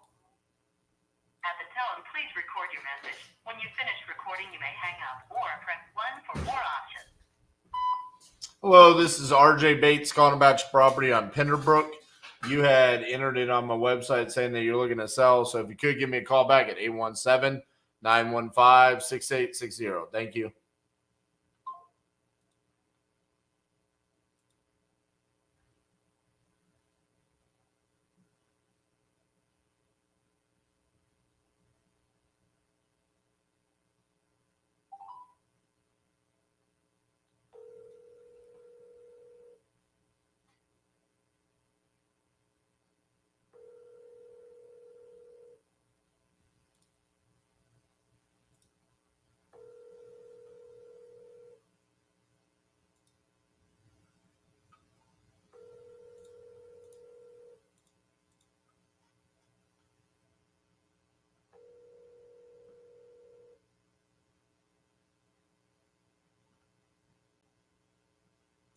Please leave your message for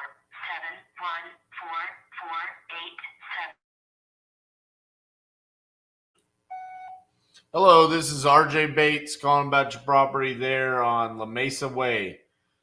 Give me a call back, 817-915-6860. Thank you.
Please leave your message for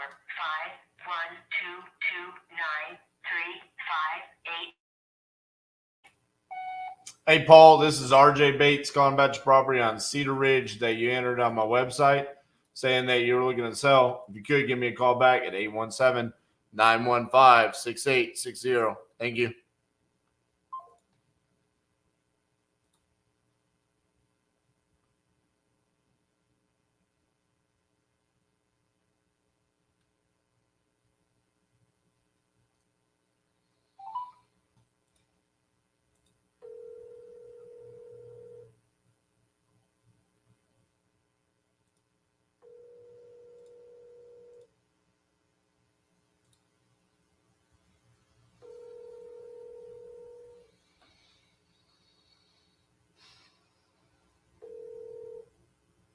I'm sorry, but the person you called has a voicemail box that has not been set up yet.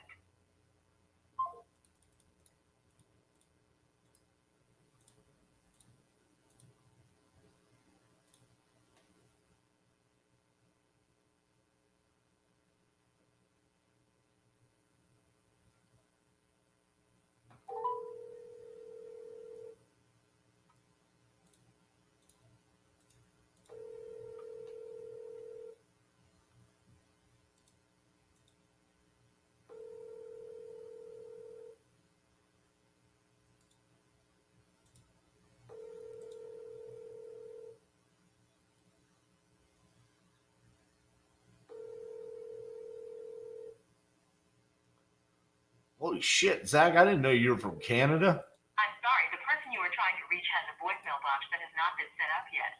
Please. Are you the person that always listens to my podcast as soon as they come out in Canada?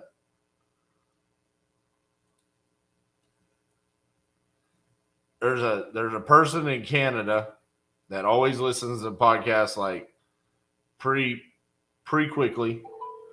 And then there's a person in Sweden. I've been trying to get whoever the person in Sweden to respond. But I don't ever hear from them. The mailbox is full and cannot accept any message. I've literally asked them on the podcast, like, hey, whoever this is in Sweden that's listening right now, can you respond? I want to know who you are.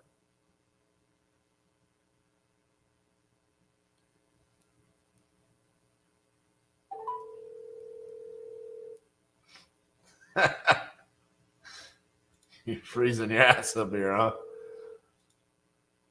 It's almost June. Not warm up.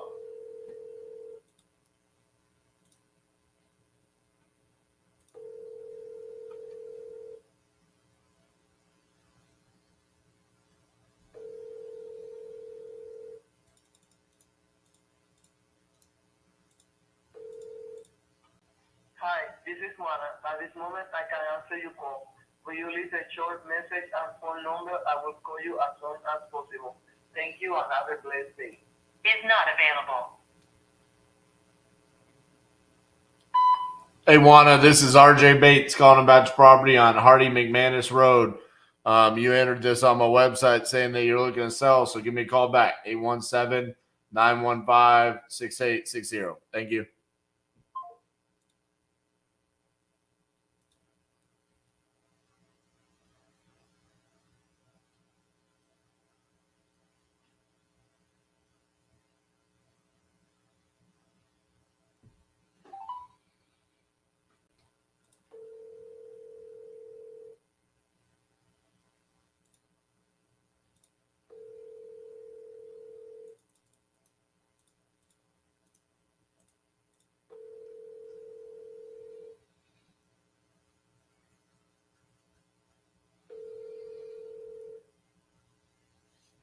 Please stop and listen to this message.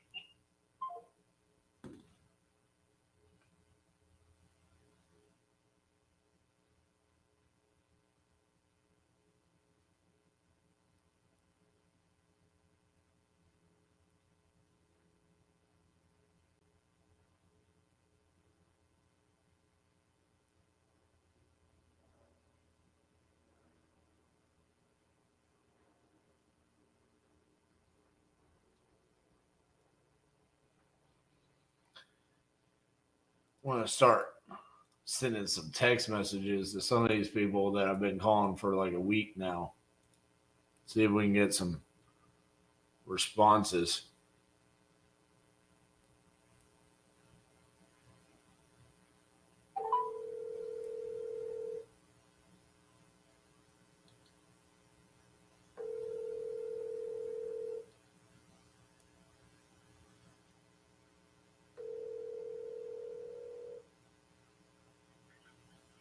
Hello, it's Brenda. Sorry I can't get to you right now. Give me a call back. Thank you. Have a good day. The mailbox is full and cannot accept any messages at this time. Goodbye.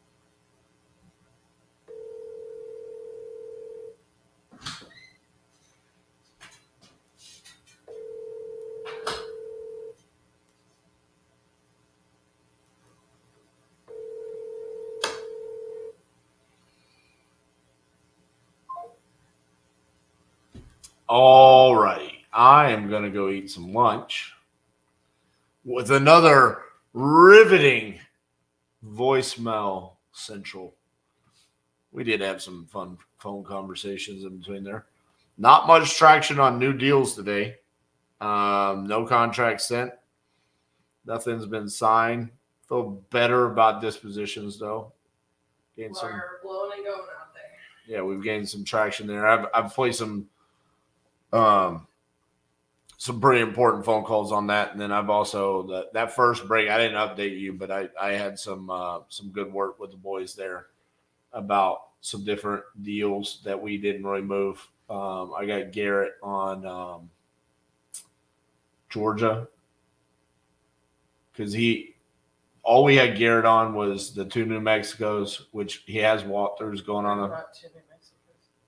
1 New Mexico, and then we had him on Roswell. And That's New Mexico. Yeah. The 2 New Mexicos, he has walkthroughs going on both of those today.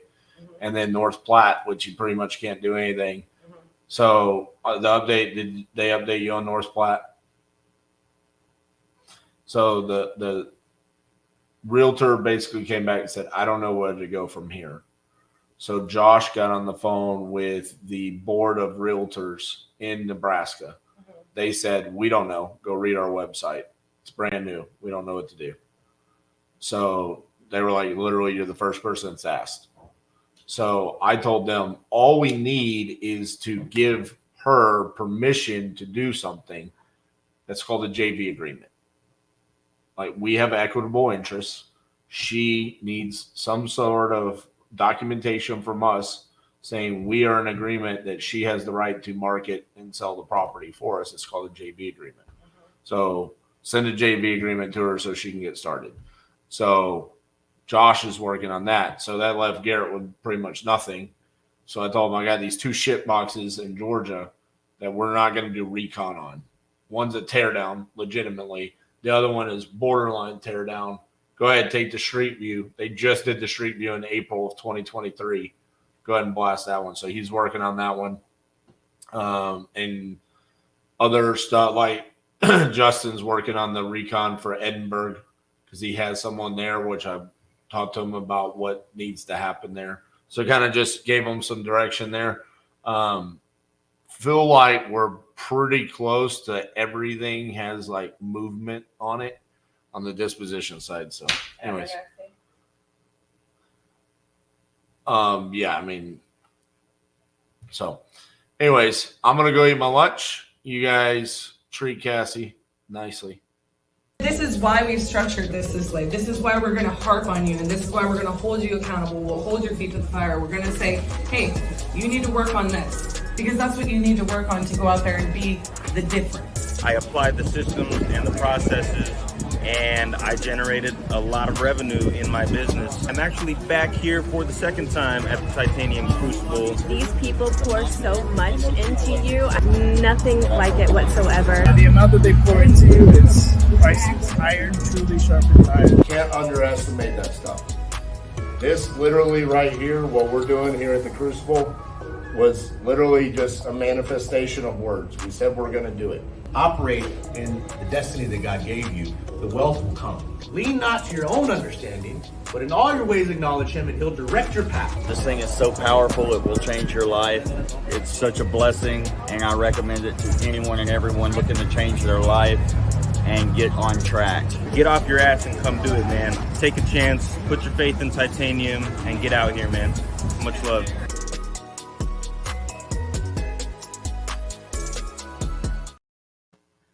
Hello. We hope you've had a wonderful day so far.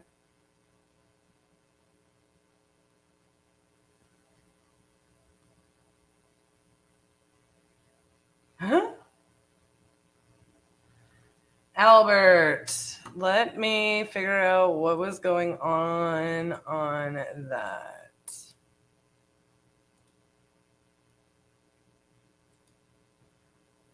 Sup, Zach?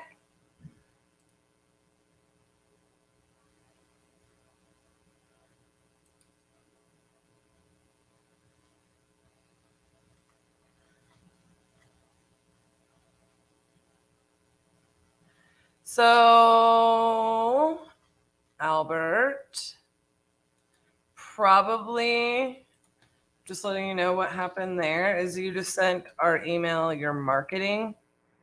So it's just when people send us their marketing packet through like a Constant Contact or MailChimp, we just don't look at it. We're not thinking like it's an intentional thing because we get people put our emails on there all the time because we're buyers also. So if you are looking to JV this deal, then what we would need is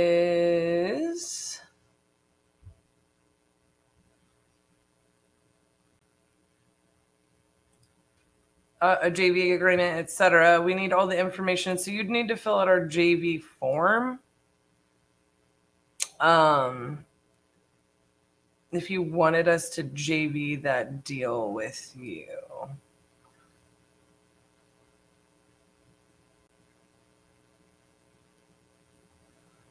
Unless you were sending.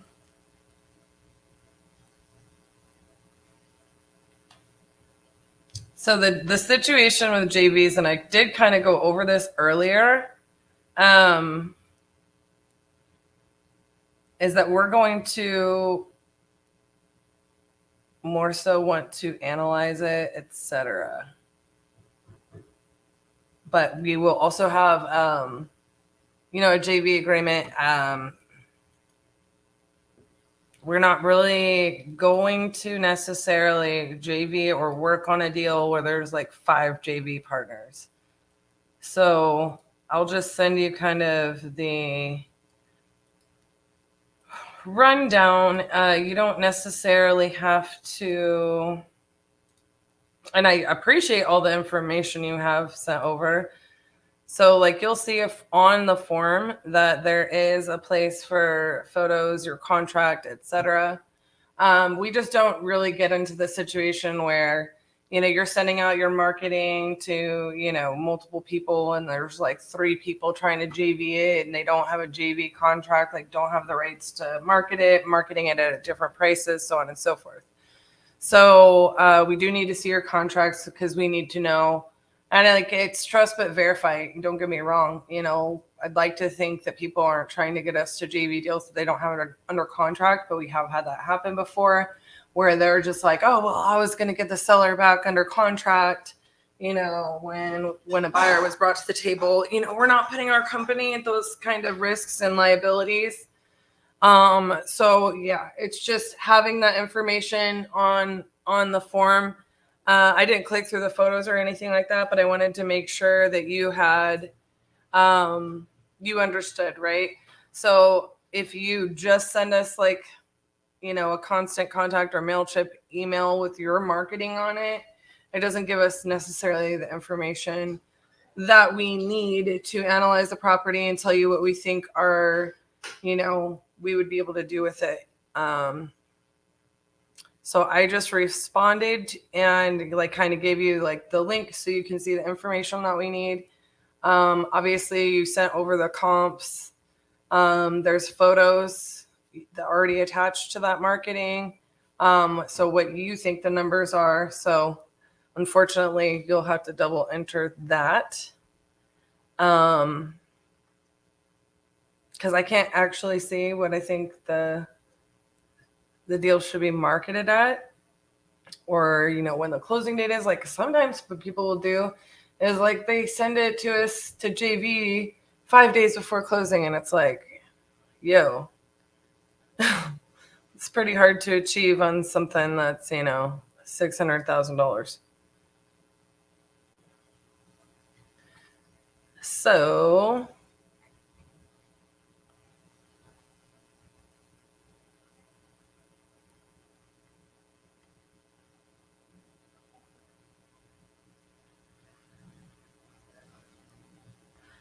Keaton, I need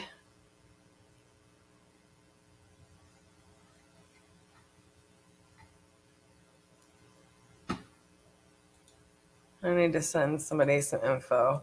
So as RJ was explaining, we do have quite a bit going on. Yesterday was interesting.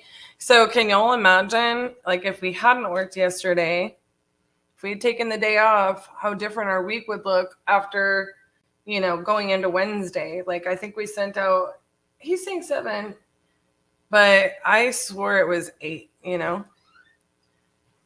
On Winchester, will you update the closing date, please? And thank you.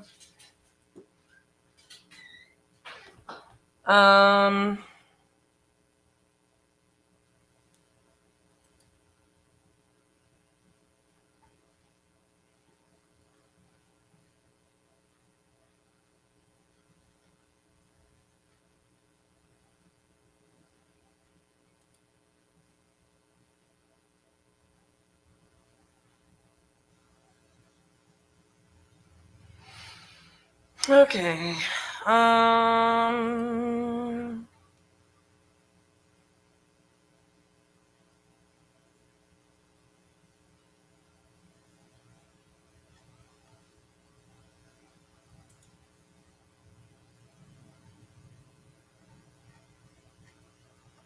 I'm right now just going through our recon list.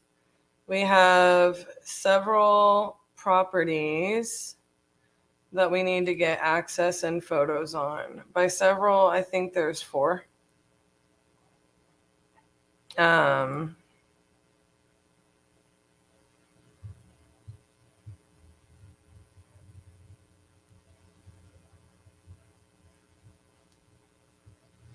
Yeah. 4, potentially turning into 5. So I just wanted to make sure that we were assigning those as a team, like, hey, this person is going to get photos. That person is going to get photos.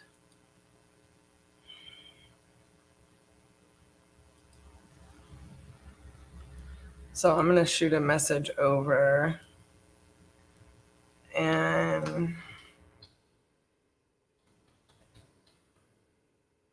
oopsies.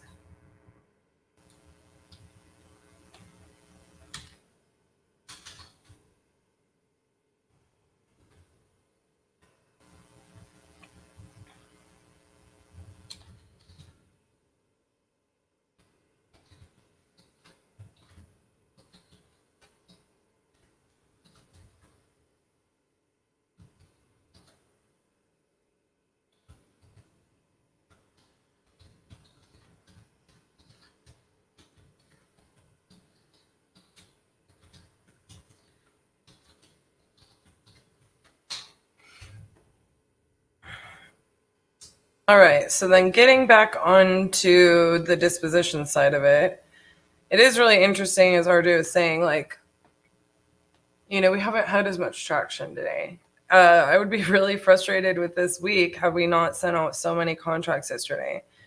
I know that there's some people where it's like,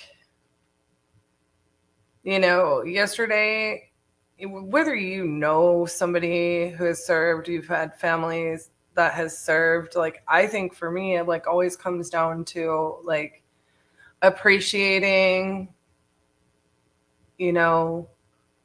what truly has taken place over the history of time for us to have freedoms that, frankly, even if you have experienced other parts of the world or you haven't, I think it's very difficult for us to not underappreciate that as citizens of the U.S. I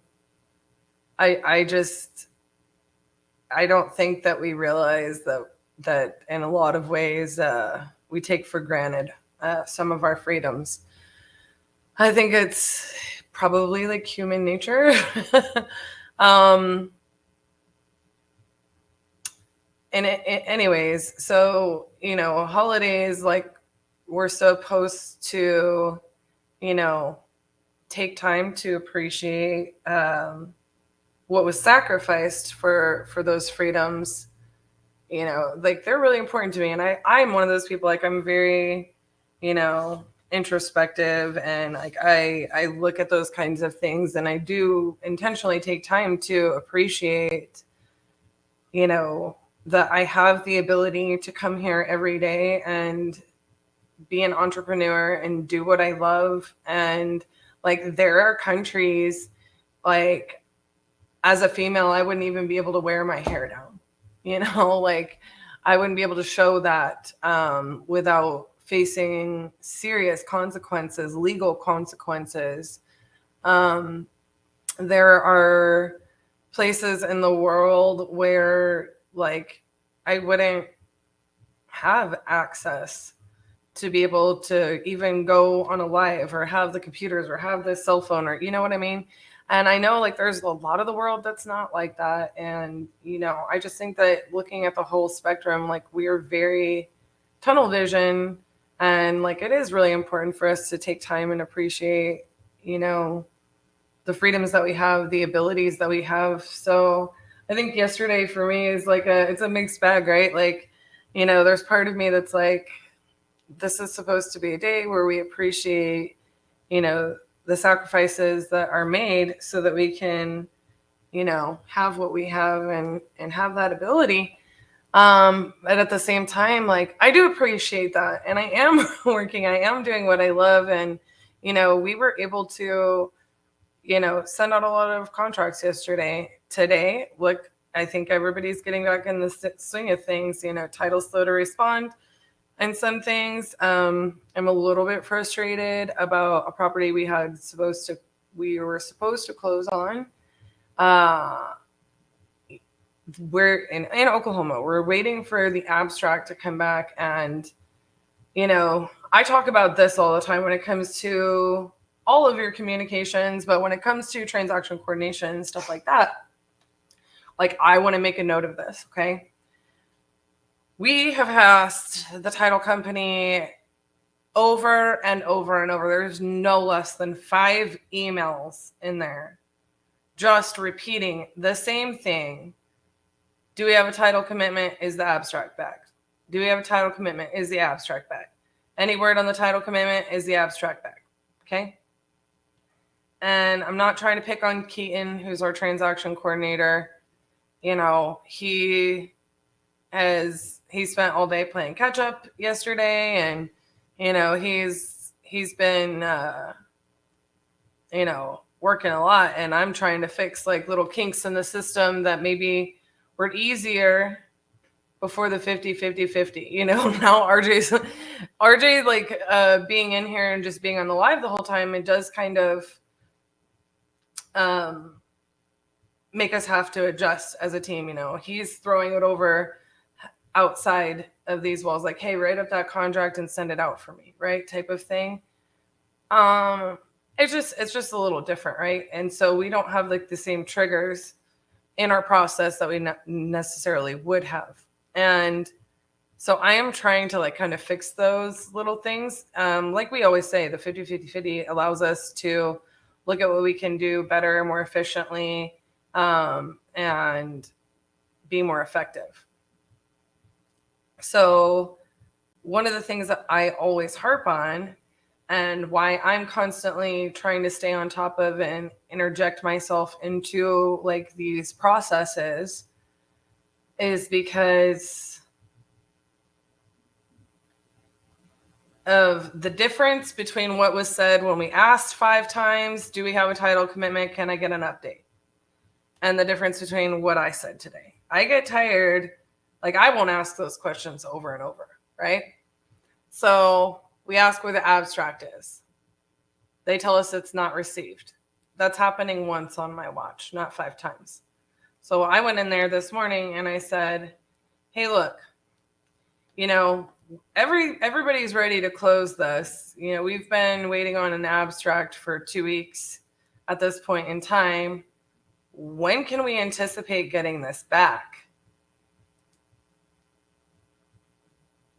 Like, is there something that we should be telling them, telling our sellers, like, this is going to take this amount of time? Because to me, I don't understand why it's taking so long. And we're looking to try to close this. Everybody's looking to try to close this week. To which they respond with some email about how the abstractor changed their system and blah, blah, blah, blah. Let me actually pull it up. I'll just tell you guys what it says, because it's super frustrating, because we should have been closing this week. And I'm only sharing this with you guys so that you understand how to work through these situations. So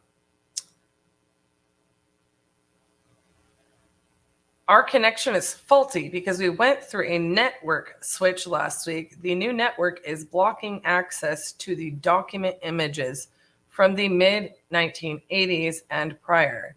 Our IT department is working on our document access, as that is the only place that we can retrieve the Tulsa County documents. Unfortunately, we don't have a precise ETA at the moment. It could be completed next week if the errors are worked out quickly. This is something that takes 7 to 10 business days on the norm. This was something that was ordered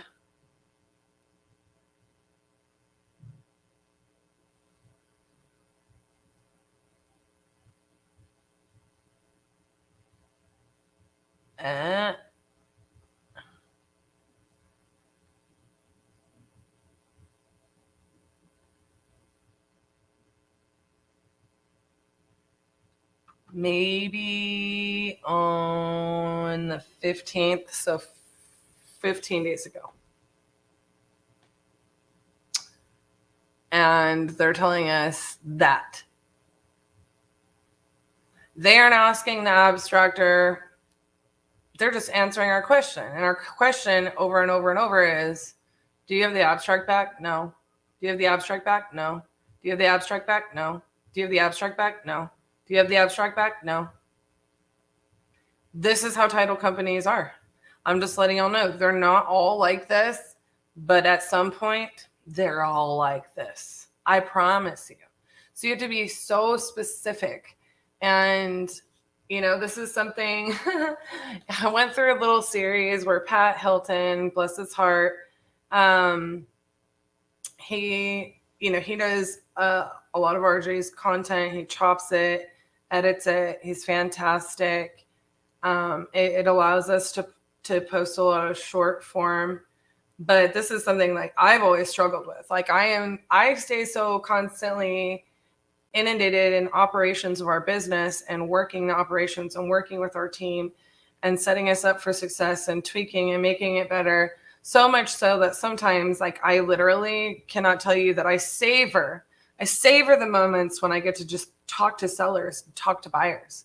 I really do. And I love our team and I love what I do. Do not get me wrong. I don't mean it like that. But you know, it's a lot. Like last night, I was working at midnight on just tweaking a little thing in our system, right? So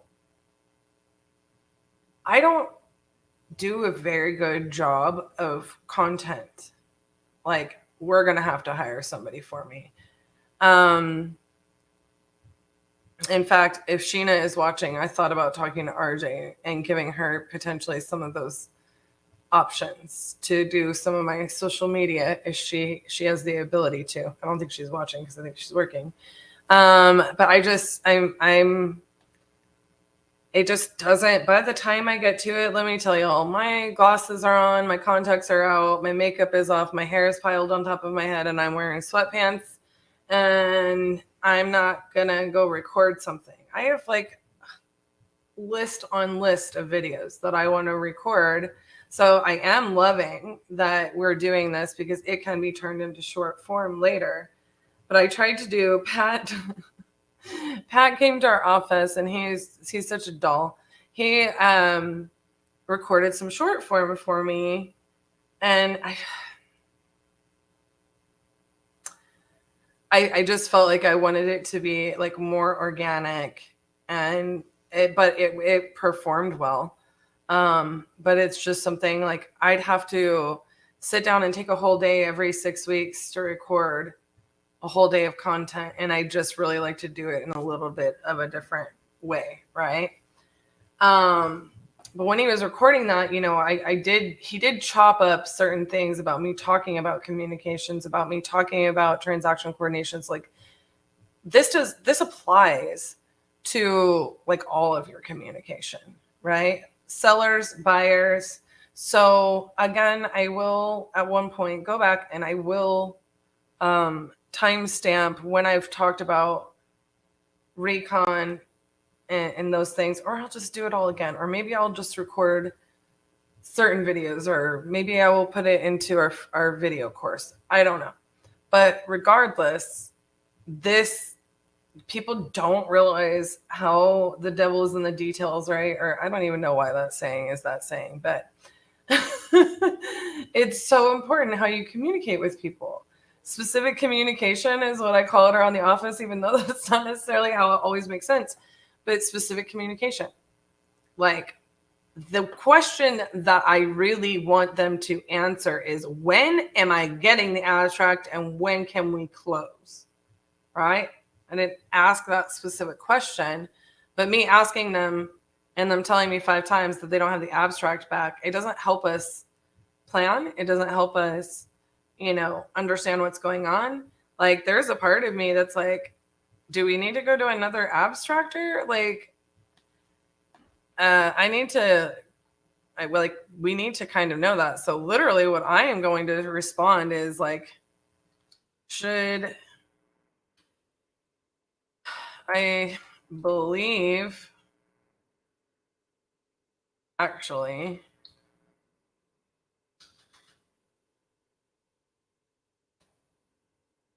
did anyone ask the seller about the abstract? Should another abstractor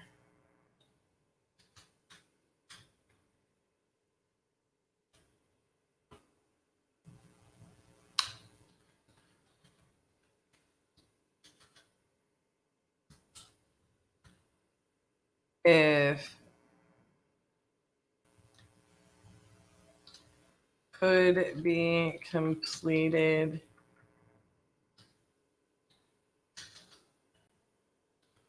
next week is our best case scenario option with this abstractor.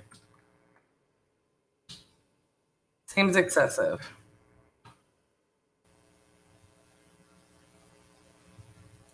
And she's not answering our question of like, anyways. I wanted to share kind of like that. I wanted to share that situation with you guys just because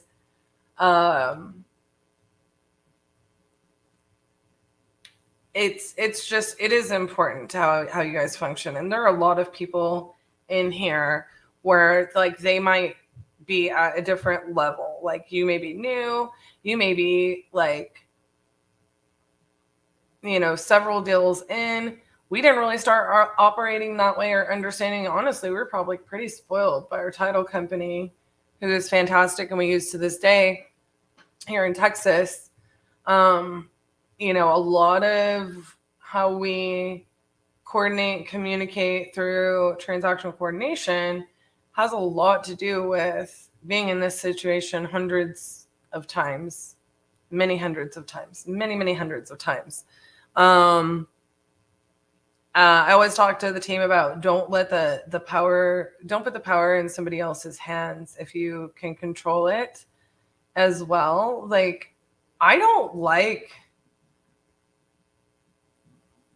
waiting, you know, a week to hear that from title only to be told, well, they had a system.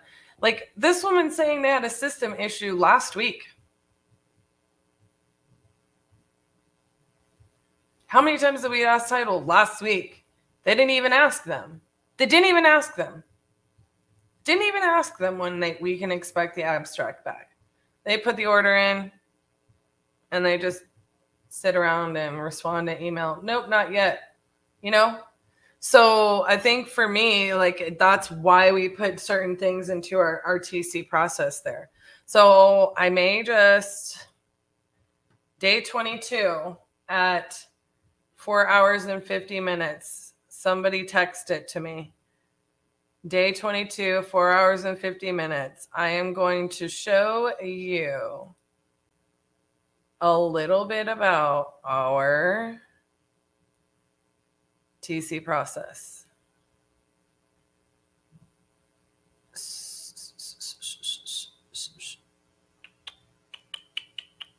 Oops, that's our custom fields. Checklist. Okay. I wonder if there's a way to hide some of this. Well,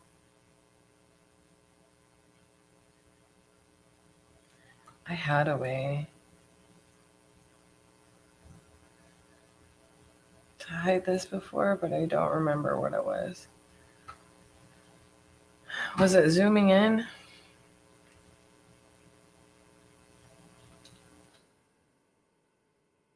It was zooming in.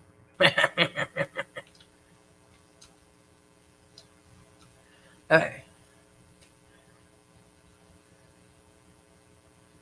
So what I'm going to show y'all Okay,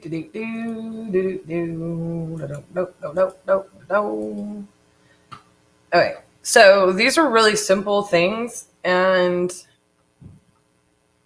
frankly, we get a new contract. These are the items on TC. We will set a date and time for a notification and assign it to a person, which is going to be key. So we have a templated email that I kind of shared. If it's a JV deal, do we have that assigned? If not, we can go ahead and delete that task, right? Instead of setting a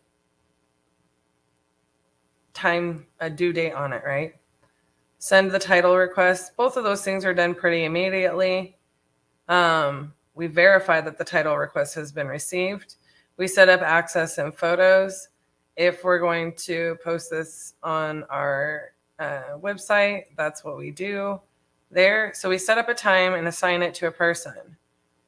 Do we have an inspection period? Are we assigning it? Is it signed? Do we have earnest money due? Do we have a title commitment back? We set up a time to check in on the title commitment even. Buyer info, have we sent that? Buyer intro, have we sent that? Is there earnest money deposit? To check with all parties on closing coordination. Are they signing in person or with a notary? Do we have their lender information? Do they need an appraisal or BPO? Clear to close, final walkthrough, those types of things. Disbursement form to title with our information. Check on the closing schedule. Have we reviewed settlement statements, that final walkthrough, and are we closed and funded? Receipt the funds. So that's a simplified version, to be honest. It is a simplified version of it. And the reason for me, I came up with this is our closing coordination and transaction coordination process, is this has to be in our CRM. It absolutely has to be. There's no way this could not be in our CRM. And there's so many things that happen in between that we have another checklist where we set any additional tasks that come up. That's our bare minimum for closing and transaction coordination, right? Those are the things that are pretty much going to happen on a repeat basis, so much so that we have them up there automatically and we take them off if they don't apply to that transaction. So it is so vital, you guys, that you are on top of your transaction to that degree. I see this happen over and over and over again in this industry, in that there are so many people that will do exactly what that title company did. The next step is out of my hands. They're not gonna power this through to push it to the next step. So what I always teach our team, and what you guys should know when it comes to TC and such, is that you always, always, always should be setting the next step. If you complete a task that needs to happen, conversation with the seller, conversation with the buyer, conversation with title, conversation with the lender, conversation with a tenant, whomever, you do that thing on that deal and you set the next step and you timestamp it. Excuse me. You schedule it.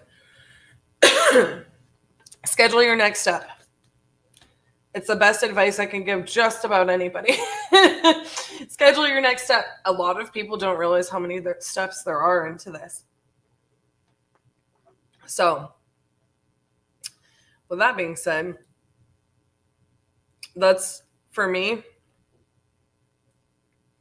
on the recon side of it, like that's happening before. You're scheduling access, photos, setting up expectations, so on and so forth.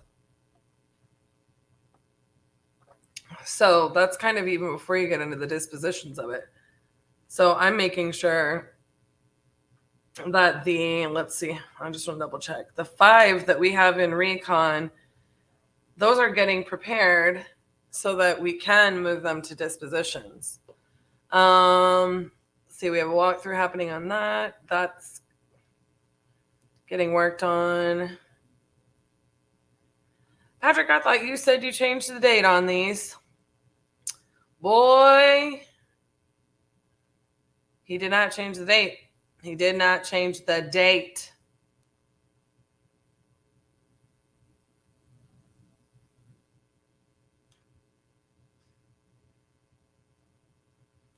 Let's go, Roswell.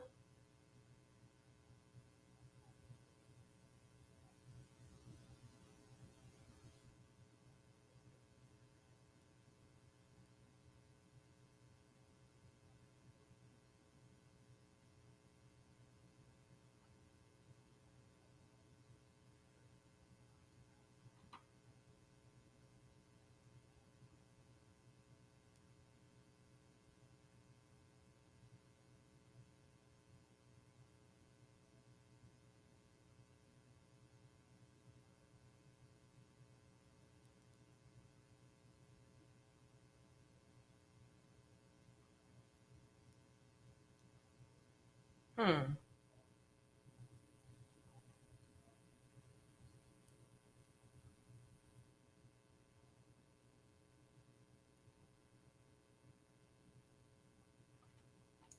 know what I'm going to do? I think, what do y'all think if I call on some dispos? Would we like that? Is it time? Is it time? Let's see if I can't put on a clinic for y'all.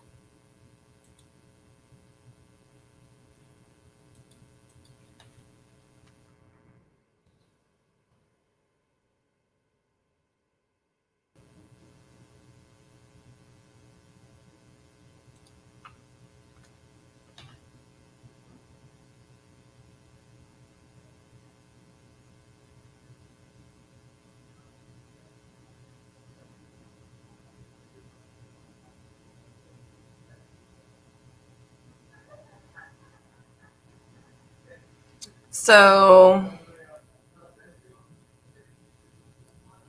you can see like buyer's score, flip history. So I'm just looking through here to see on our notes.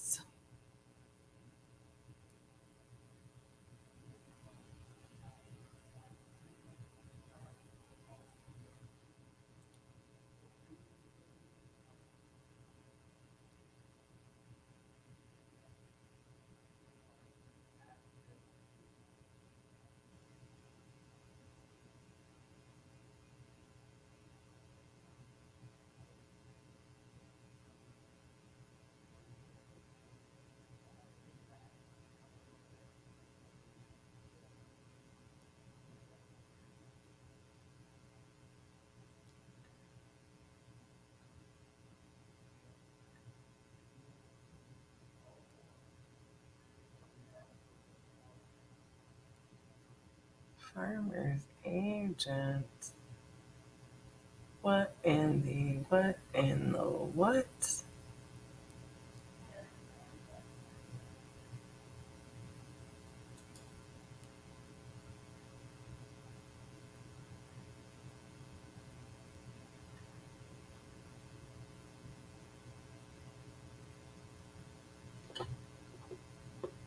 Do you recommend the batch leads with minute pages set up for someone doing the solo? Recently just got out of a partnership that wasn't working and thinking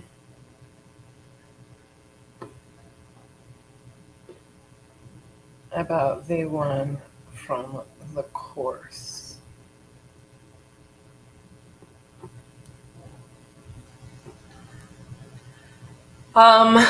So if you look in our show notes,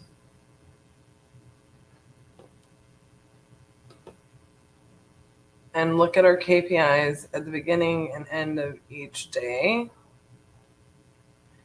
like that's such a mixed bag. Like, I mean, clearly we're showing you what we are doing to generate what we're doing.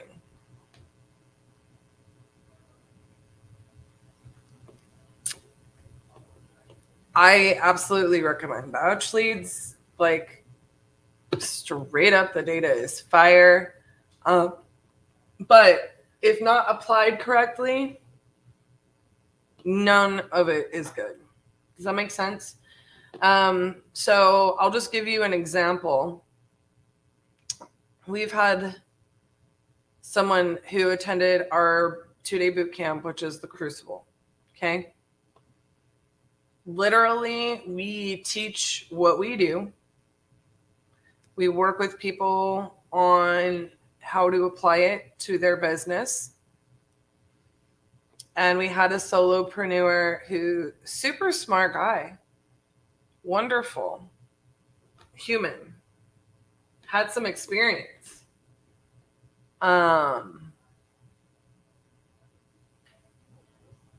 Experience just a little funky. At the time, could have totally ramped stuff up, left the Crucible fired up, ready to apply, but all of his marketing budget's worth of money in Columbus, Ohio. Not what we would teach for anybody to apply. Thinking he was just going to get a bunch. If you're going to buy an Ohio market and blow your load on it, it wouldn't be Columbus, Ohio. It's like the hardest market in Ohio to acquire deals. Like, the more sellers than anywhere in Columbus, and the Ohio market in the state of Ohio want full retail and think their property's worth more than it is when it's a rundown hunk of junk.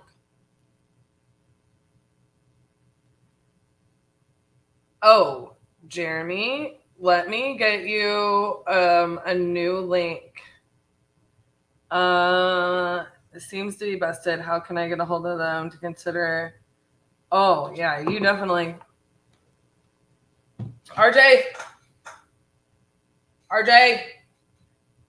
Hey. Man, y'all don't listen. Who do you want? RJ. RJ. Okay, yeah, we'll email it to you, because if it's in the show notes and it's a busted link, then we definitely need to get that fixed. What's up? Integria's link. Anna and Jeremy, we're going to get some VAs. Okay. So can you test that for me really fast? Yeah, I'll put it in the notes. Oh yeah, we'll fix that in the show notes, and once he's confirmed that he's fixed, I'll also email you guys. Or text you. You're very welcome. Their website has been jacked for a week. What? I mean, I will text a girl. I will text our girls. You didn't use the link, you just looked him up? Oh, well, use our link.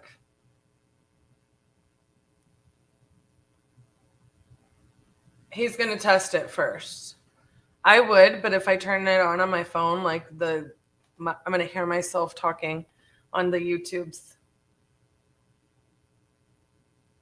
Yeah, you absolutely want to, no joke. And I've known people who've had like success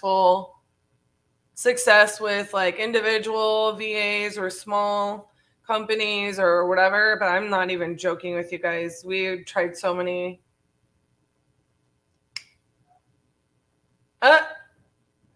I'm an obsessed fan.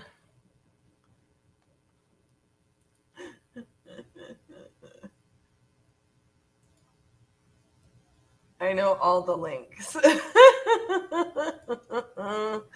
Robert Blaine. Okay, so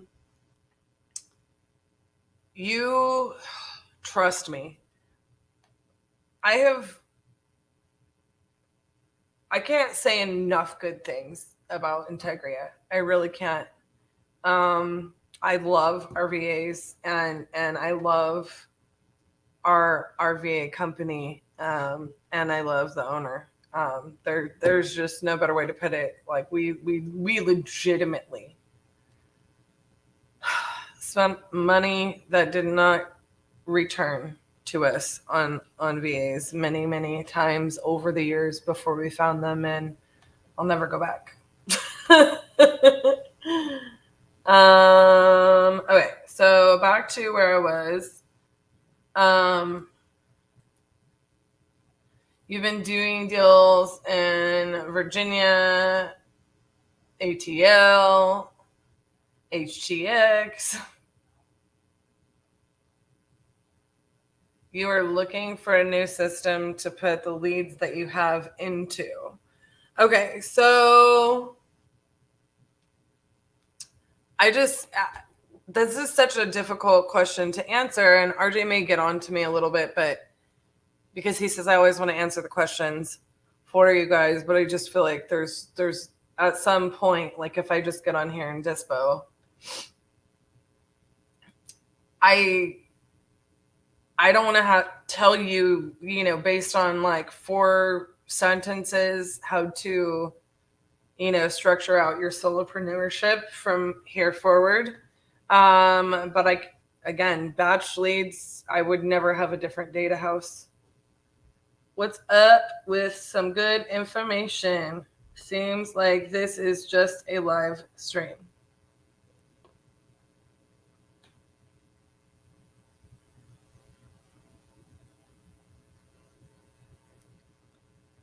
Hi, Ronte Gilmore. I am not sure what you mean by that comment. What information can I help you with? This is just a live stream. What are you expecting it to be? We've been calling sellers all day and sharing info. Lots of info.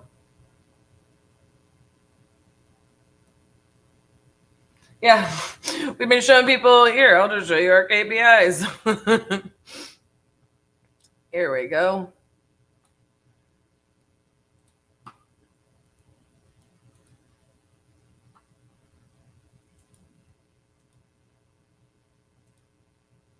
Were the leads agreed upon between partners? I have been straight robbed by partners who never invested $1 and stole tens of thousands. Yeah, that's true. That's just like a whole situation. That's why I'm like, I'm hesitant to call. I wouldn't go to another place to house data other than Batch. And Jeremy, we love Integria. And then in addition, as far as the dialer, we use Batch Dialer as well. So it just depends on how you do plan to outreach to them. And yeah, we love minute pages as well. So there's our KPIs. We're not even through 22 days yet. So this is fantastic. So yeah, I hope that works for you. Did you figure the Integrity thing out? It was fine? Yeah. Okay. What's up with some good information? What information does... Some dude named Ronte said. Oh, I know. I asked him. I'm like, I'm not sure what you mean.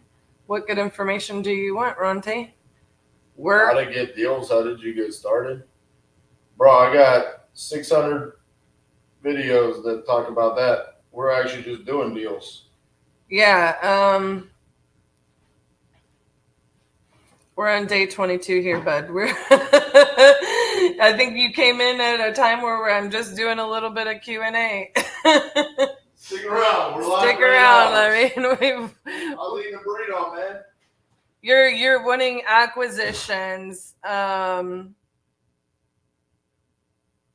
I mean, you can go to I guess the most recent ones would be the 21 days prior to this one, or go look at yesterday's deals. I think we sent out 8 contracts yesterday, just RJ calling. That wasn't even me calling.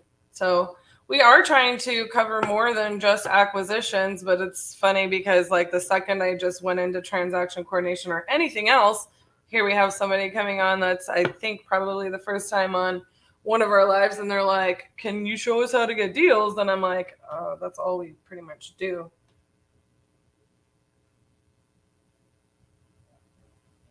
Vet your partners and use contracts like a JV. Yep.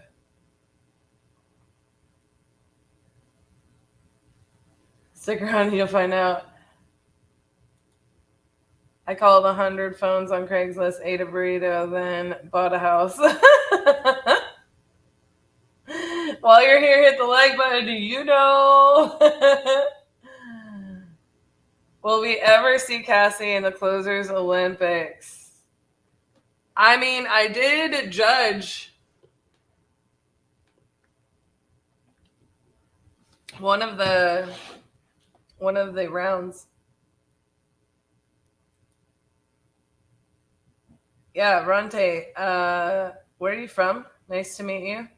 How did we get started? Or that's a long story. I don't necessarily want to do story time. Oh man, to ask your question. The thing about the Closers Olympics, goodness gracious.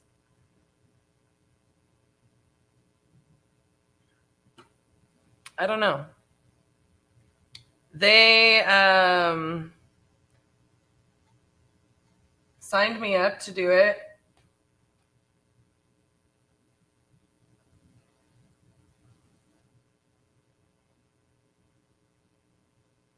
I got you, Ronte. So you're brand new, never done a deal.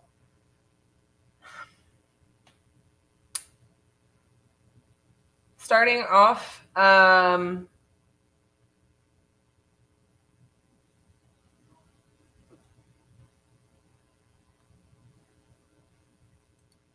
don't know if you mean contact or contract, but I probably would recommend neither of those things. Starting off, I would recommend you learn how to underwrite a deal and analyze a deal and comp before you're going to have to educate yourself to some degree.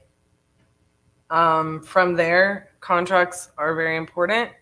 And then you should be ready to talk to a seller. We have a ton of videos, including all over this YouTube channel, showing how we speak to sellers, how we talk to them about the deals, but it's all based on those things. So you got to set the foundation. We do have VAs. We do batch leads. We have motivated sellers that we use. And then, yes, iSpeed to Lead and LeadZolo are some of our lead sources. I'm ready, boss. You're already ready? Yep, I got people here to call back.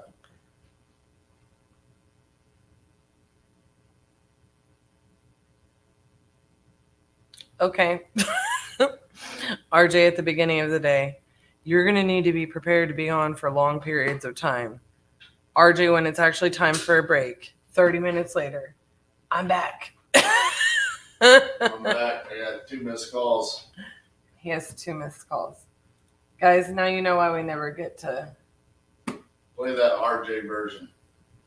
Okay. After this short commercial break, the King Closer himself, he will be back. We are going to give you everything that we have to succeed. Use the tools that we've given you. Utilize the knowledge that we've instilled in you over these past couple days. Skip tracing, cold calling, and SMS, and how they create a process that's very simple but very, very, very effective. I feel like it's going to transition our business from here all the way up. As an example, these two gentlemen are really doing something special with Batch Driven on average, getting how many deals a month? 5 deals a month from Batch Driven. That's our first year in business, and we just did 560,000 gross revenue. Woo! We're learning so much from RJ, Cassie, and Elijah. I'm an active duty military guy, so it's so cool to come here and just see the integrity and the purpose and things that RJ and these guys are driving into the students here. We don't want you to just go out there and be successful. We want you to do what you're going to do the right way, the most applicable way. Be that Army. That's what it means to be a Titan. You work with great people, they're going to give you greatness in return, because now it's a friendship, and who do you always want to work with? Your friends. As a full-time house flipper, I wanted to do something a lot more virtual. I got introduced to RJ through my friend here, John, and didn't even know what I was coming to see, but after leaving, we've learned a ton we're going to implement into our business, and I think it's going to change the way we do business moving forward.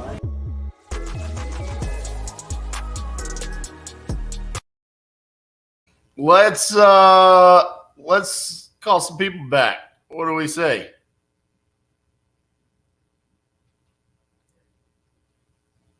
My buddy Imran, Little Rock, Arkansas. Kristen.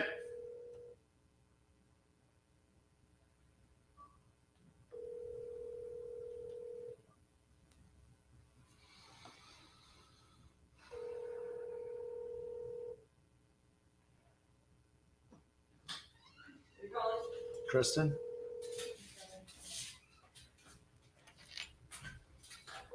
I need my go up pin. Okay? Where's my battery? I threw it away. Please leave your message. Why? Imran, You threw the battery away? Yeah, Why? because you injured yourself on it. No. You need a fidget spinner. Do you need me to run down to the dollar store? I like the flick of it. You in the trash, gone? In the trash. Oh, bro. Savage. Yeah, dude, your finger was all swollen up. You had some weird splinter. Like, don't be a weirdo. Here. Mess with this Alaska flag. No. Go Alaska. Oh, man. I can't believe you did such a thing. All right. Who else called me? Phil. Where you at, Phil?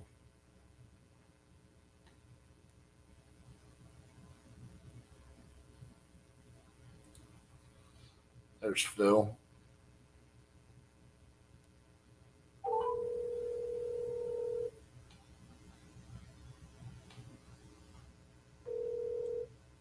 this is Phil speaking. May I help you? Hey, Phil, this is RJ Bates. How you doing? Hey, good. How are you, RJ? I'm good. Just calling you back about your property there on the Silver Goal. You had entered it on my site saying that you're interested in selling that property. Is that correct? Yeah, that's correct. Awesome. How much are you looking to get for that property? Well, a property just like it sold 2 months ago for $500. I think it was up $499.99. Okay. And so it's the exact property with just slight variances. So I think if we sort of put it on the market or, did a for sale by owner, that's probably around where we'd ask. But obviously, if there's no realtors involved, we know that we can obviously sell it for less than that, Right. So I don't know if you just deal with sort of fix-up properties because, it's in really good shape. Well, obviously, we have to have some sort of exit to make money. So it doesn't necessarily have to need the work done to it, but there needs to be some sort of desire from your part to want to sell it for less than what you could get on the open market, especially if it doesn't need work. Because if that's the case and it's a $500,000 property we're not going to keep it as like a rental or anything like that. Really, our only exit strategy is to just turn around and sell it on the open market. So Gotcha. if you have a desire where you're like, yeah, I don't want to do showings, I just want to sell quick, and you were willing to sell at a discount, then yeah, I mean, that's something we could do. But if that's not the desire, then we're probably not the right solution for you. Yeah. When you say, sort of what percentage off are you generally talking about? So it's kind of funny because like what you said is well, there's no realtor commissions with us, right? But if we sell it, then we're going to pay the realtor commission. So that doesn't really, like, you're discounting for that, but that's really not a part of the discount because we're going to be paying it, right? So then it's like, then you got to go further down from that. There are a couple of different ways that we could do it. There's the cash way where we're going to want a steeper discount just to protect ourselves. If it's like, hey, you really just don't want to deal with it, there's an opportunity for us to do what's called a novation, where we essentially, you would get paid at our closing and then we would take our cut out of it. So we're not having to necessarily bring funds to pay you, which is why our bandwidth on how much we need to make is a little bit looser. But again, this just comes down really to like your motivation on why you're wanting to sell. Sometimes it's like, hey, I'm moving halfway across the country, so I just need to get out of here. If you can deal with it, and then I get paid later. But if there's none of that, then I mean, honestly, I'm just going to be honest with you and just say, you're probably best suited to just hire the realtor. So, and that's okay. I'm glad that you're honest that way, and it sounds like that's the case. I mean, that house that sold 2 months ago went on the market and was gone in a day. So right. Yeah. So we probably will end up going that route then. Right. And I appreciate your honesty. Yeah, absolutely. Let me look here real quick. Trying to see, do you have realtors that you already want to work with? Yeah, my mom's lived there for years and years. Oh. So there's plenty of people she knows. Yeah, absolutely. Yeah. I mean, I talked to someone earlier this morning. It's like bare minimum for us would be like a 20% discount. So you're talking about that's like $100,000. Whereas she's not going to want to do that. Yeah, and I mean, commission wise, you're looking at like 6-7%. So that leaves us with like that 10-12%, and then we'll have holding costs in between there, plus the closing costs and stuff. So it doesn't leave us with like a huge margin, but for someone that already owns the property, it's a lot of times better suited, for them just to list with the realtor. Okay. Well, thanks for calling me back. Absolutely. All right, Phil. Best of luck with everything. Take care, All right. RJ. Thanks. Bye-bye.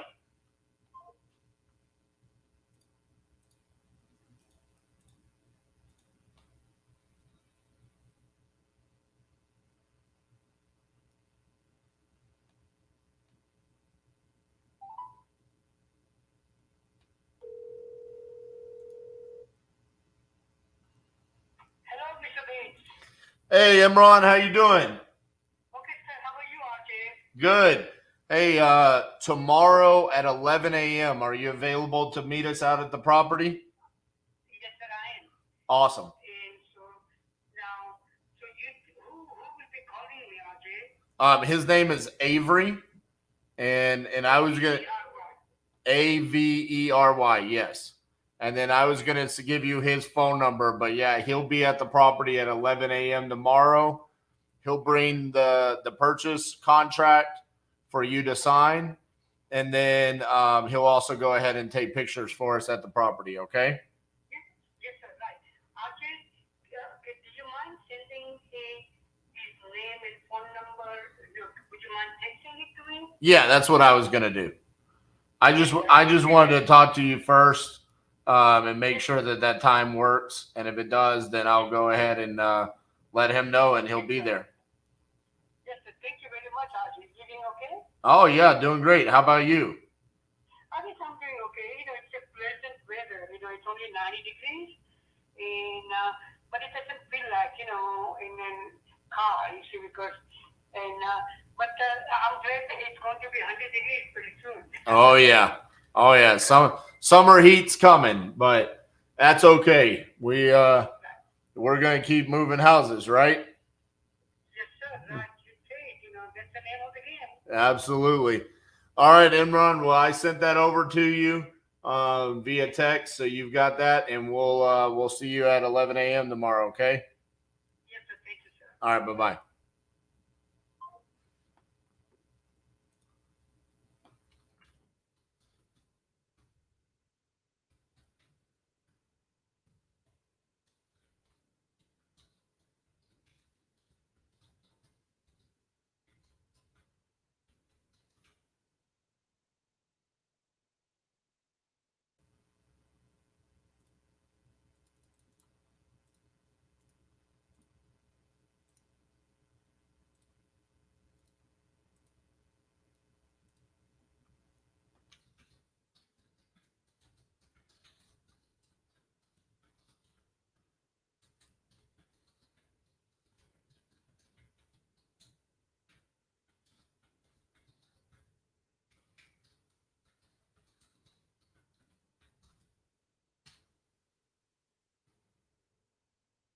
Boom.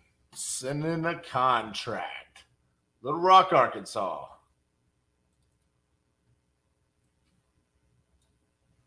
That was a cold call. And that will be getting signed tomorrow at 11 a.m.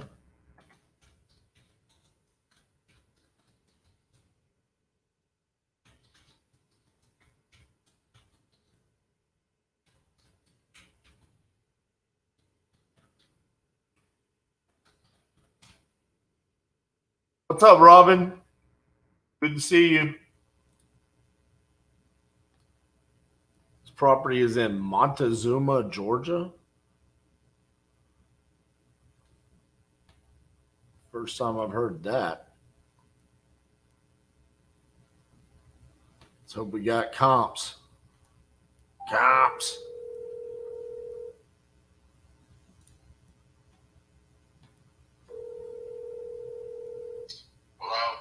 Hello, is Burnell there? Yes, speaking. Who's this? This is RJ Bates calling about your property on Ivy Street that you entered on my website. How you doing? I'm well, and yourself? How you doing? Oh, just another day in paradise over here. Okay. So you're looking to sell that property, correct? Yeah. All right. How much you looking to get for it? How much you offer? I don't know anything about it, so I got to figure some stuff out first. Tell me a little bit about what's going on with the property. Well, I got it, but I mean, is it vacant, occupied, good condition? It's vacant. Does it need work? A lot of work.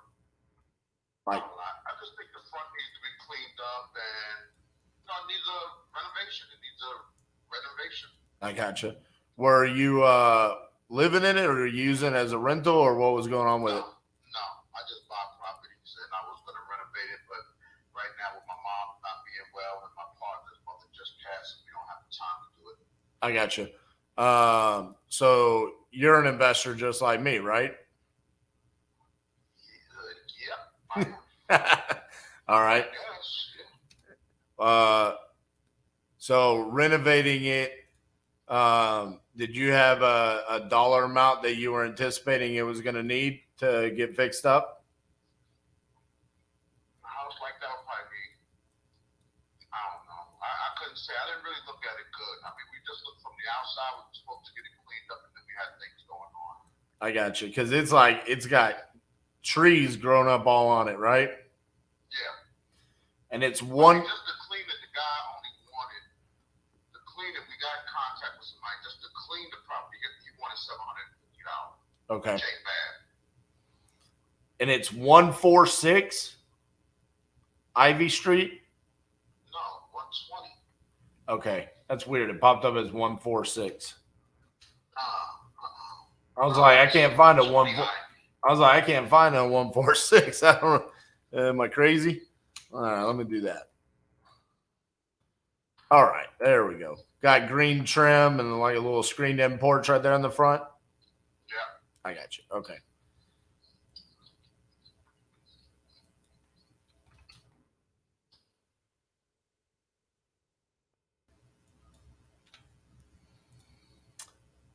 What were you going to use it for? Were you going to use it as a rental or were you going to flip it? We're just going to renovate it and flip. What did you think it could sell for on the backside? What, 40 in that area? Maybe 50. Okay.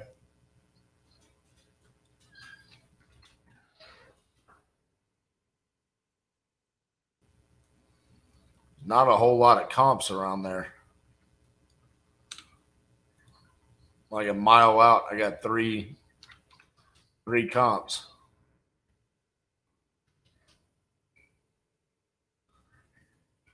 How did you purchase it? Like through an auction or Yeah, auctions. We do auctions. Do you? Yeah. Best way to buy property. Why you want to get down with us? You want to invest? Oh, Bubba, I do all kinds of deals. I got in the past 21 days, I've gotten 51 signed contracts. That's all I was gonna. Well, I was about to ask you. You want me to sell you some properties? No. Let's see here.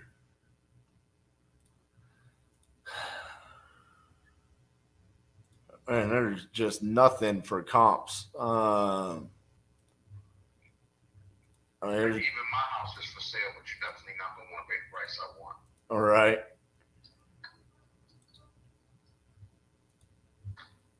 Because I'm looking for 415 on my house. What's it worth? Huh? What's it worth? 420 something. Yeah, ain't no money there. Nope. But this is a walk-in house. Right. I'm open to offers. This is walk-in. You ain't got to do no work. This house is only 7 years old, still under warranty. Where's it at? In Pennsylvania. What city? It's Stroudsburg.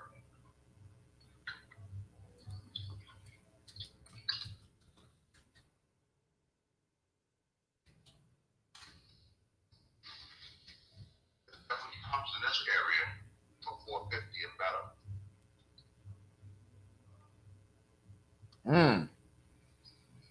You open to do a novation? You open to doing a novation on that Stroudsburg deal? What does that mean?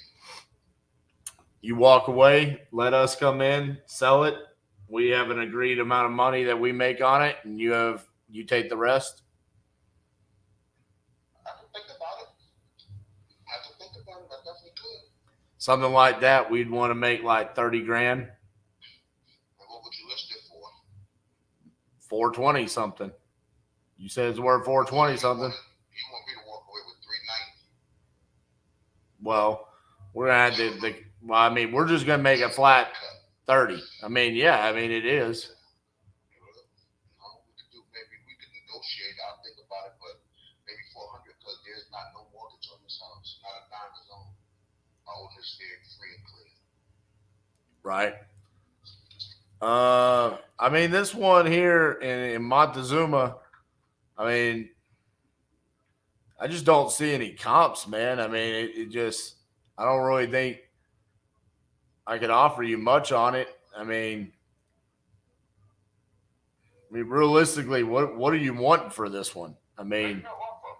When you say not much, I don't want to make an offer. I might say 5,000.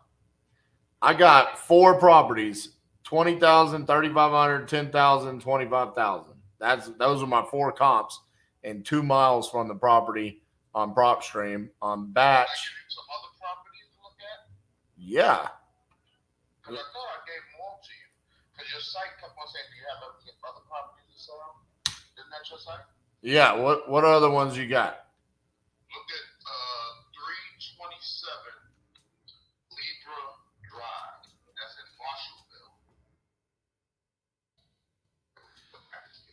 Yeah. I was born in October, so I'm a Libra. So let me see. It says Marshallville, Georgia. Yeah, man. You get them in the middle of nowhere. Those are the best country to go to the tax me. I can't go to Atlanta because these guys are too crazy. They can't exorbitant prices for tax me because they don't care about the property. They're trying to make money on the interest. All right, let me see here.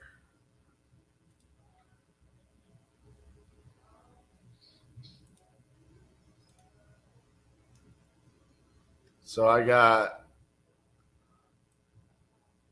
a $25,000 mobile home and a $110,000 property that is down the road, about the same size, built in 1995. Yours was built in 1900.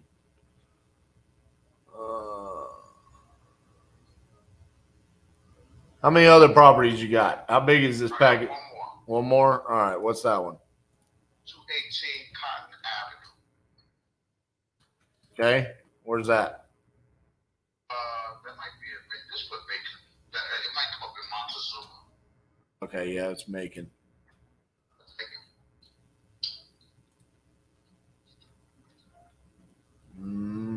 Maybe.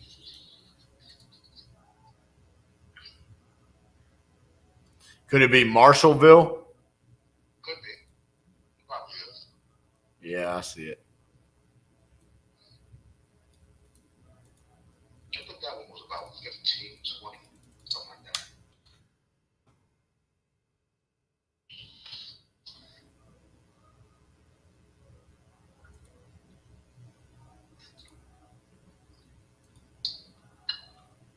All right. So we got 50K, 30K. You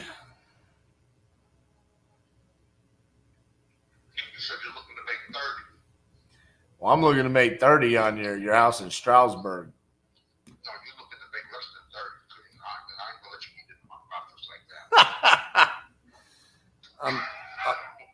You're looking to make some money. Look up the comps in the area. I'll give you the address, 146 American Way.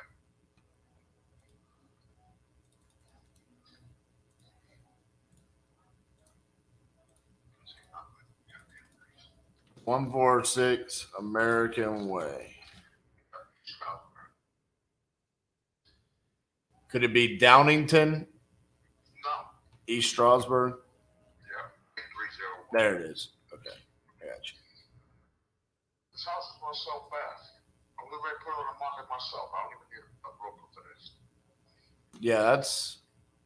Yeah, like you said, 420. Yeah, it's like 420. Yeah, that's a good house. It is. You ain't got to do nothing. I know, that's what I'm saying. You ain't got to do nothing. Let me come in and let me slide in and make 30K on that. No. Definitely not. How much? 20K? We can think about 20. We can think about 20. Think about 20? We can think about 20. Let me mull it over for a few days. Let me talk to my moms. And how fast are you looking to close and how fast you need us out of here? Well, that novation, it could be as much time as you need. Because we don't have to list it until, you're good to go. Right, because I got to find a house. So that's what I'm saying. Let's keep it on these other three properties. All right. Now. I got to mull that over. I mean, I really have to mull it over. I got you. I'm not going to lie that I'm going to think about it because it just would be like less of a headache. I mean, the Ivy Street one, I mean, man, this. Let's do a package. What's All right. your name? You didn't even give me your name. Yeah, I did. RJ Bates. RJ. Okay, I'm just going to call. I ain't going to call you the whole name. You ain't got to do the whole thing. Right, RJ is fine. But, yeah. All right, so we got Ivy, and we got Libra, and we got Cotton. Those are those. Probably about $100,000 worth of house altogether. Maybe 75.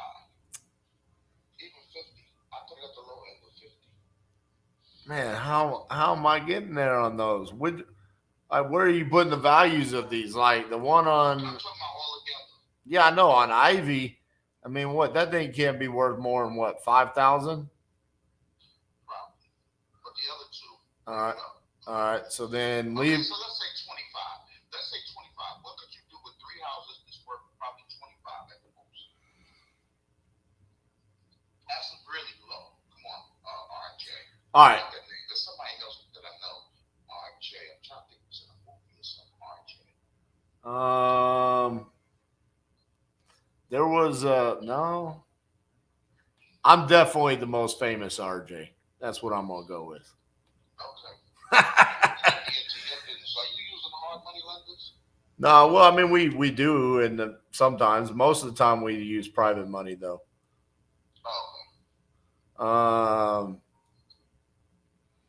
I mean, realistically, on these, I mean, if you're like, hey, dude, I bought these for like next to nothing at auction, and I just want to get rid of them and liquidate them.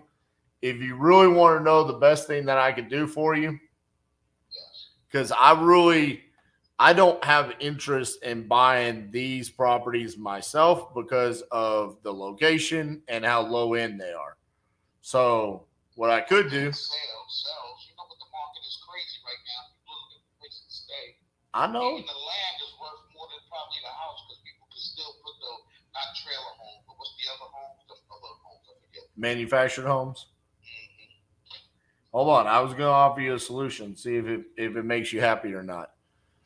Because we could work something out here. If you keep getting properties like this and you get them on the super cheap, what we could do is just turn around and wholesale them.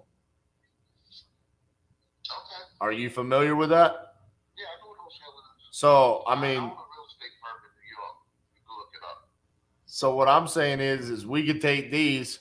We use what's called investor lift. It's got 4+ million buyers across the United States. Take these, blast them out, get offers from all of the cash buyers in the area, and say, here you go. Here's what we can get on this one. We take our cut off the top and you get the rest. Okay. I mean, honestly, I'm not trying to make a whole lot of money on these because they're low end properties. So it's like, It's a low end area, but the thing is, every area can come back. And Macon is a good area. I agree, but it's more of like a volume market. You know, it's like if you're able to come in and pick these up for pennies, and then we're able to move it. Like, for example, on this Ivy Street, like if I went and I got an offer for $7,500 and I said, hey, I want $2,500 and you get $5,000, would you be cool with that? Yeah. Exactly. So that's what I'm saying. And then it's the same thing. Instead of us trying to sell them as a package, if we did them as like individual deals, then we could come back and say, hey, man, this is the highest. We worked it for a week. This is the highest we've gotten. Do you have proper pictures of each property or no? No, that's the problem. I don't. If you know what? And I'll just text my boy.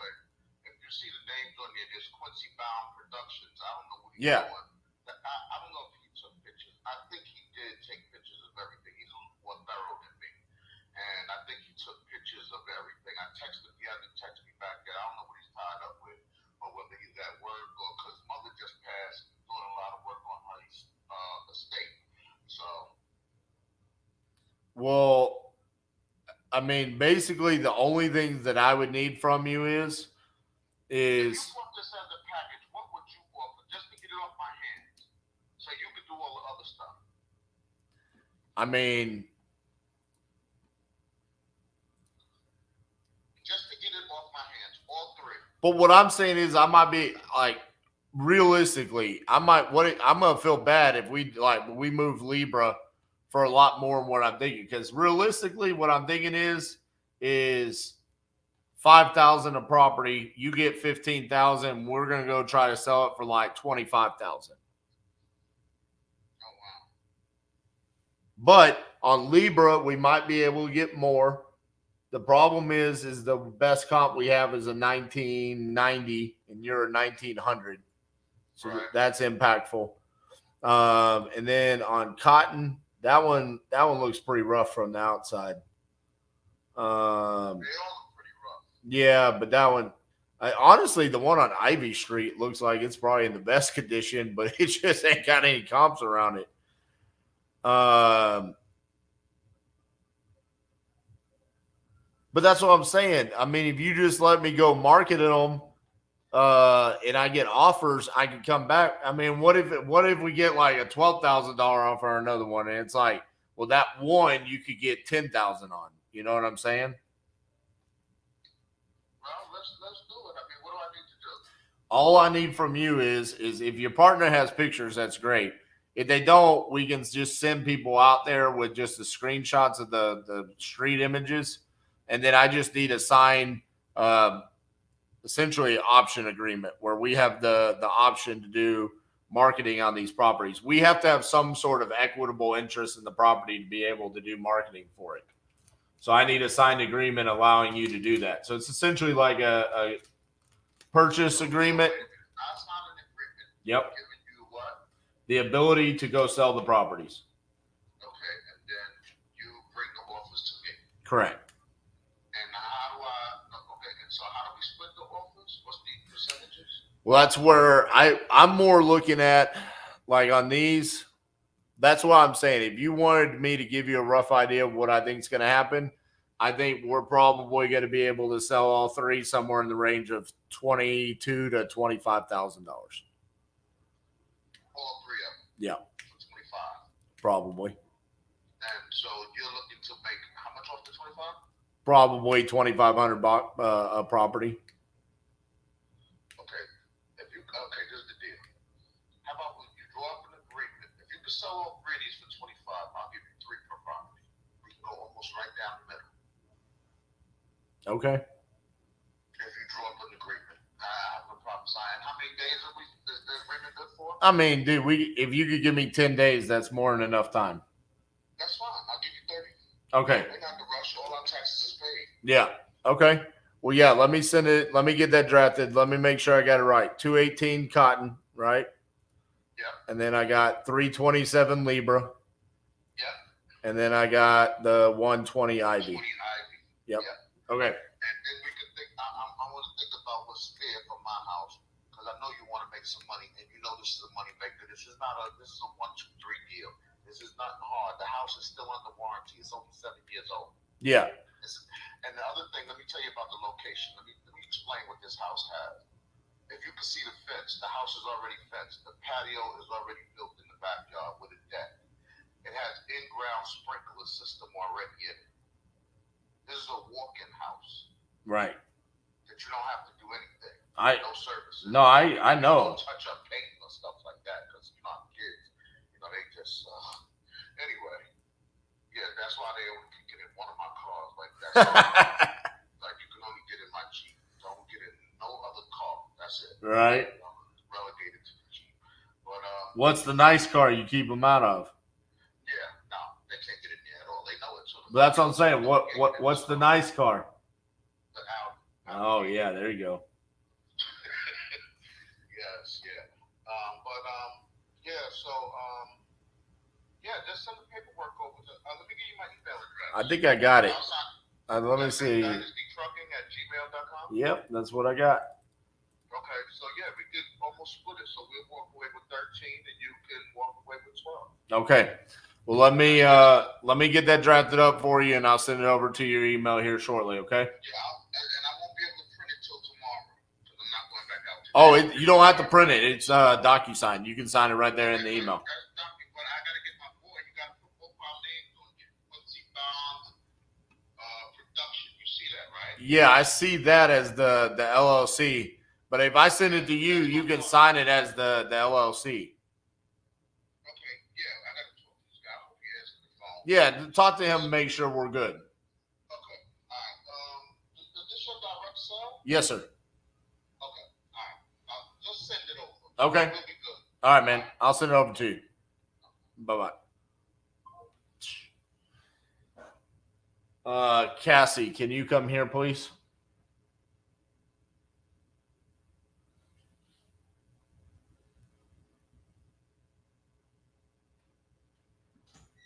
Cassie.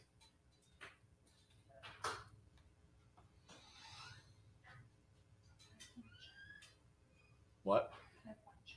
Yep.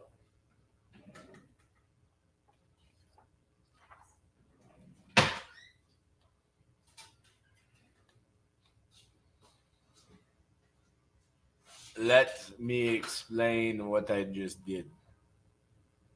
What? Good or bad? Nothing. I'm just trying to work and I can't.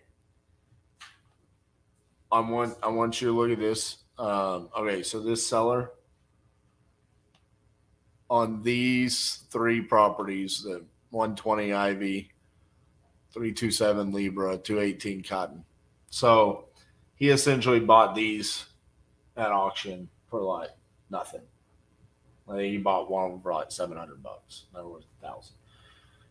He's in Pennsylvania, right by York, Pennsylvania. And he's like, but you can buy my house up here. You ain't gonna want to pay me what I want. I said, what do you want? He said, $415. I said, what's the word? He said, $420 something. And I said, oh yeah. I said, well, how about this? Why don't we just do a novation? You let me make 30. And he said, nah, I can't do that. I said, 20? He said, I'd consider that. So it could end up being a good novation for Eric. But these three properties, essentially what I told him is listen, there's no value in them, but we could wholesale them for you. And he was like, all right. So I said, is this him? Yes, hold on. Hello, this is RJ. Okay.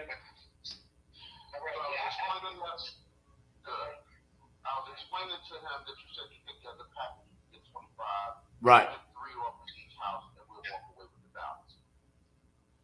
Correct.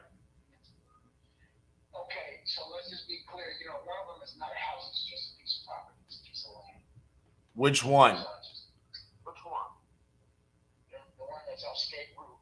There's no house on it. It's just a property. No, I gave you. What about? Hold on, wait. I gave you the wrong addresses because I gave him 327 Libra, 120 Ivory, and 218 Cotton. You gotta remember the Libra Drive. That was where Boys already got that. That was record. Oh, so we only have two. 120 Ivy and 218 Cotton? Correct. And then we have the State Route property. Oh, we got, yeah, that's probably like, you didn't send me that when you sent me those three. Yeah, remember the State Route was the one on the side of the road we looked at. There was nothing there. It's just a piece of property. Right, it's probably like an acre of land. So the 327 Libra, you got to take off. Okay. What's the address for the vacant lot?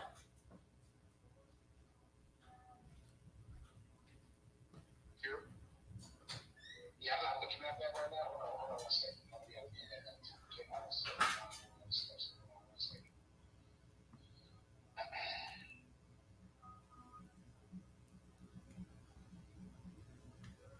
It's probably about an acre. I think it's about an acre because something was there. Yeah, hold on one second.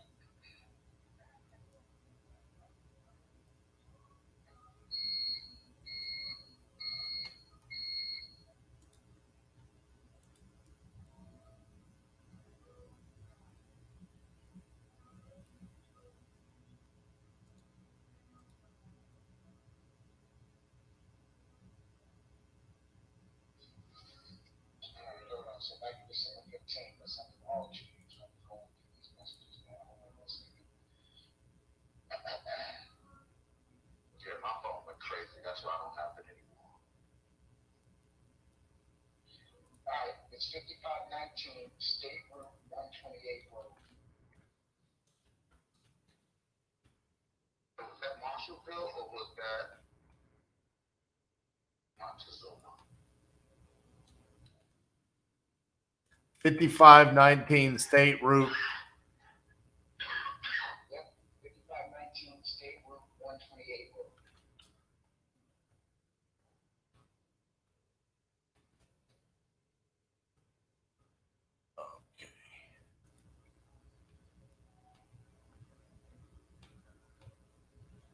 Is that No. Do we have a city? I think that was Washington. I don't know. It says Macon County on it. It says Macon County, Georgia. Which it should come up by that 19 state route 128. Hold on, let me go with it. I guess I have that on my deed.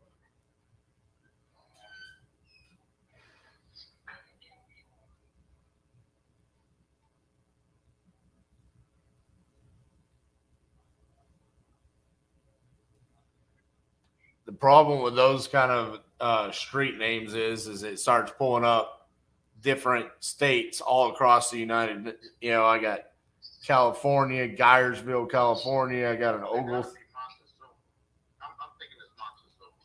Okay. It's not Montezuma. Yeah, it's definitely Macon County. Hold on one second. All I can do is Google address in Macon County. I see an Oglethorpe. That might be it. Yeah, it could be an Oglethorpe as well. Is it just like there's a little driveway that's like 10 feet and then it just stops? Yeah. Gotcha. It's Oglethorpe. Okay. See, it popped up as GA-128 Oglethorpe. Okay.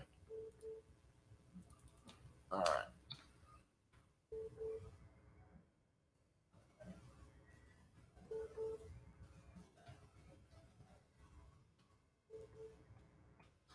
Okay, so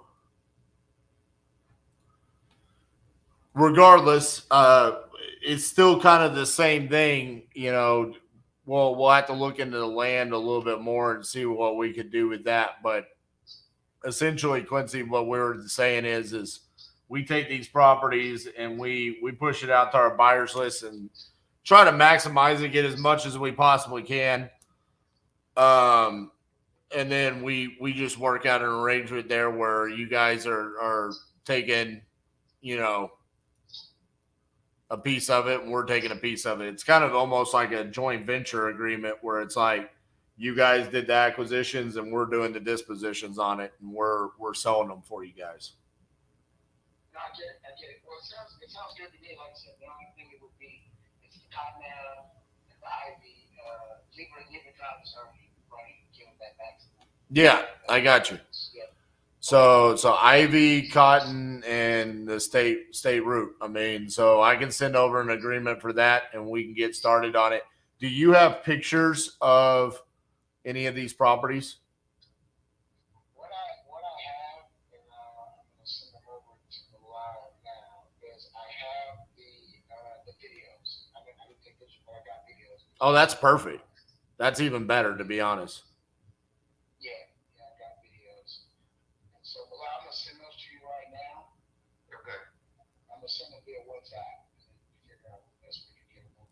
Yeah, Bilal, if you can, I'll send you over a G Drive folder where you guys can just drop them in the G Drive folder, and then we can run with it from there. You're gonna send it to my cell phone?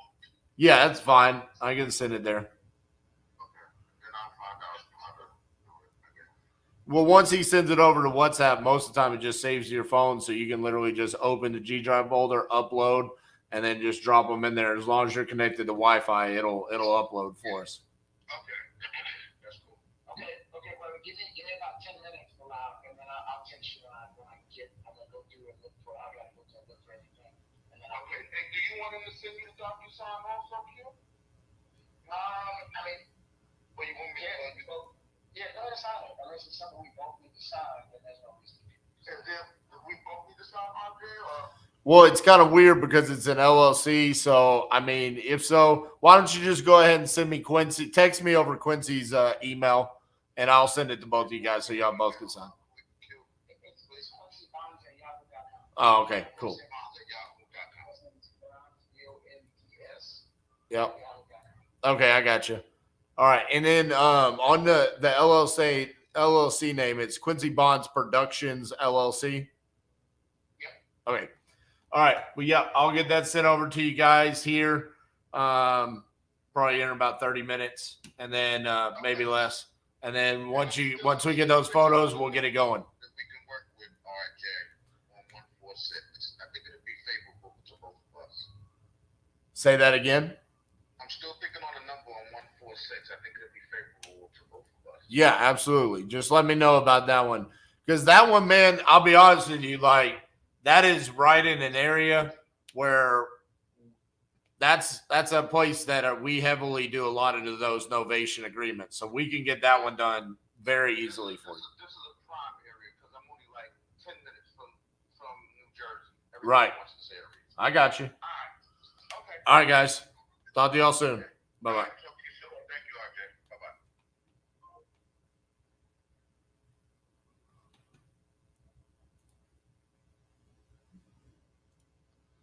Bye-bye.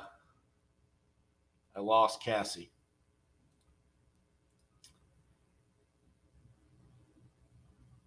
She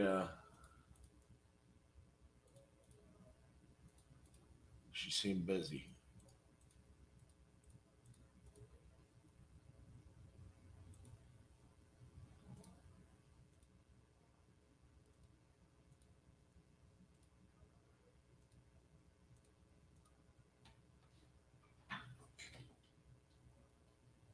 Yep, team's busy.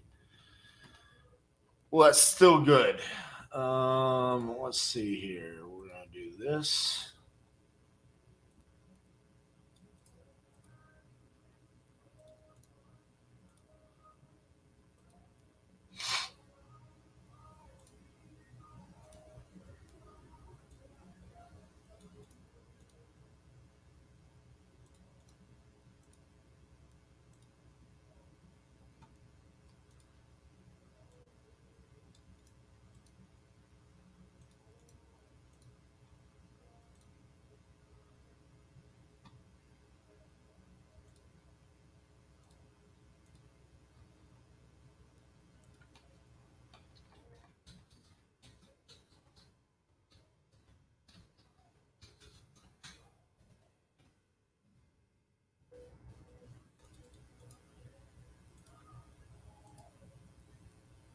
That could actually be a really good deal for us.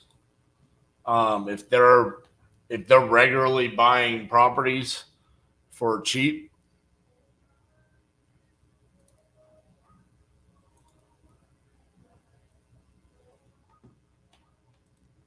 and then they just start pumping them to us.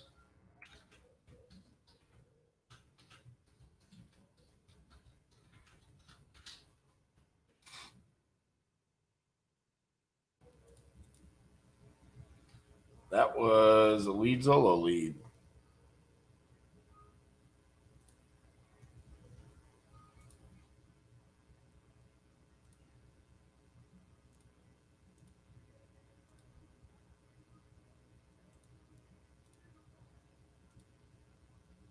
All right.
Bear with me 2 seconds here.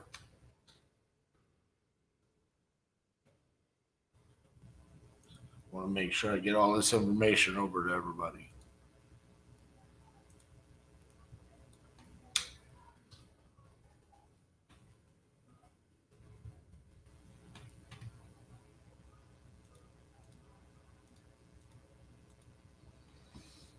All right.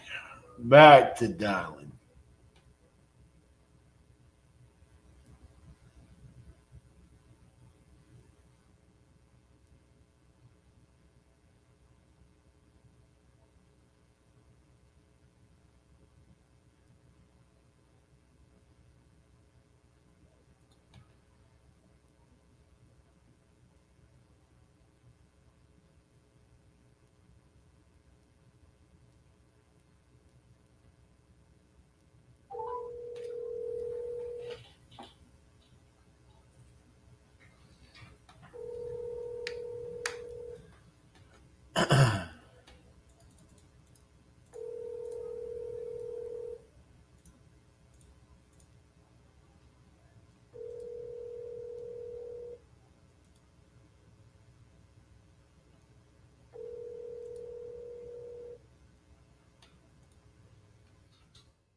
Is not available. Hello, this is RJ Bates calling about your property there in Killeen, Texas. You had entered it on my website saying that you want to sell that property. So if you could, give me a call back, 817-915-6860. Thank you.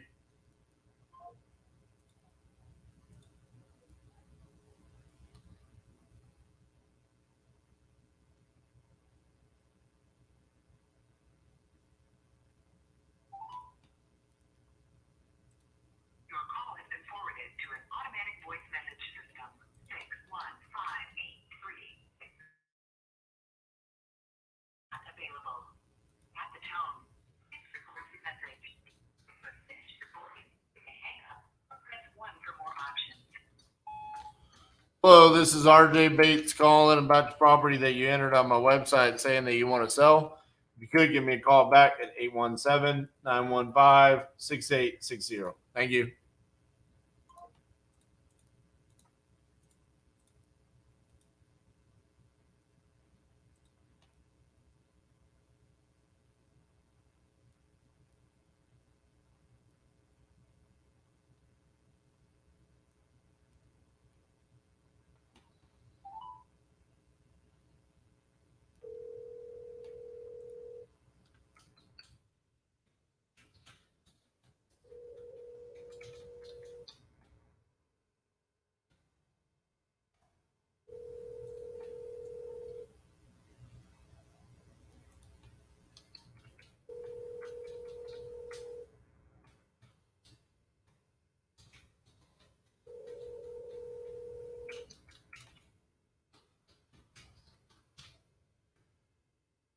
Please leave your message for 469267. Hello, this is RJ Bates calling about your property on Liberty Trail. You had entered this on my website saying that you're interested in selling that property. If you could, give me a call back at 817-915-6860. Thank you.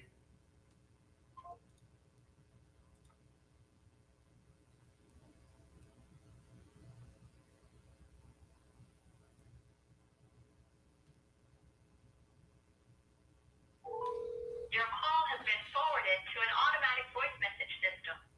281394 is not available at this time. At the tone, please record your message. When you have finished recording, you may hang up or press 1 for more options. Hey, William, this is RJ Bates calling about your property there in Victoria that you entered on my website saying that you're looking to sell. If you could, give me a call back at 817-915-6860. Thank you.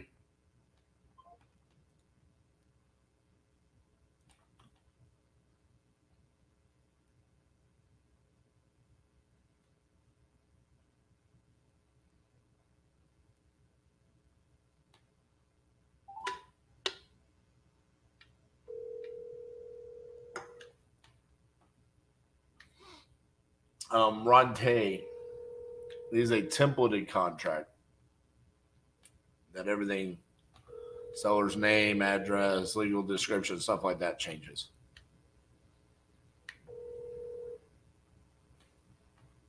This is Michelle.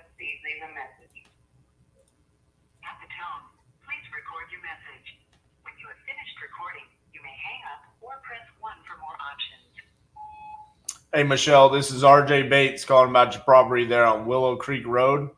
You had entered this on my website saying that you were looking to sell it. If you could give me a call back at 817-915-6860. Thank you.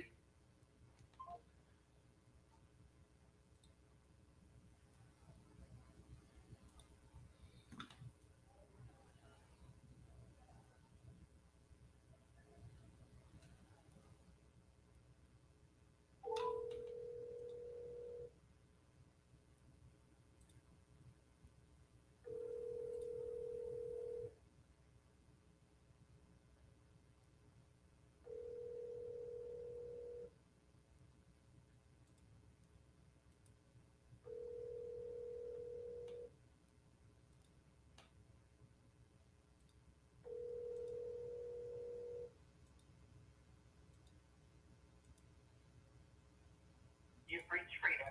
Please leave your name and number and a brief message, and I'll call you back as soon as I can. Have a blessed day. The mailbox is full and cannot accept any messages at this time. Goodbye.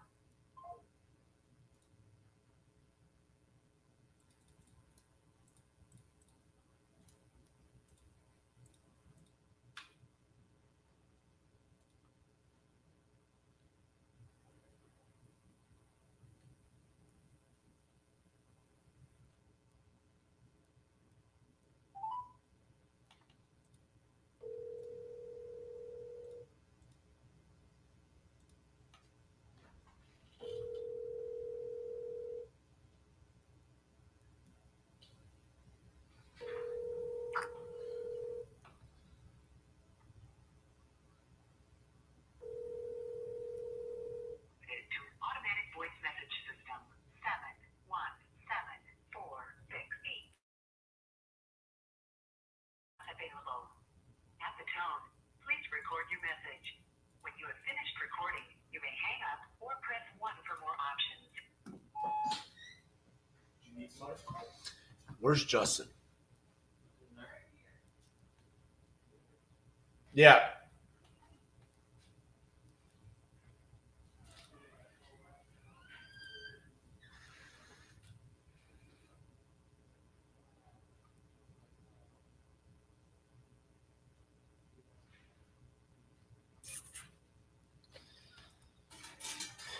Okay.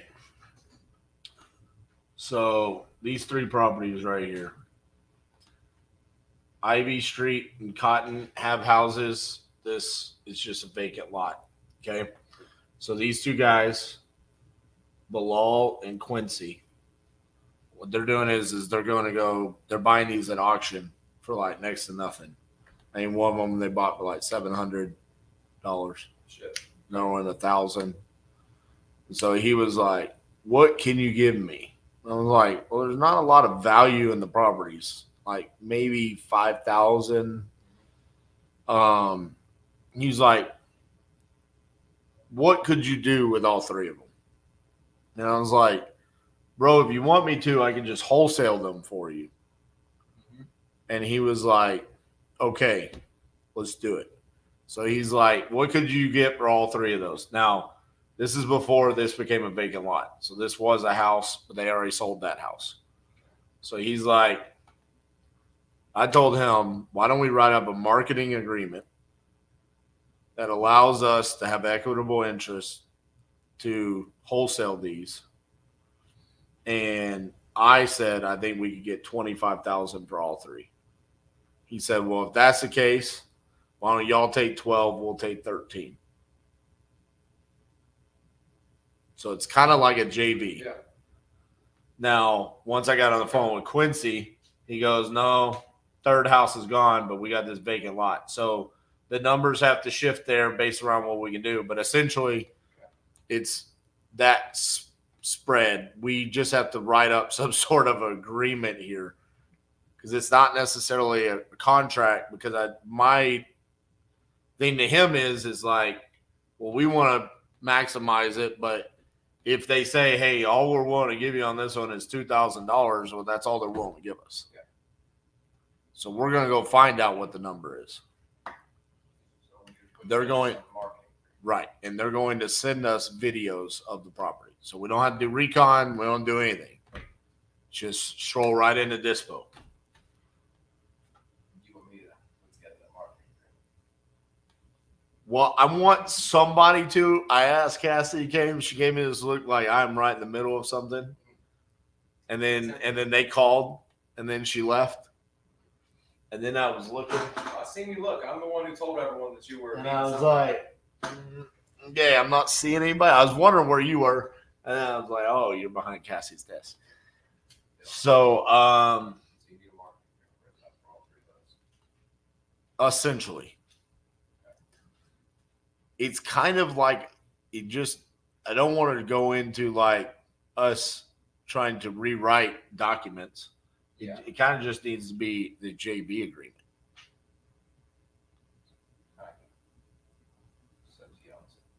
Right. Yeah. That's essentially just whatever.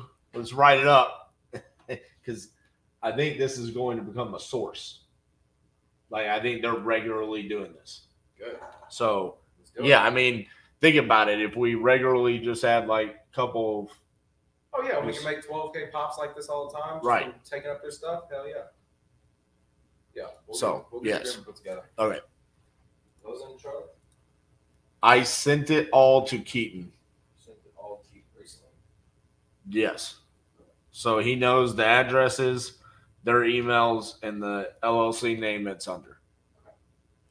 So. All right, I'll get it done. All right. Thank you.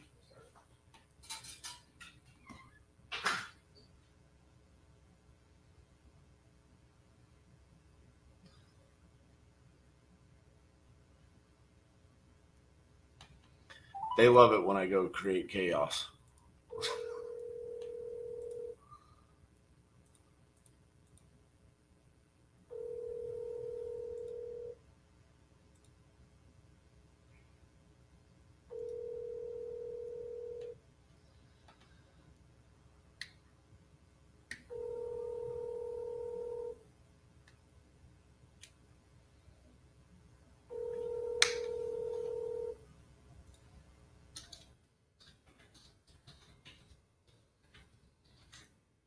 Please leave your message for Chuck.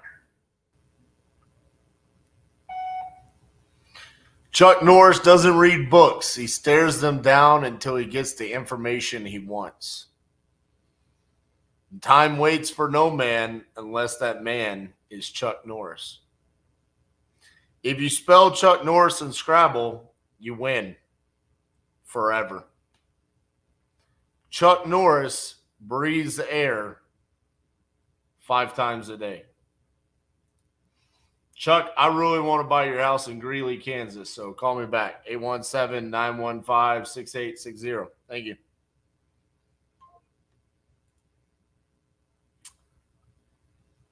I hope he checks that voicemail and he calls me back.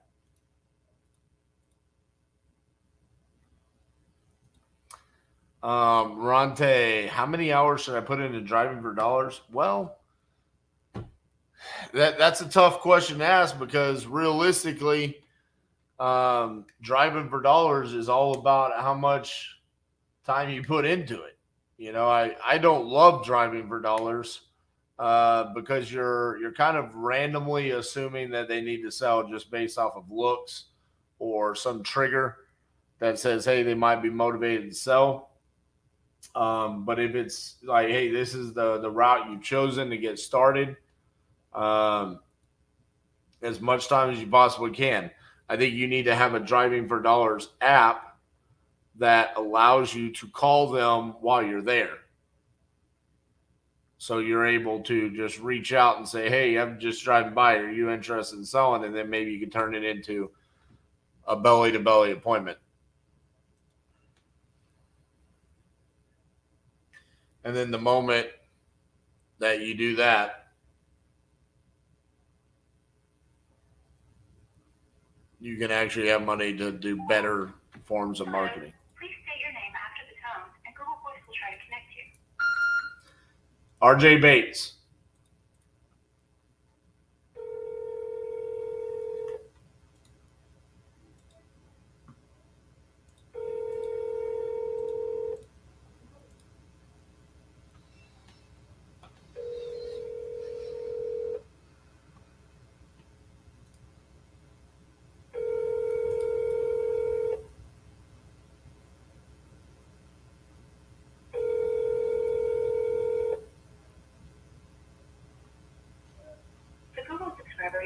call not available. Please.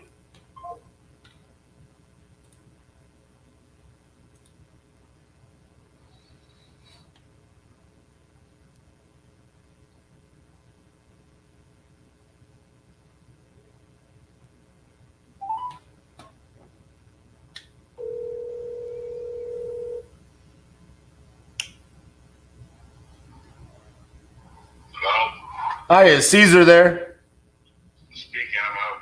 This is RJ Bates calling about your property there on Temple Circle.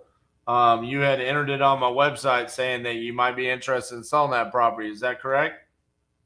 Yeah, but the thing is, it's a 55 and older community, so in order for anybody to buy it, you have to be approved by the community. So I don't know how that will work for your guys. Yeah, that's probably not going to work. I'm 38, so I don't think I can buy it there. All right, man. Well, sorry about that. Yep. All right. Have a good one. Bye bye.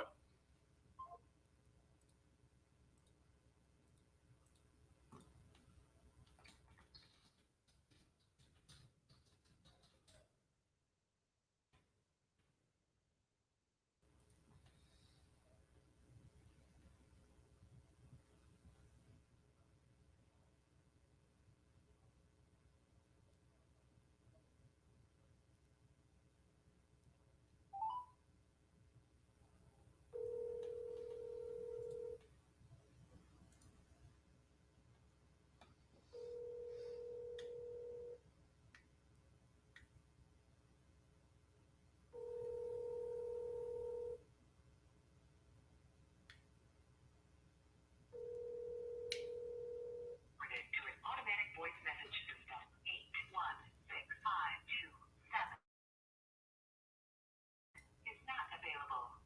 At the tone, please record your message. When you have finished recording, you may hang up or press 1 for more options.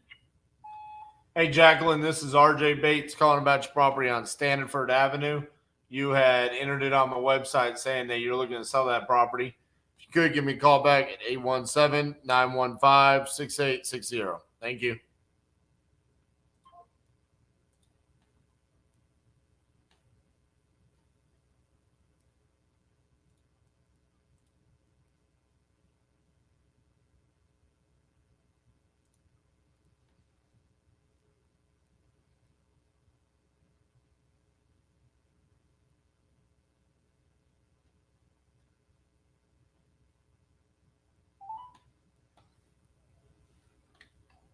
Hi, I'm so sorry. I can't come to the phone.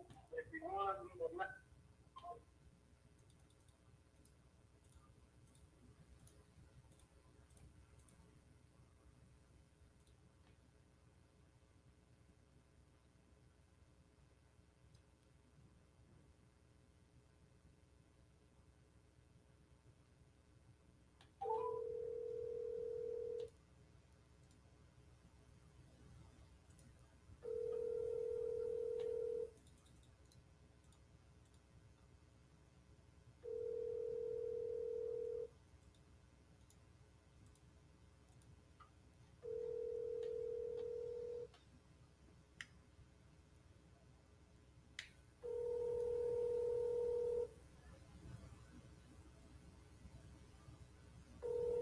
Your call has been forwarded to an automated voice.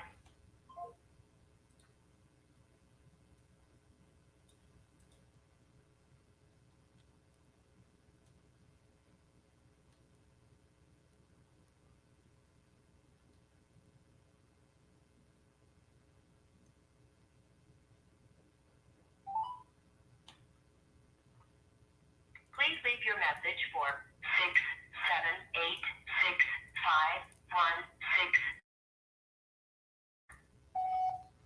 Hey, Kendra, this is RJ Bates calling about your property there in Grovetown, Georgia. If you could give me a call back at 817-915-6860. Thank you.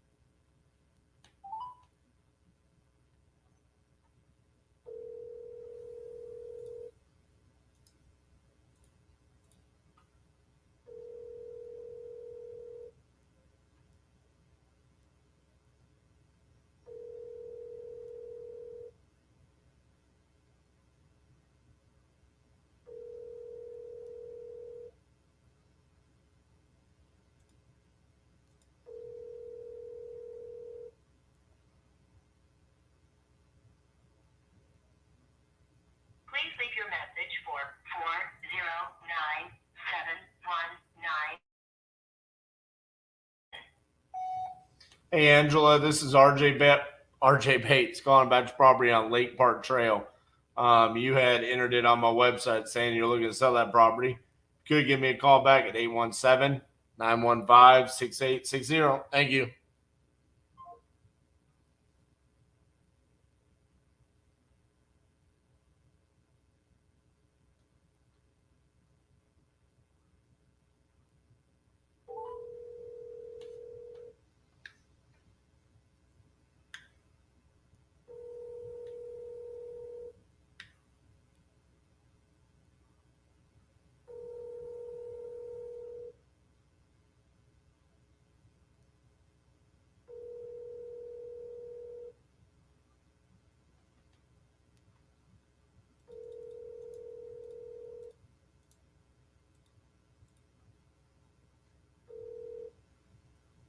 Hey, this is Lisa.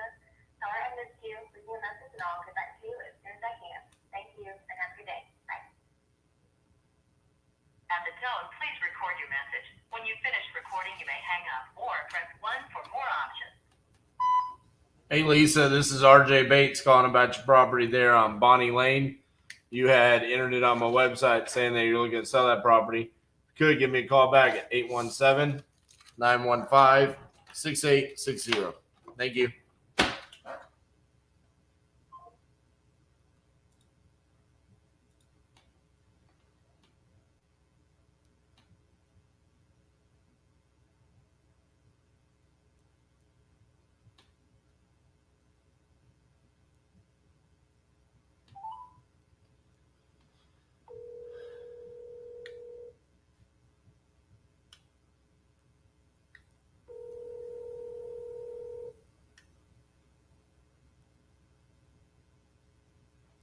Nine three seven two zero seven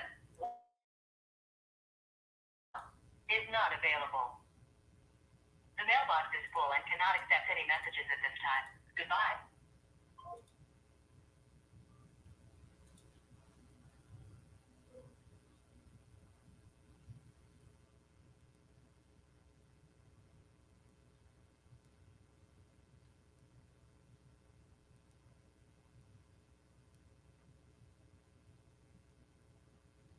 For calling.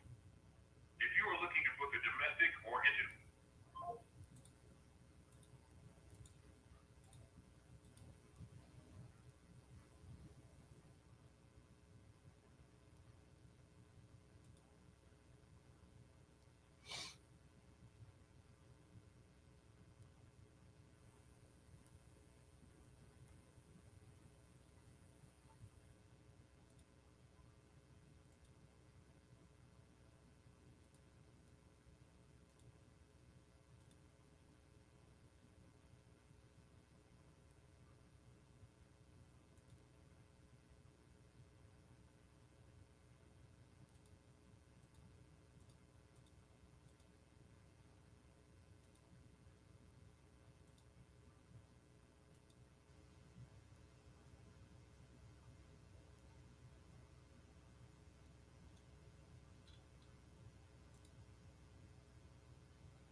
Your call has been forwarded to a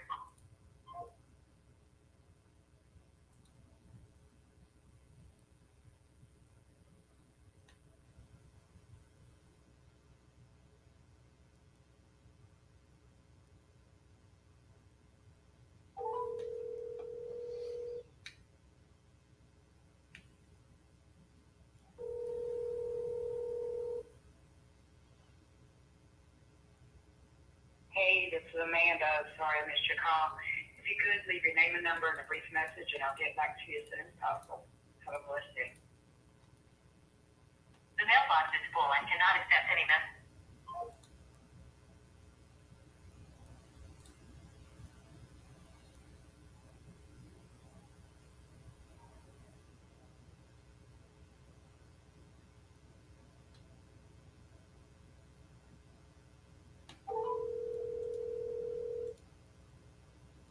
Your call has been forwarded to an automated voice messaging system.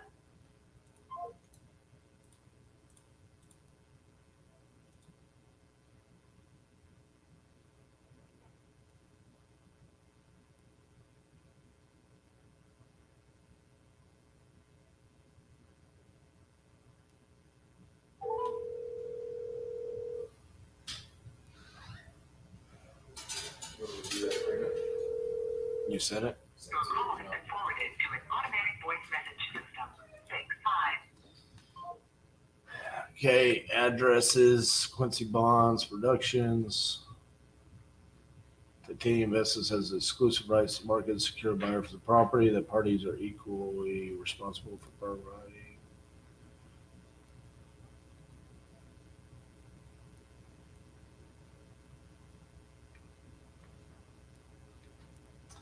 They said they wanted to give us 30 days.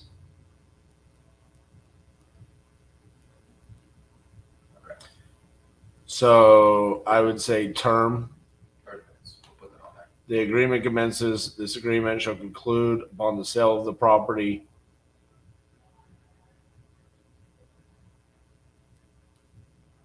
In the event that the property remains unsold, this agreement shall terminate. We just need to put in there that we have 30 days. It's good.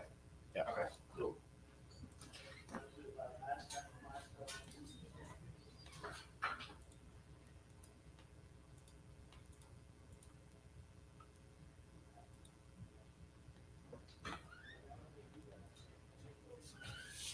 Do you need me to call Wolf Street Seller and remind them about appointment tomorrow? I talked to him. He's good, 11 a.m.? Mm-hmm. We just need to make sure that the contract gets to Avery. Hi,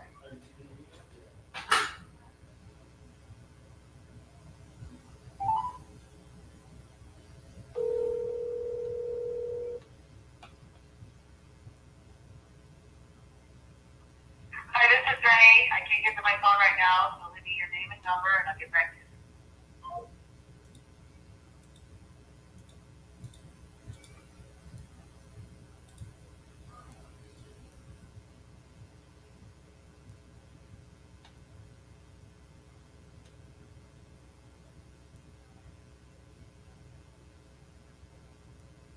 The subscriber you have dialed is not in service.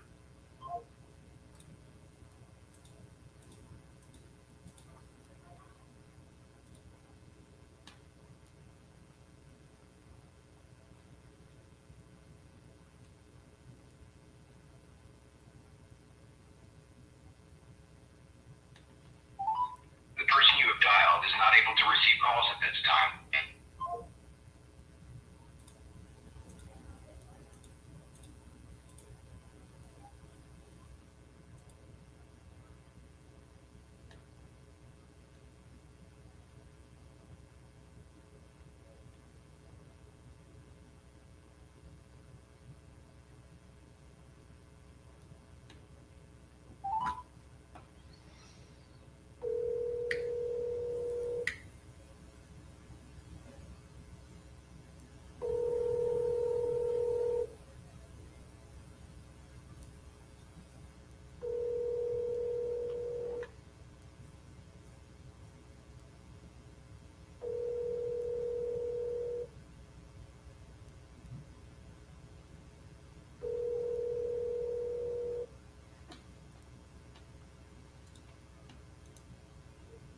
Please leave your message for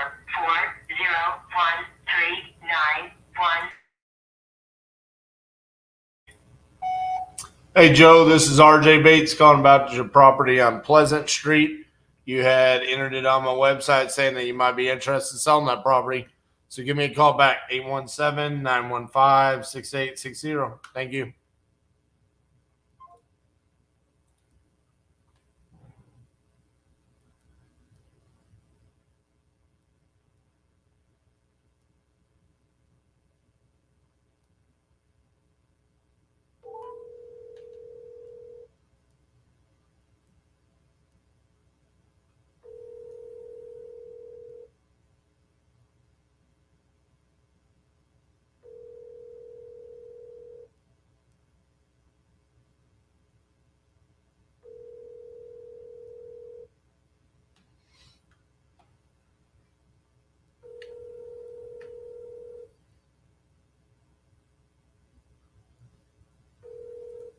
I'm sorry, the person you are trying to reach has a voicemail box that has not been set up yet.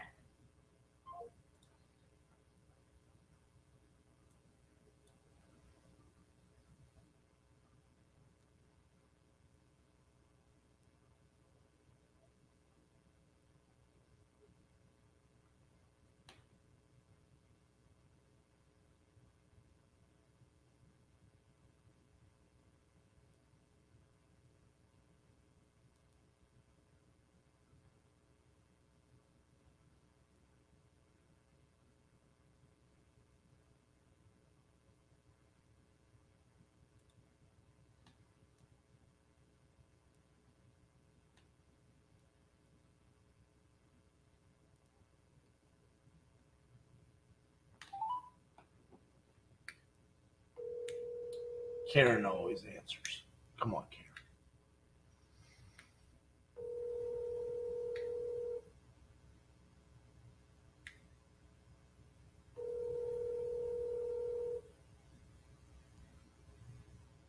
RJ? Hello, Karen. How are you? I'm doing well. How are you? Oh, just trying to wrap up my day. Wanted to see if you had any update for me. I do. The realtor called. She's feeling better. We have an appointment tomorrow morning at 8:30. I'm sorry this keeps getting delayed, but it is what it is. I got you. Yeah, so she'll be here 8:30 in the morning. And I have our inspection on our new home tomorrow at 3:30, but you can call me. I would say anytime after 10 a.m. My time. Okay. Yeah. Okay. Well, yeah, I'll call you then and see what update you have for me. Okay. Okay, sounds great. Thank All right, you very Karen. much. All right. Bye bye.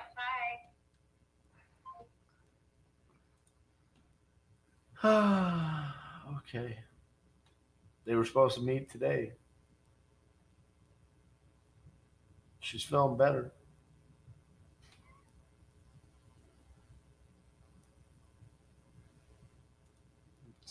It's great news.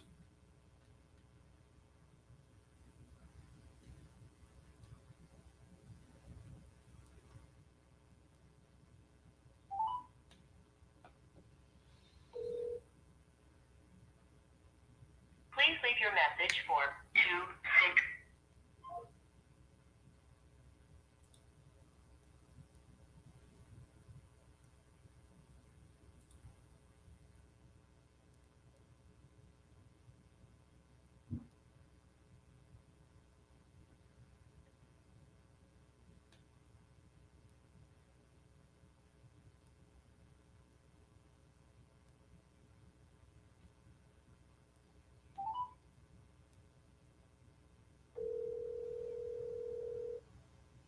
Hello. Hello, this is RJ Bates from Titanium Investments. How are you doing? I'm good, and you? Good. Hey, just wanted to follow up with you, see if you had a chance to talk to your sister about the offer I made. Yeah, I did talk to her about it. Yeah, she want to go with that. Okay. She do. She said she want to go with that. Gotcha. I didn't actually send you a contract, did I? No. Okay. Who is the official owner on title? Is it both of y'all? No, just me. Just you? Okay. What is your email address?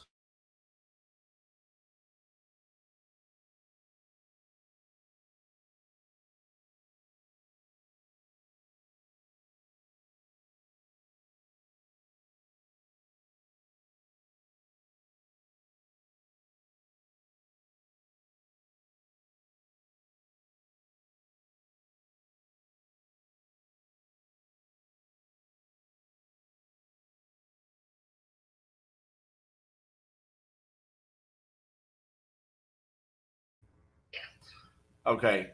I think that's all I have. That's all I need. So yeah, I'm gonna send that over for the 50,000.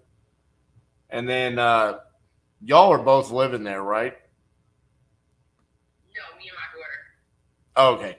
So I will we'll just contact you for when we come out there and take a look at it, but that's not a big deal since you're there. So yeah, I'll send that over to your email. You can just sign it right there in the email. It comes to, are you familiar with like DocuSign? Yeah. Yeah, it's the same thing. So I'll send that over to you, and once you get it signed, we'll get the process started, okay? All right. Thank you. All right, talk to you soon. Bye-bye. Go. Yay. Add another one on the board.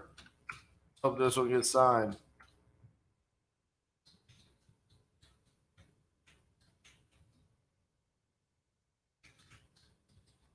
And that is a Michigan deal. On the day in Michigan.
Why, thank you, Kip.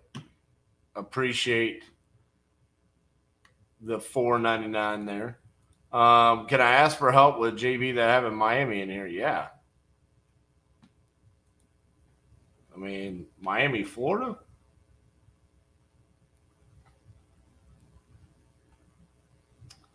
Let us move that deal for you.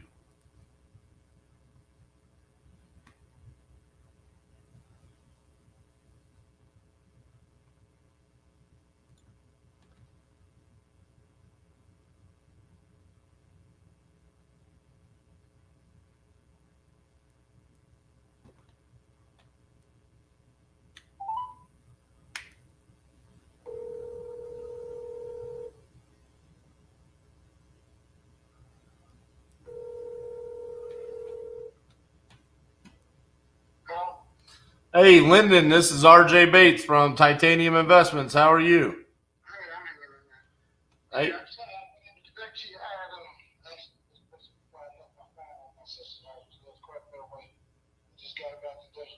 Okay. Yeah, you know what? I was looking at that contract. Concerns me a little bit. It's like it's one side. What do you mean? Well, I mean, it gives you all the options. I don't have it. You have the option of getting 40,000. Well, okay, yeah, but part of it was that, you know what I mean, if upon inspection, you know what I mean, you could change the price, and I'm stuck with that.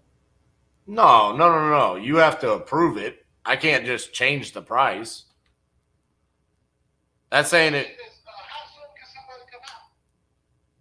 I mean, if you sign it today, later this week. If you sign the contract today, later this week. Oh, okay, but I have to sign the contract contract before somebody come out. Oh yeah. Sellers, they go ghosty Casper on you. You never hear from them again. You know how many times I've wasted going out to look at a property and then it's like, okay, never hear from them again. Oh, okay. So then, if I sign the contract, you come out and you want to alter the price. You just say no. You just say no. I mean, it's not like I can change the price. I mean, it's just if we come out, we say, man, this is worse than what we thought. Okay, we need to change the price to $35,000. You have the option to say yes or no.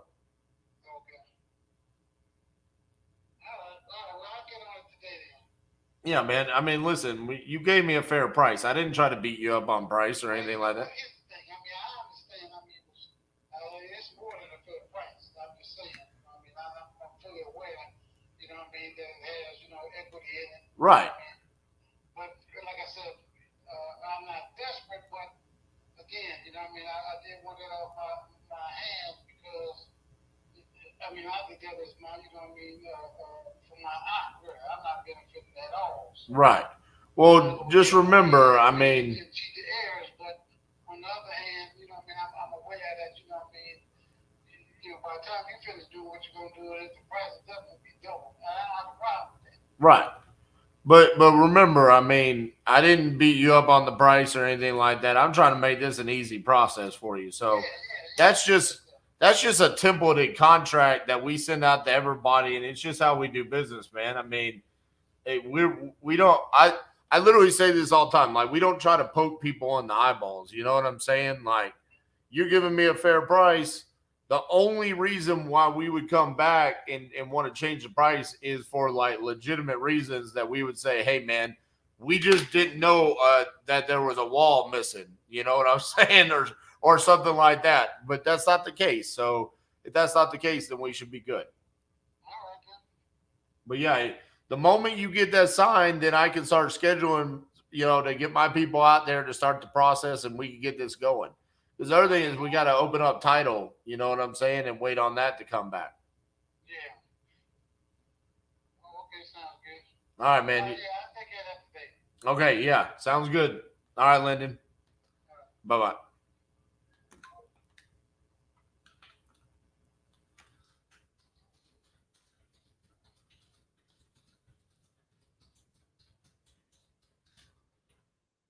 Needs to sign that. Come on, man.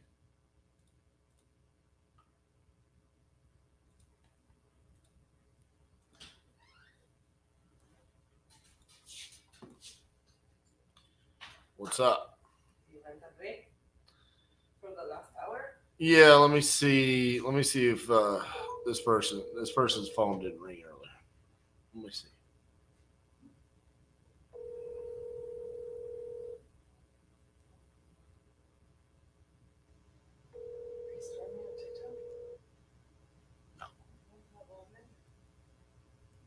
YouTube.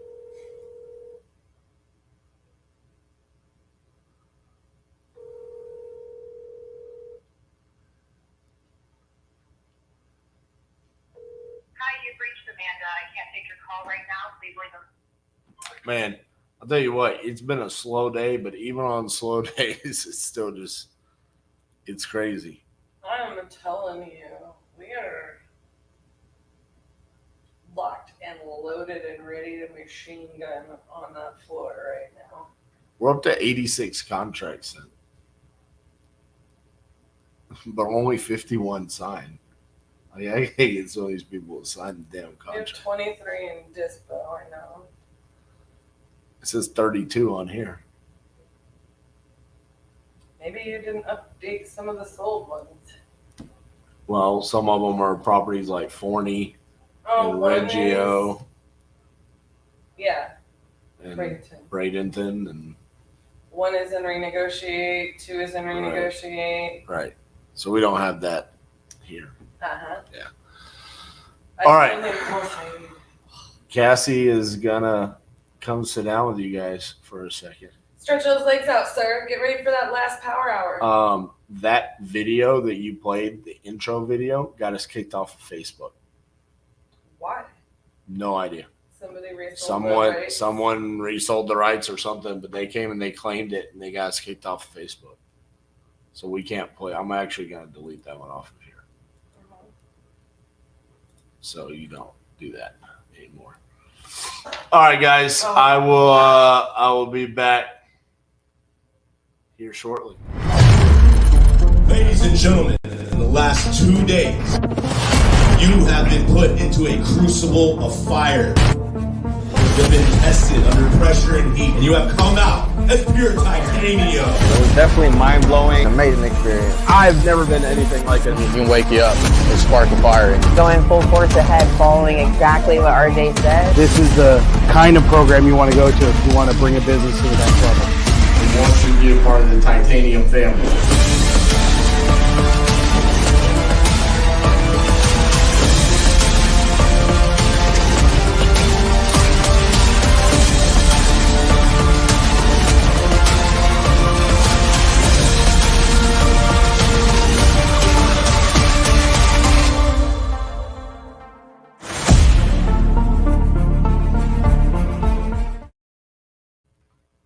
Hello, darlings. Kip, thank you. JV Miami, I assume RJ answered that, but you can email and ask for JV link, jv@titanium.investments. And there is no .com.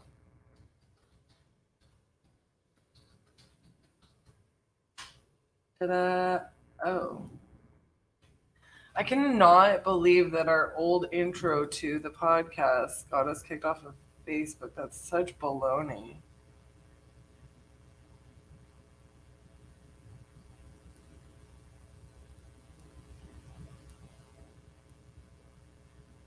La da da da da.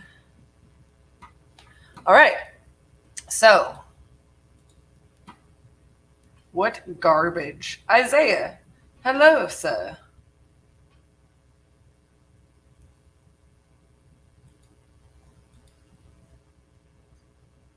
All right. How are they figured out that that is how?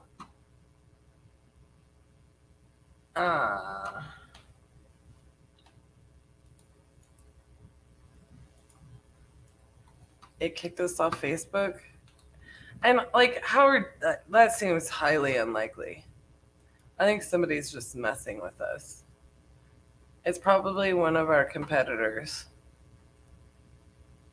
That's what I think.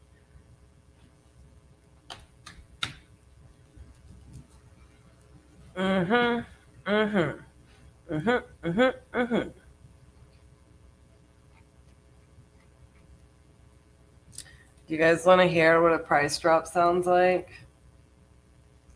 I kind of don't want to do this price drop, but here's the unfortunate thing.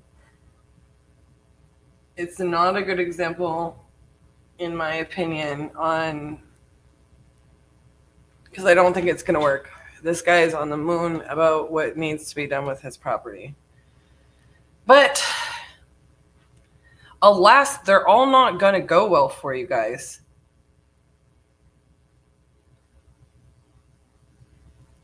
I'm going to do my best. Trust me.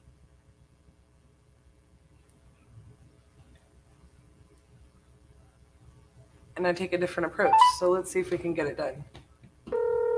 It's not copyrighted, though.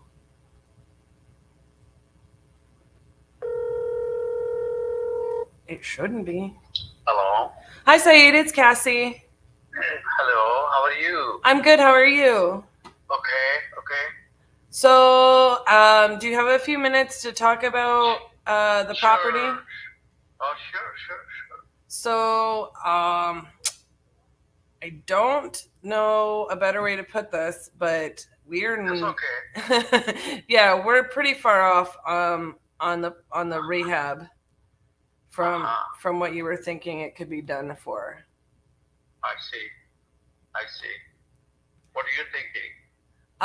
Minimum $45,000. Oh, Yeah, there's just not a way for us to spend like $2,000 and have like an up to code roof. And it's just unfortunate because what we've experienced is the city is going to make us restructure that because of the fire damage.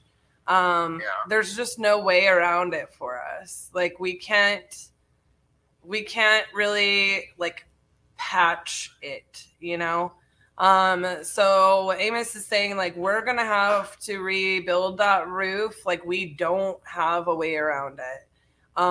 We are going to have. How much you're thinking to spend, or maybe you will have to spend? We're thinking we're going to have to spend $45,000 to get the entire house fixed and ready to go. I know, but I'm talking about roof alone. He broke down the numbers for me, but I'd have to call him back just to write them down. He said to redo the trusses and redo the entire roof. It's also a problem that we're going to have to redo the electrical just because of the amount of fire damage. The city would make us redo the electrical. And then there's like mold remediation issue, I guess he said, in the basement. There's just a lot going on. And then we have cosmetic updates. Right. Now I'm talking about, if we talk about roof and that, how much I'm sure he did put down those separately, doesn't he? Yes, he did. I don't have the numbers back from him. He gave them to me verbally, and he just told me to have the conversation with you as soon as I possibly could, because No, that's okay. Because he was like, we can't buy this at this price because we'll lose a lot of money. So I understand. Yeah. Okay. So what he was how saying. How much you're thinking? So let me pull. I'm reading through. I did jot down some notes. Bear with me.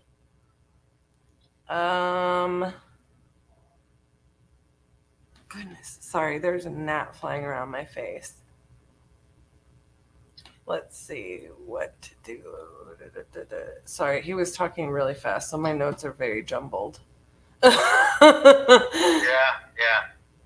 He was like, Cassie, we can't do this. I was like, oh goodness. Oof.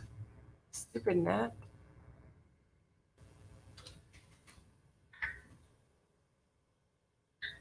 Would you mind to give me the breakdown of the amount that is to be spent from him? Or it doesn't matter, you know what I mean? So, like, what he was saying is that if we end up spending $45,000 on the repairs, if we purchase it for $20,000 and we can sell it at $100, that would put us at where we make, roughly after closing and holding costs, we're going to end up making $25,000 on the flip for us.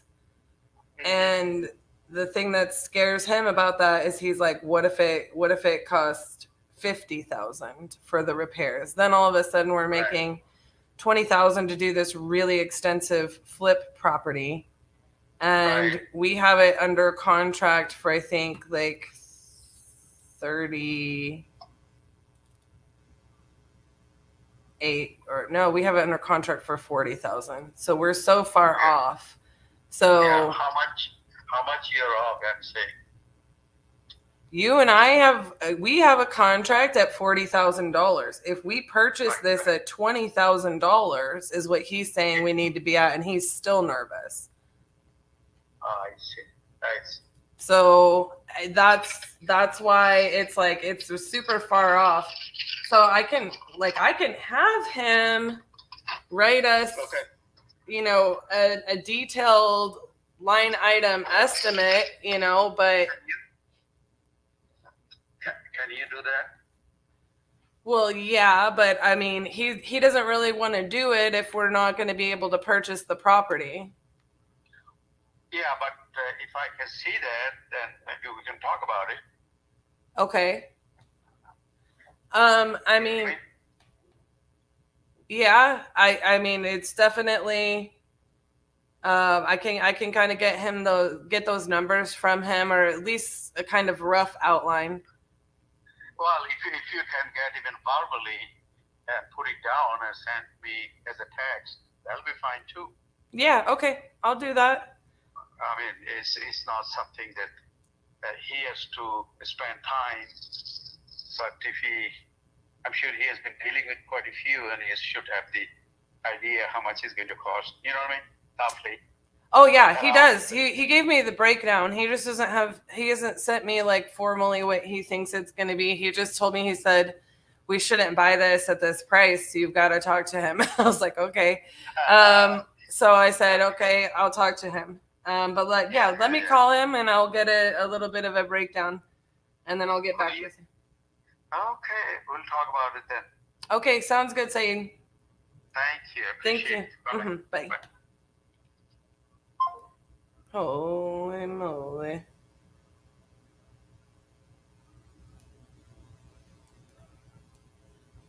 I still think it's strange. I don't think he's going to come down, just so you guys are aware.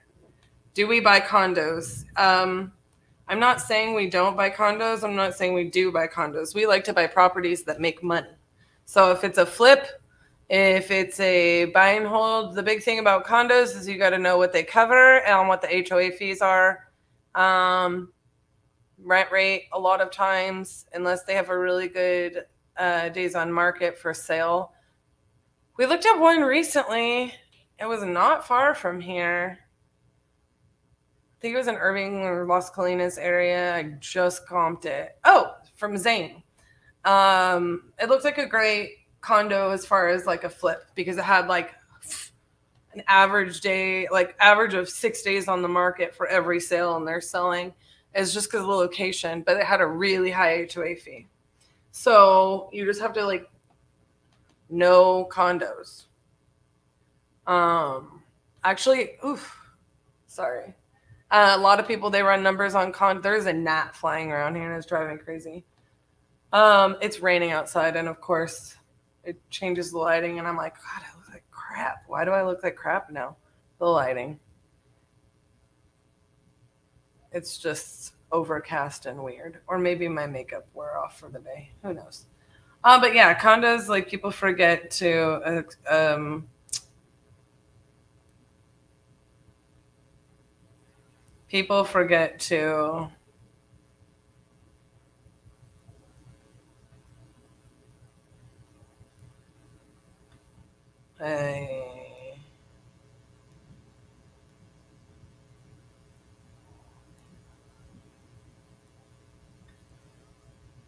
look at the HOA fees when it comes to the rent rate.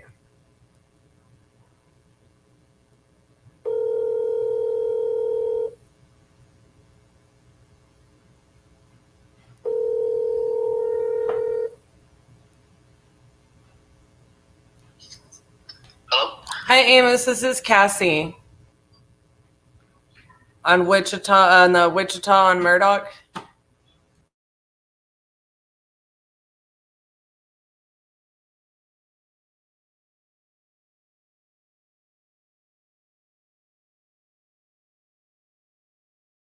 No, it's fine. It's totally fine. So, strangely enough, I had a conversation with the seller, and he's heavily considering dropping the price down to what we would need it to be at, which I didn't necessarily expect. But he was asking me, can you break down, a rough. I didn't take very good notes on that. And I know that you told me we have to restructure the roof. We have to do, we have to account for the electrical. There's some mold in the basement. We've got an entire cosmetic, but I didn't. Not some, it's completely Well, yeah. full of mold. Oh, okay, yeah. Mold remediation. So if he's like, I understand, can you just give me like a rough outline of like rough line item numbers in which we would have to spend to remediate those? Because he's saying, you know, if he can understand the numbers, he's willing to negotiate on the price. And he did not balk at all at the number we said. So what do you have that like off the top of your head, or where you can kind of text it to me, or I can text it to you if you have it in your brain right now? I got it in my brain. Okay. Yeah, I mean the roof, you're probably looking anywhere between 15 and 17 grand. I knew you said that, and I didn't write it down. So Yeah, roof is 15 to 17 grand. Electric, if it's got to be all completely done, and I didn't even look at I can't even remember if the panel needs to be replaced, but it's going to be roughly about 7,500 to 8 grand. Because what happens is, even if, like, say the wiring's good in the basement because it didn't have fire damage. It had water. It had water, but because it was a fire, everything's got to be permitted. Right. So, which means the current wiring in there is not up to code. So it's just going to have to be completely redone in order to pass an inspection and a permit. Right. So anyways, I'm doing that right now. And I am paying $8,845 for that. Gotcha. So $8,500. That's with a new panel. Yeah. Basement, you're obviously completely ripping out all the drywall. That's in the basement. You're doing mold mildew restoration. So just to even re-drywall down there is going to be $5,000. Throwing the mold mildew restoration, you're going to get another $1,500, $2,000. Okay. Now that's done. Now you have I got to haul all the shit that's out of there because that house is completely full of just crap. Right. So that's $2,000. Yeah, $1,500. Okay. And then now we get into the cosmetic stuff. Right. So, we gotta paint everything. We gotta replace some windows. Kitchen's gotta be pretty much completely redone. Bathroom, paint, flooring, appliances. I mean, we're throwing in another whole $15,000 in materials, and then I haven't even paid my contractor yet. Gotcha. So, it's a pretty easily $60,000 rehab. Okay, dokie.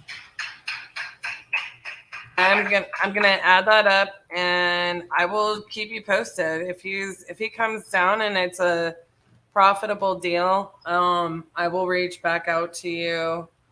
I honestly didn't want to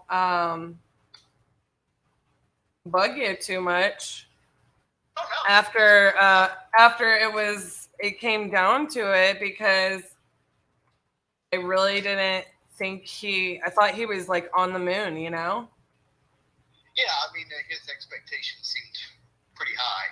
Right. Like he was giving me numbers like $2,000 for the trusses, and then like, hey, you have to patch the roof. Like they weren't even really bad or something like that, And I'm thinking to myself, even if it didn't have fire damage, it needed a new roof. So, I mean, now just obviously, and it would have to probably be redecked as well. So it was still, even if there was no fire, you're looking at about $1,000 roof on it. right. So. Yeah. Okay. Well, perfect. I will keep you posted on what he comes back with. Okay, sounds good. Yeah, I appreciate it. All right. Thank you, Amos. Yeah, thank you. All right. Bye.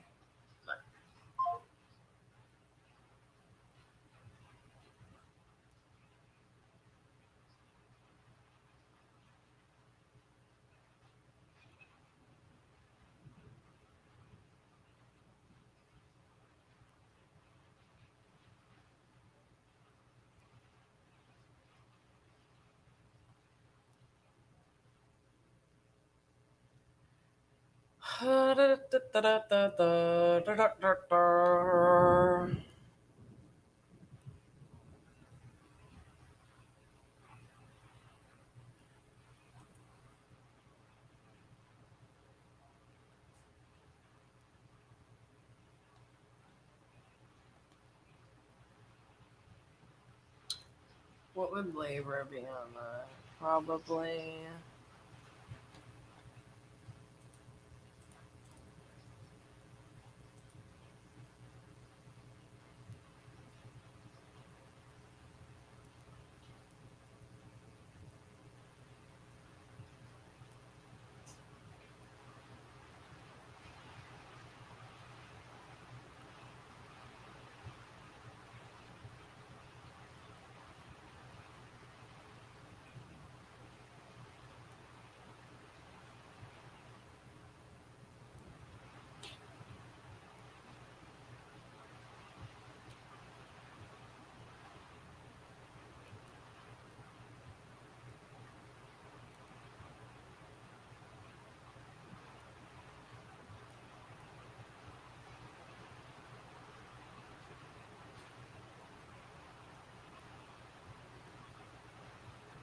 All right, guys. So I'm going to text that over to Saeed.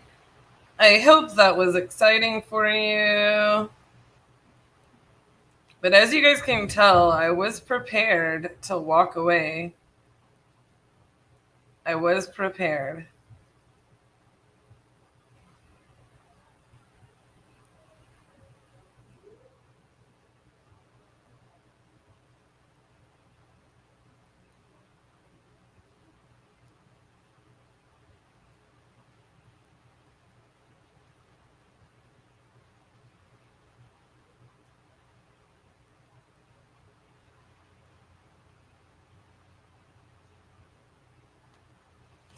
Okay, no more comments. No more comments. So I am going to copy that over. The great thing about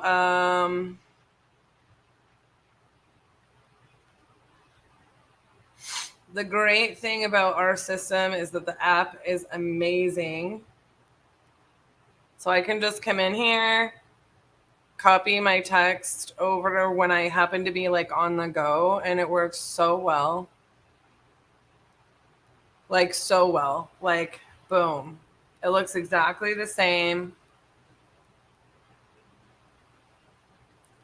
So that's what I'm going to put in here.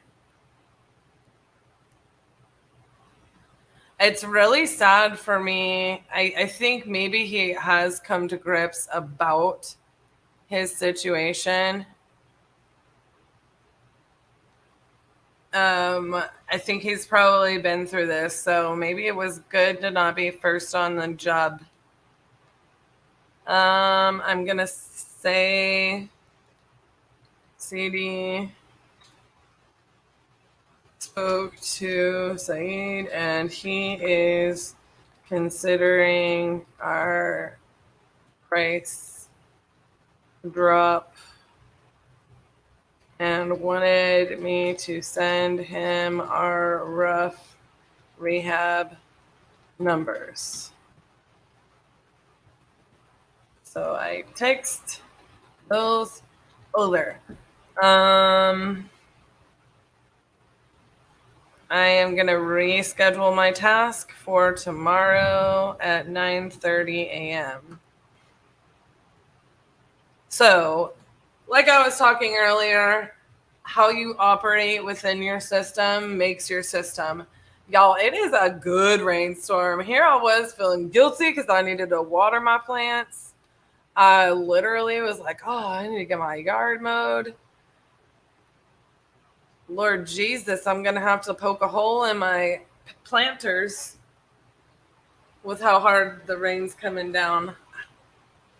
I love rainstorms personally. With that being said, congratulations. We may not have a termination on that. That would be beautiful. That would be beautiful.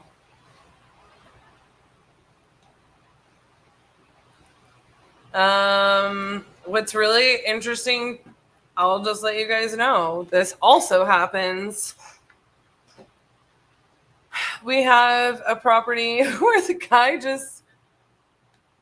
he signed the contract and then ghosts and then wants to act like he's irritated with us. We haven't been able to get a hold of him. We had a guy sign a contract and he's in recon. Ghost. You know, the sad thing about it is, too, is like we're ready to close on the other one and have been since like 2 days after he signed the contract. Super sad. He could be closing.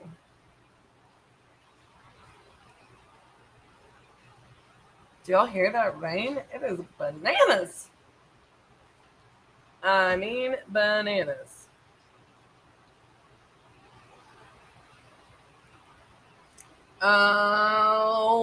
Okay, okay. I want to see if we've got any new leads that popped up. Oh, we do. I'm going to get him from RJ and he's going to be real sad. I'm going to steal him. Steal him good. I'm going to get those fresh ones that he hasn't already called through. Oh, crap.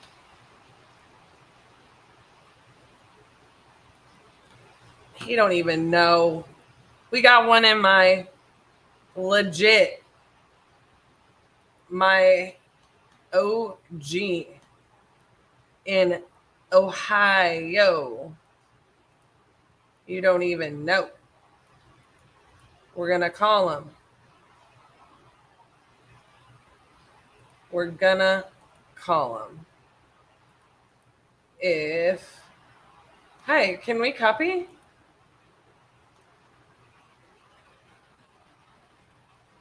I'm excited about this one.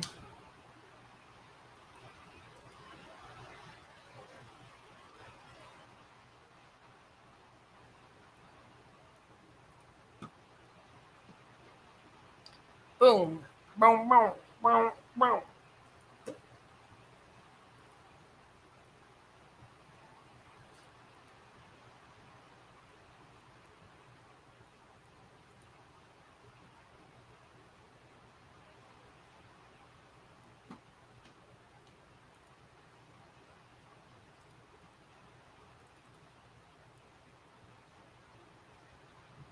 Y'all are so quiet. I can't handle it. You're making me feel like maybe we're out of internet because of this storm. Instead of you're just feeling quiet. I clearly need to call these sellers right now.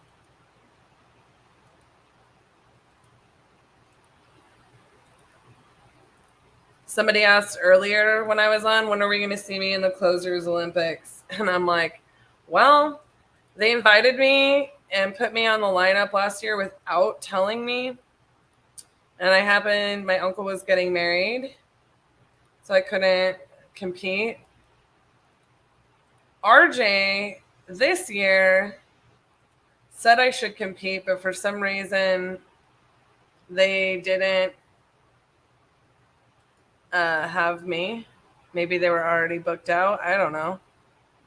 But also it would be kind of weird to compete against my own business partner. I think they realized it wouldn't be fair to the rest of, I mean, it's already not fair. Marilyn, let's go. Let's go, girl.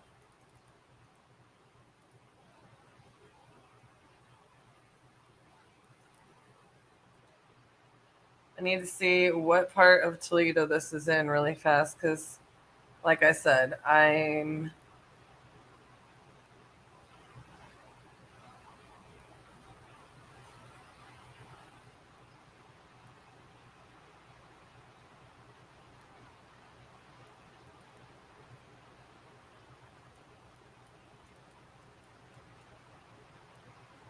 Very familiar.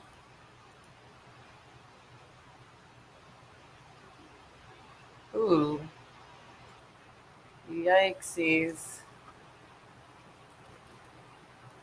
I want to see what Marilyn wants for this and what we got comps wise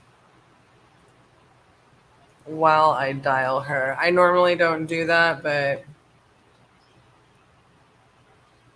we're just gonna go for it. Okay, that's looking a little better for Marilyn.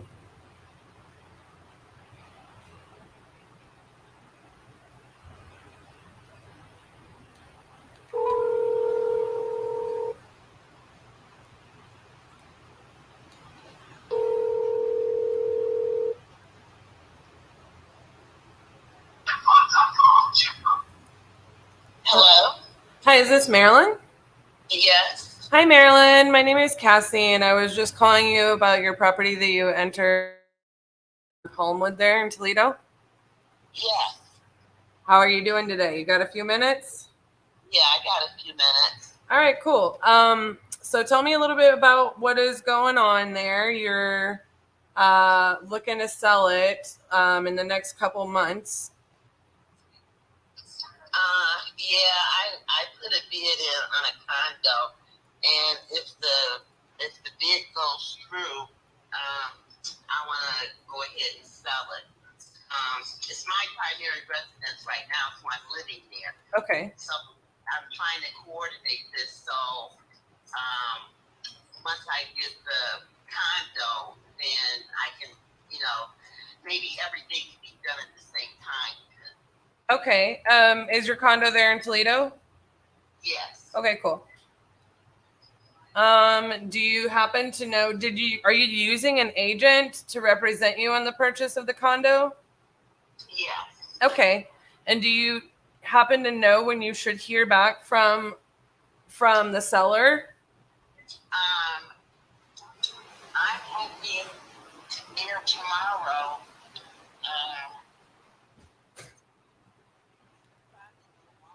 Tomorrow for the next day. I don't think it'll be on. Okay. Yeah, because he's there in Toledo too. Okay, let me ask you a few questions. Is your purchase of the condo contingent upon the sale of this house? Yeah, kind of. Okay. So, let me just verify a few things. I'm an agent. I just don't have, I was born and raised in Wasion and Genoa, if you know where that is. But I live in Fort Worth now. I have a ton of family up there. And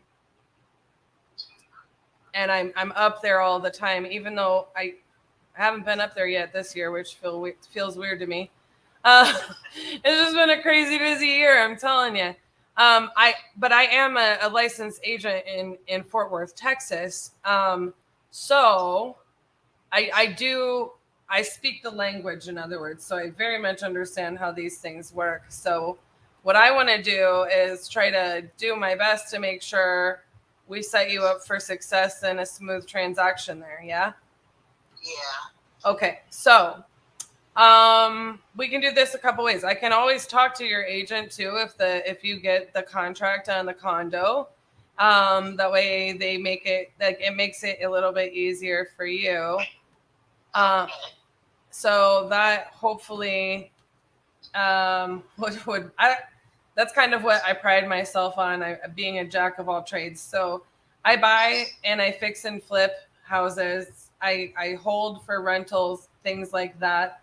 So I also am an agent, so I kind of like to make moving is stressful enough, right? Like, yeah, it is. So I like to be a really good, and they don't teach people about real estate. You only usually do this a few times in your life, right? So right. It gets complicated. So I try to make it as stress-free as possible. So let me ask you a little bit about the property. Have you owned this since 1990? I was born in this house. It was my parents. Okay, so Mary is your mother? Yeah. Gotcha. Oh my goodness, that is so precious. Yeah. I was just looking at the deed in the county records. I'm like, oh, that is actually really cool. Before my family moved out of like downtown Toledo, my great grandparents actually had a property there in Oregon, and then they had a property on Euclid, and then moved to Genoa like when I was a baby. So I didn't get to, but my aunt worked at Toledo Hospital forever. Oh my goodness. Yeah. So I have family in Akron as well as all over Toledo. So I'm just looking at a few things here. So can you tell me, is the basement finished out? No, it's not finished. Okay. I'm just going to be making notes so I can kind of get like an idea of what I can do with the property. Would you say, like, when was the last time it was updated, like on the major things like the roof, electric, plumbing, stuff like that? The roof, I got a new roof about 5 years ago. The furnace is like 2-3 years old. It's relatively new. Okay. The water heater isn't that old because I bought it. I got it replaced, but I don't remember when. There really hasn't been any updating to the plumbing. My dad had some updating to the electrical, but as far as what that consists of, I don't know. Changing from a fuse box to whatever it is. Mm-hmm. The panel. Yeah. Let's see. Originally, it had one bathroom, and my dad had a half bath added downstairs. Okay. So that's about it as far as the updates go, I think. Okay, and then I'm just typing this out. There's a deck on the back.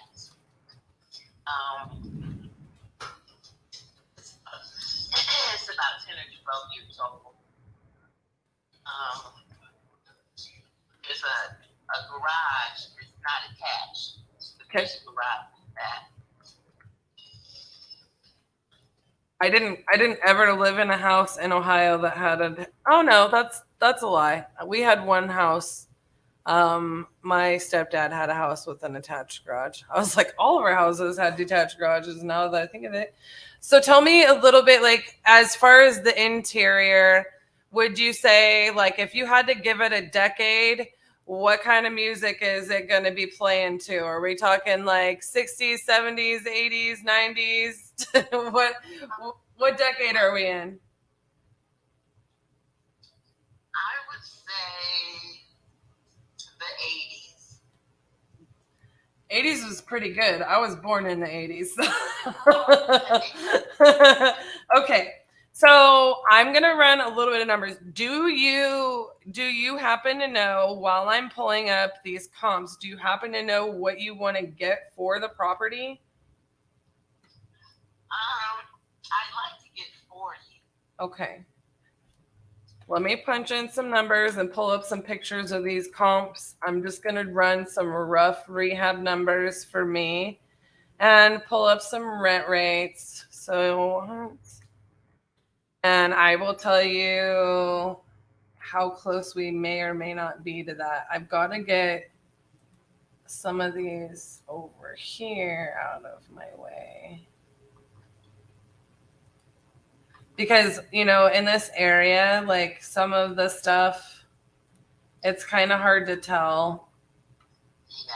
You know, they can sell everywhere from like $5,000 to, you know, all the way up. That's true. So like, we're looking in like the 70s, you know what I mean?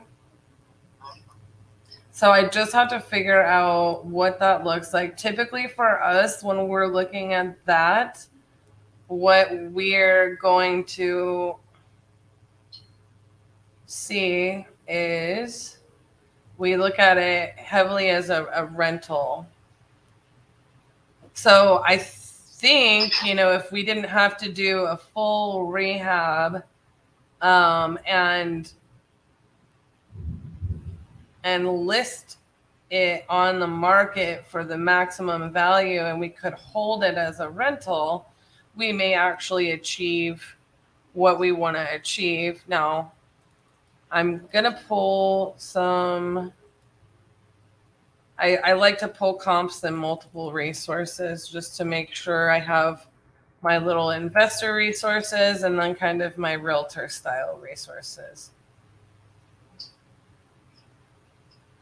Goodness me. Well, that one's not doing me any favors.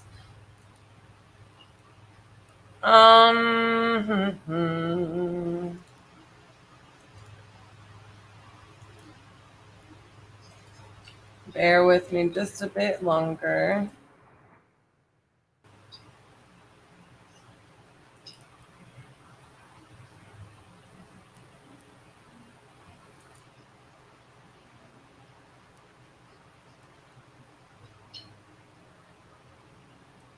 Man, oh man. Well, I liked my first chance as the best one. Okay. I'm just going to click through a few more property photos. And I'm going to double check my rent rate or my potential rent rate.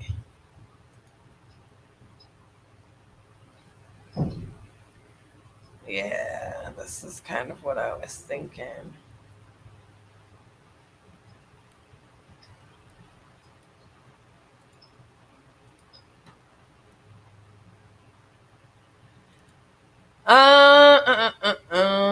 Okay, so I think 40 could be a good number for the house. My only little concern there is that we're gonna dig into it and then end up. I don't want to tell you there's not potential for, and here's the reason why. I like to be fully upfront and transparent. I think 40,000, if I can come in there, you know, do minimal work and a tenant would be good, then I can potentially do 40,000, right? If I come in there and I end up having to do a bunch of work, that may make me back a little bit off of that 40,000. But I think that could be, you know, I think that there could be potential to be more between 30 and 35 in that case. And what I would typically do in this situation is we would send you a contract. We would get it open at title. You would then have your agent who has, you know, proof of your sale, assuming that that's going to be part of your payment towards your condo. So they'll feel comfortable on that side. We'll have it open at title. We'll make sure there's nothing that you have to do as far as like the title work transferring, because we want to get that in as soon as possible, because if something has to be cleared, like for whatever reason, whether it's a silly mowing lien you didn't know you had or something like that, it's 9 times out of 10 people are shocked by silly little stuff that then it takes the county 2 weeks to respond on it. You know what I mean? And we don't want it to booger up your purchase of your new condo. Right. Okay. So then what we would do is we would also be covering your closing costs outside of any taxes or liens, right? I'm assuming you don't owe any mortgages on it, or have loans or liens. Then it would just be any unpaid taxes. And your taxes would be prorated for this year for up to our closing date, and you would be ready to rock and roll. I think that, again, we come in there and we're, pretty much able to get it in good shape with for a tenant. Without it, we should be good to go. I just don't want you to be upset with me if I come back and, honestly, it depends on how tech savvy you are. You can send me photos kind of figuring out. But, I just had this happen on one where I didn't want to upset the people. I had a contract, literally. What's odd about it, it was $40,000, and it's the last person I talked to before calling you. And I know it's super strange, right? It's like serendipitous. But I had a contract on him for $40,000, and I went in detailed, and I was like, part of the problem with this property is it's worth more after I fix it up, but it had some fire damage, right? And he kept telling me, he's a landlord like me. He just happens to be moving to another state. And he's like, I don't want to deal with it anymore. And it does have a little bit of fire damage. Well, he forgot to mention that the entire basement needs to be re-drywalled because there's mold and things like that. And so I had to go through the conversation with him. I was like, we got to redo a lot more than, we went through this, he's like, oh, it's no big deal. And so then I had to break his heart, and he was really understanding about it. So there's a part of me that thinks it was wishful thinking. I'm like, I told him, I'm like, it's just better if you tell me now, like, I don't want to break your heart. But I understand also the thought process behind, like, a lot of times as an investor who does this over and over and over again, this is what I do all day, every day, I get better prices on certain things. So I also understand kind of like not assuming it's going to cost an excessive amount more. So that would be my only caveat at that price, is I would be willing to sign a contract with you at $40,000 with the assumption that we're going to get somebody to come walk through the property, assess what we would need to do after you move out, and go to your condo. And then what we would have to do once we close to get it ready to list for rent. Does that make sense?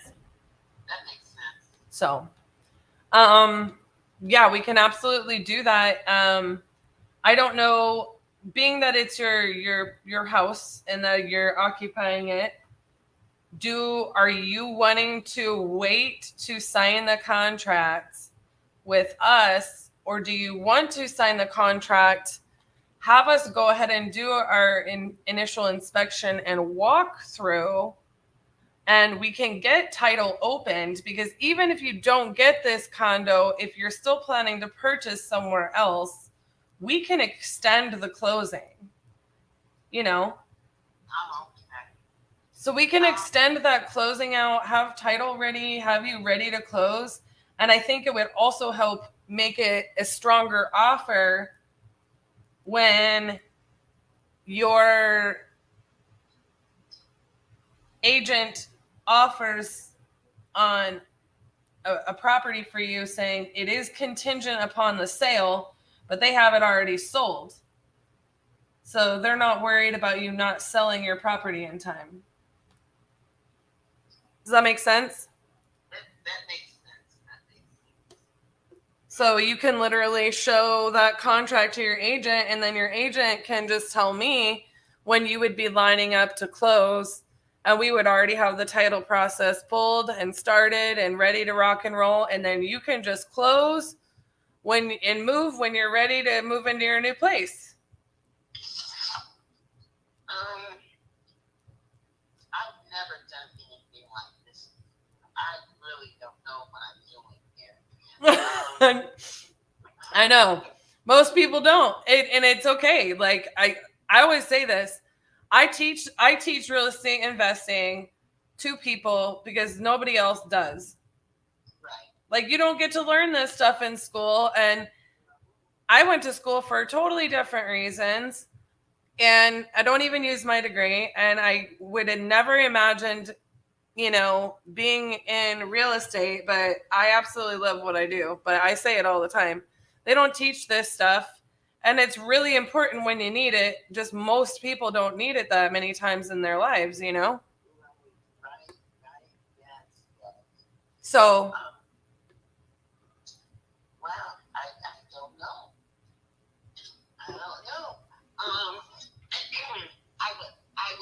I think I kind of want to wait to see if they accept my bid. Sure. If they accept my bid, then I'll be good to go. Well, here's what I want you to do, my dear. Are you planning on moving even if you don't get this condo? No, because I wouldn't have any place to go. Would you still be searching for a new place? Yeah. Okay. So what I want you to do is tell your agent. You said you used an agent to offer on the condo, right? Right, yeah. So you can tell your agent that you have a buyer for your property. Since she offered contingent, just do me that favor, so that way you're more likely to get your condo. Okay, I will tell her. Tell her you've got an offer. We're ready to go under contract. They are not going to have to be concerned about the contingency. She'll know what she needs to tell them, or he. I guess you didn't say she. Well, most women use female realtors when they're talking about my realtor, but I have a lot of male friends who are realtors too. I don't usually do that because people always assume I started out in general contracting, and most people assume my male business partner was the person that was their strong suit, and it was really mine. I loved it way more than he did, but I grew up around it. My dad was showing me, his cousin's a builder based out of Wasion, and they would build stuff all over Toledo, and he would take me around and to these little developments they did, and I used to love that as a kid, and I think that's when I fell in love with it. So I know. It was an accident, and I love it so much, but I think I come by it naturally. Yeah. Well, it's wonderful to have something that you love. I am very blessed. Yes, because it's not like working if you really love, what you're doing. It's so true. That saying is so absolutely true. But I will tell you one thing. It just because I love it and it doesn't feel like work all of the time. The one thing that people never say when they say that saying is it can still be exhausting. In fact, it can be more exhausting because I don't want to stop ever. Like, I love what I do so much that I just keep working, I'm just like, oh no, it's 10 p.m. That's wonderful, though. That really is. Yeah, I'm very lucky to love what I do, though. I really am. And I'm really good at it. So, You end up in Texas. well, my dad is from here, and my mom is from Ohio.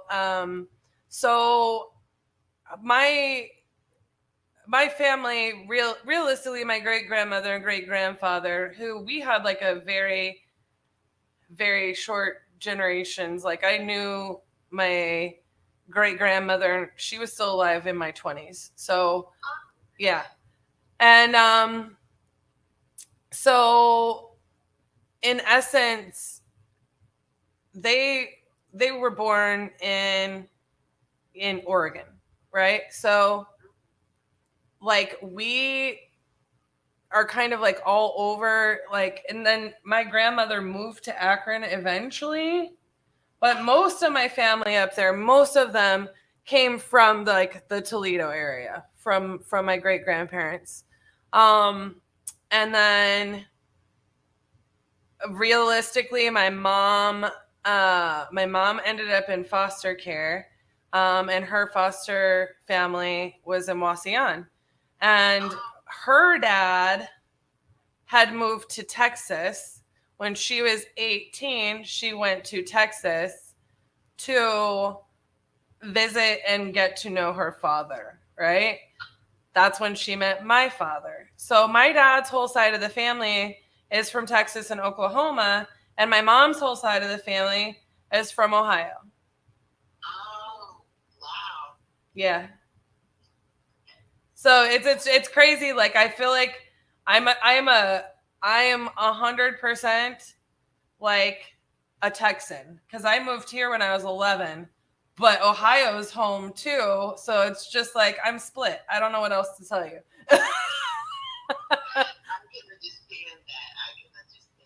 I get so excited when I go to Ohio. I moved back up there. I mean, I go there all the time. My brother lived there and he passed away, but I still go there often to see like my friends and family. Like I have friends that I've been friends with since I was in elementary school. Like I visit there, you know? And yeah. And so I legitimately don't go as often as I should now. But I used to go up there 3 times a year minimum, you know? And yeah. So I just, every time I go there, it puts me in like this nostalgic place, but it also just, like, it feels like home. I can't explain it. Like there's something about, you know, the first decade of your life, you know what I mean? And I just, it's home. I get so happy when I'm there. But I also, you know, I'm visiting a lot of people that I love. And when I moved back up there, though, we had a really bad winter, and a lot of really bad like snowstorms. So I moved back up there when I was like 19, and I moved back down here when I was 20, and my brother went to school. And I think like it's funny because I loved living there in the winter as a child. And then I was like, it took 1 year for me to be like, meh. I like visiting snow more than I like driving to work in it. Yeah. I can see you if you saw that warm temperature and then have to deal with our winter. Mm-hmm. Yeah, it's a shock to the system.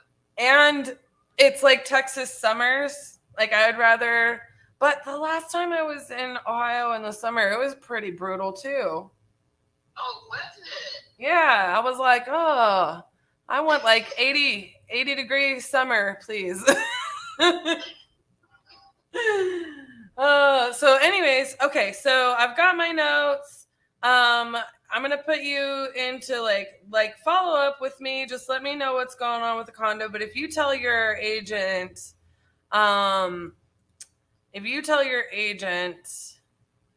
that you have somebody that's ready to buy the property, that should help solidify it makes your offer more attractive on the condo to the seller. Okay, let me have your phone number and I can give that to my agent, and you know, she can call you if she has any questions, and vice versa, because you guys know more about this. Yeah, I know. Like that is, well, I didn't mean that to sound the way it sounded. But what I was meaning more so is like it's easier for an agent to speak to an agent about the lingo. So I'm gonna give you 2 phone numbers. Okay.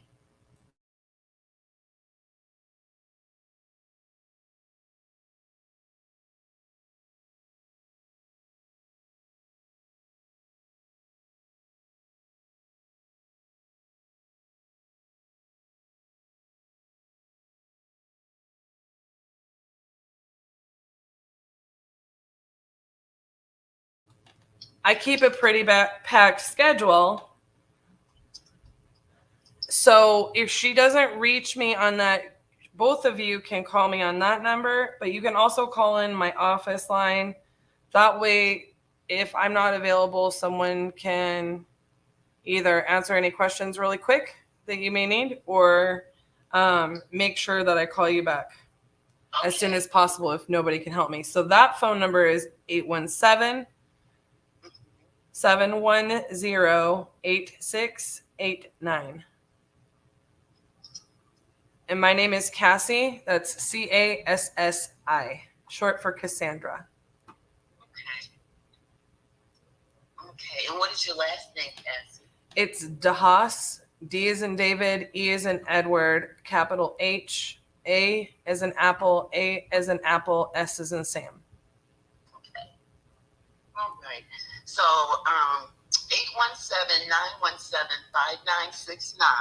817-917-5969 is your cell. And 817-710-8689 is your office. Correct. Okay, very good. Okay, I'll give that to her in case she has any questions or whatever.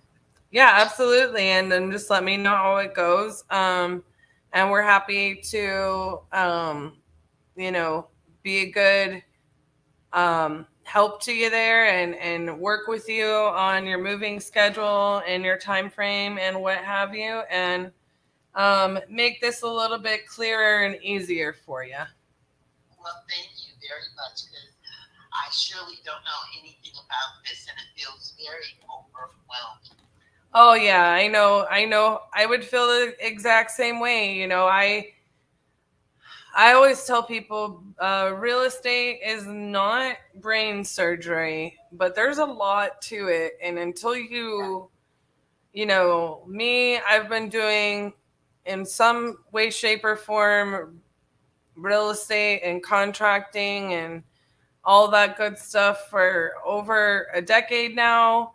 And I absolutely love what I do, but I'm not going to lie. There's been so much that I've learned along the way that I'm like, wow, like the fact that, I don't know how I did all of this with knowing so little back in the beginning. So that's way to learn, though, as you do it. Yeah, I totally understand. But yeah, what is your agent's name, if you don't mind my asking?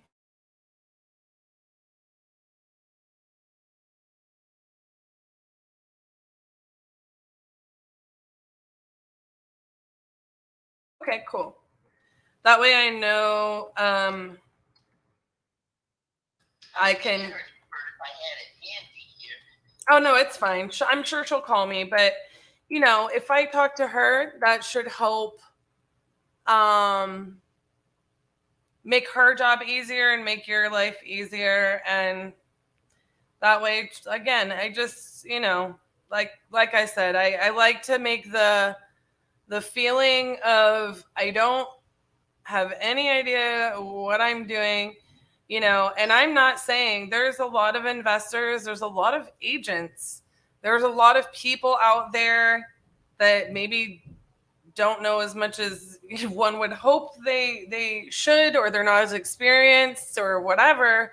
And, a lot of times that can lead to a lot of stress that's unnecessary, for sellers and for buyers. So I really like to eliminate all of that, because I'm going to tell you what, I love, making houses beautiful. I love making houses homes. I love, even when I move, I love to unpack and know everything is spot clean, because I'm a little bit of a clean freak. But I'm going to tell you what, I hate moving. I hate moving. That's the worst part of it. And so if you throw in not understanding what you're doing on the selling part and the title part and the real estate agent part and all that stuff and all these contracts and paperwork, it can make it, I imagine, 10 times more stressful. I just have never moved before. I never moved. Right. You were born there. Yeah, I went to college in Bowling Green, and I did stay on campus, but I was always back and forth home.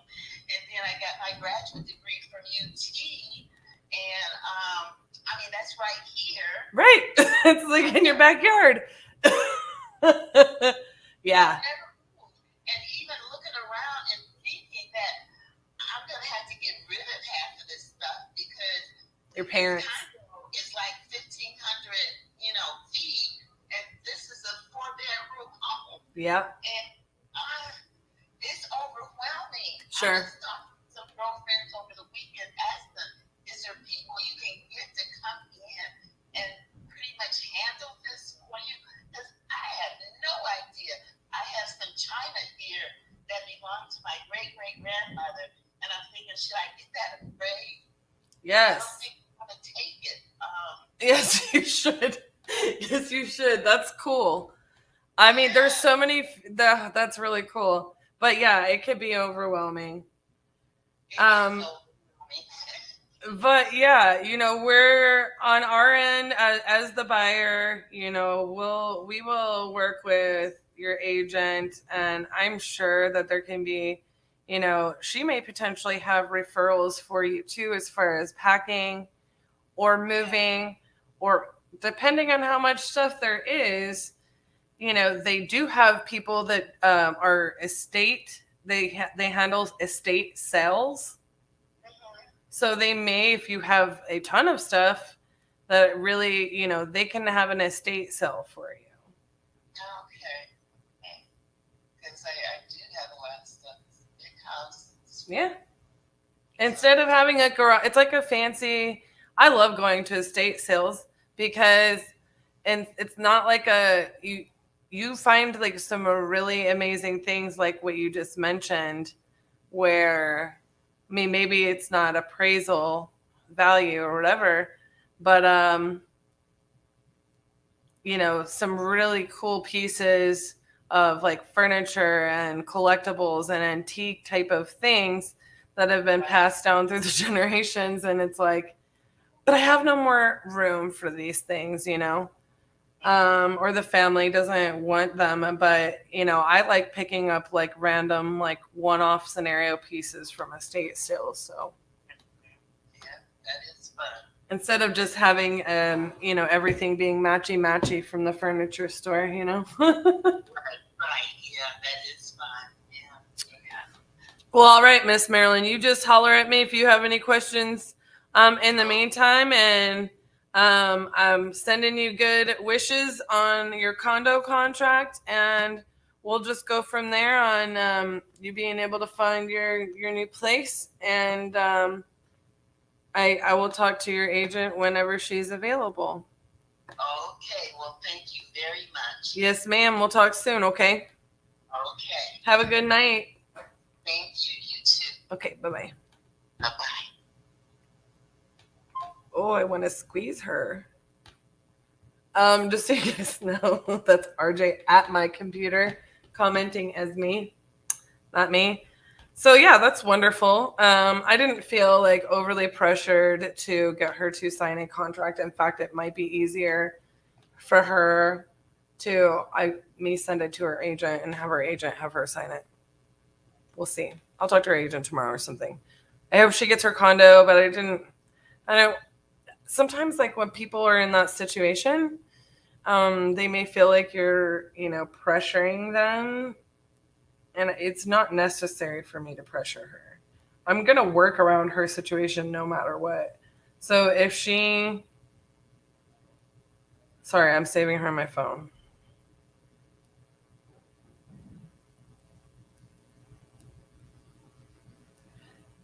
If she doesn't get this condo, like, I'm not going to be like, yeah, move out of your childhood home because we want to close, And sometimes it's like that. And we close when it's good for her.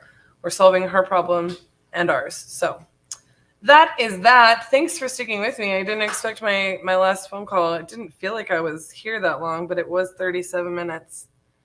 It's just building rapport sometimes. And you had the Saeed call and the Amos call. Yeah, bro. Um, Hour goes by really fast. How did that go with Saeed? Great. He might be open to it. He's open to it. He wanted me to send him a breakdown. This is fantastic news. This is bananas. I thought he was on another planet with his thoughts. Well, here, why don't we trade seats real quick, and then let me take over for just a few minutes. Okay. Looks like I got like 2 calls. Just turn the camera off, and I'll just hop on.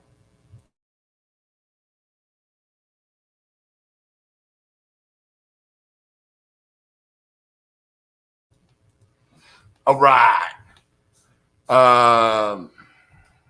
I'm just gonna move it to RJ at the top.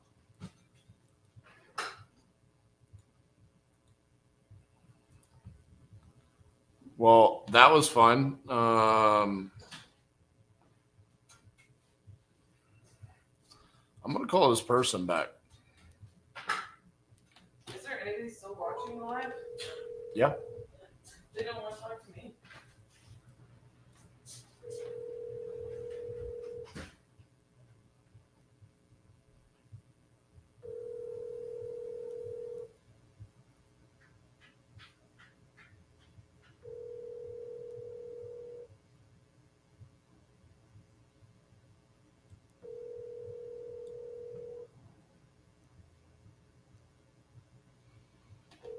Your call has been forwarded to an automated voice. That's so annoying.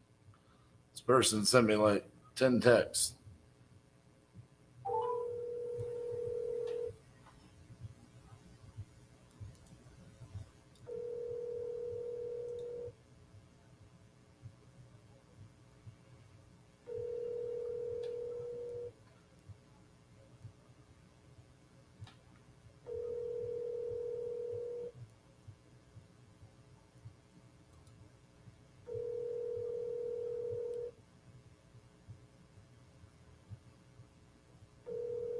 I'm sorry, the person you are trying to reach has a voicemail box.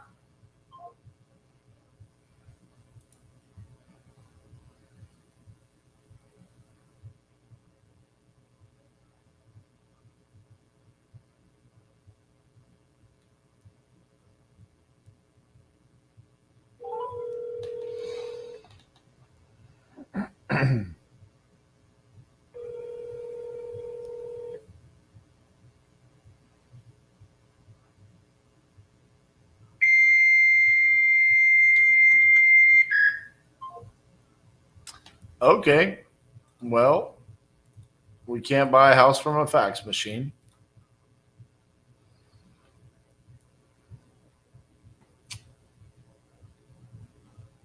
Oh, weird.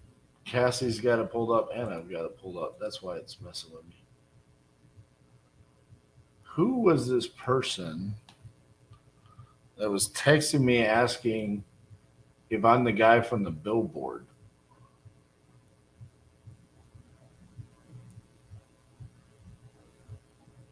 Is it the billboard?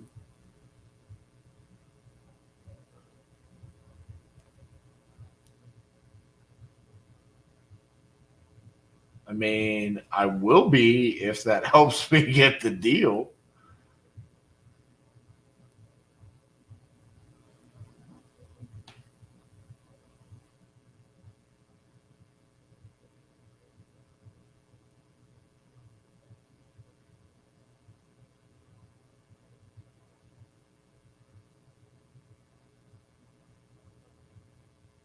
Man, I don't see his phone number.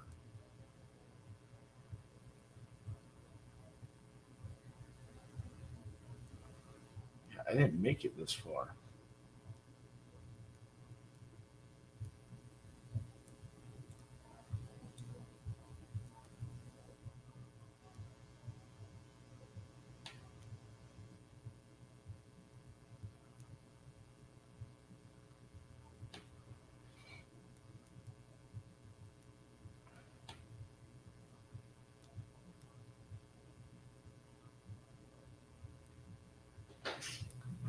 I really don't know where this person came from.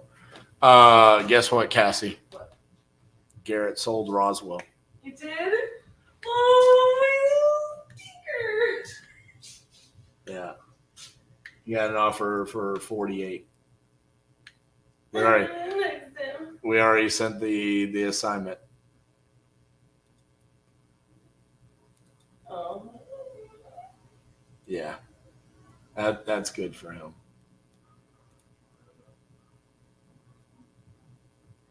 I'm so happy. So that Garrett, do you want to just hop on so we can wrap up? Yes. So Garrett started working for us late last year. He came to us from watching me on TikTok. He came in right when me and Cassie were mid-filming for the TV show. Didn't really have a lot of time to work with him. He just jumped right into acquisitions, was mainly only doing acquisitions. Started the 50-50-50. It's like, hey, we're not going to need you to do acquisitions, so you're going to need to transition over to dispositions. And that's his first deal that he's sold. Super exciting for Garrett.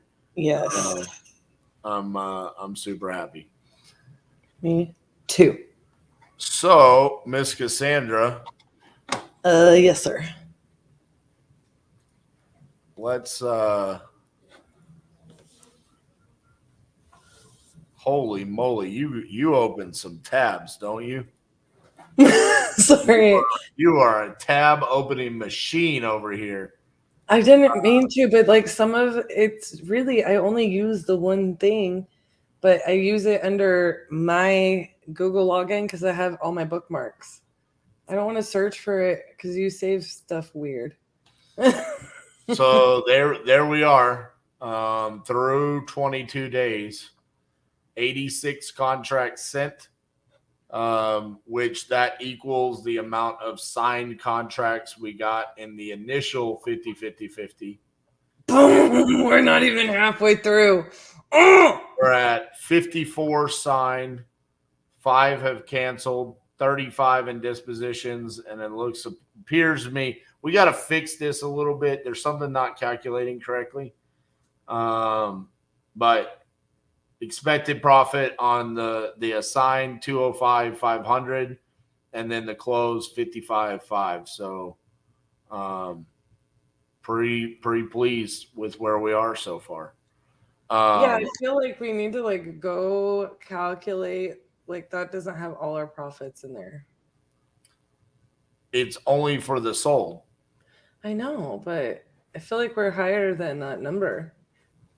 Higher than 260. But that could just be my brain. Georgia made a big move today, jumped up to the second highest state with 6. Helps when you get 3 from one seller. Yeah. That's why I was like, what? Right. Yeah, lead Zolo. I wanted to close the gap there. We got that up to 60% on the sign.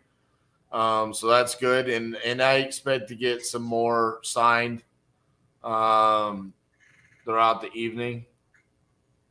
That's awesome.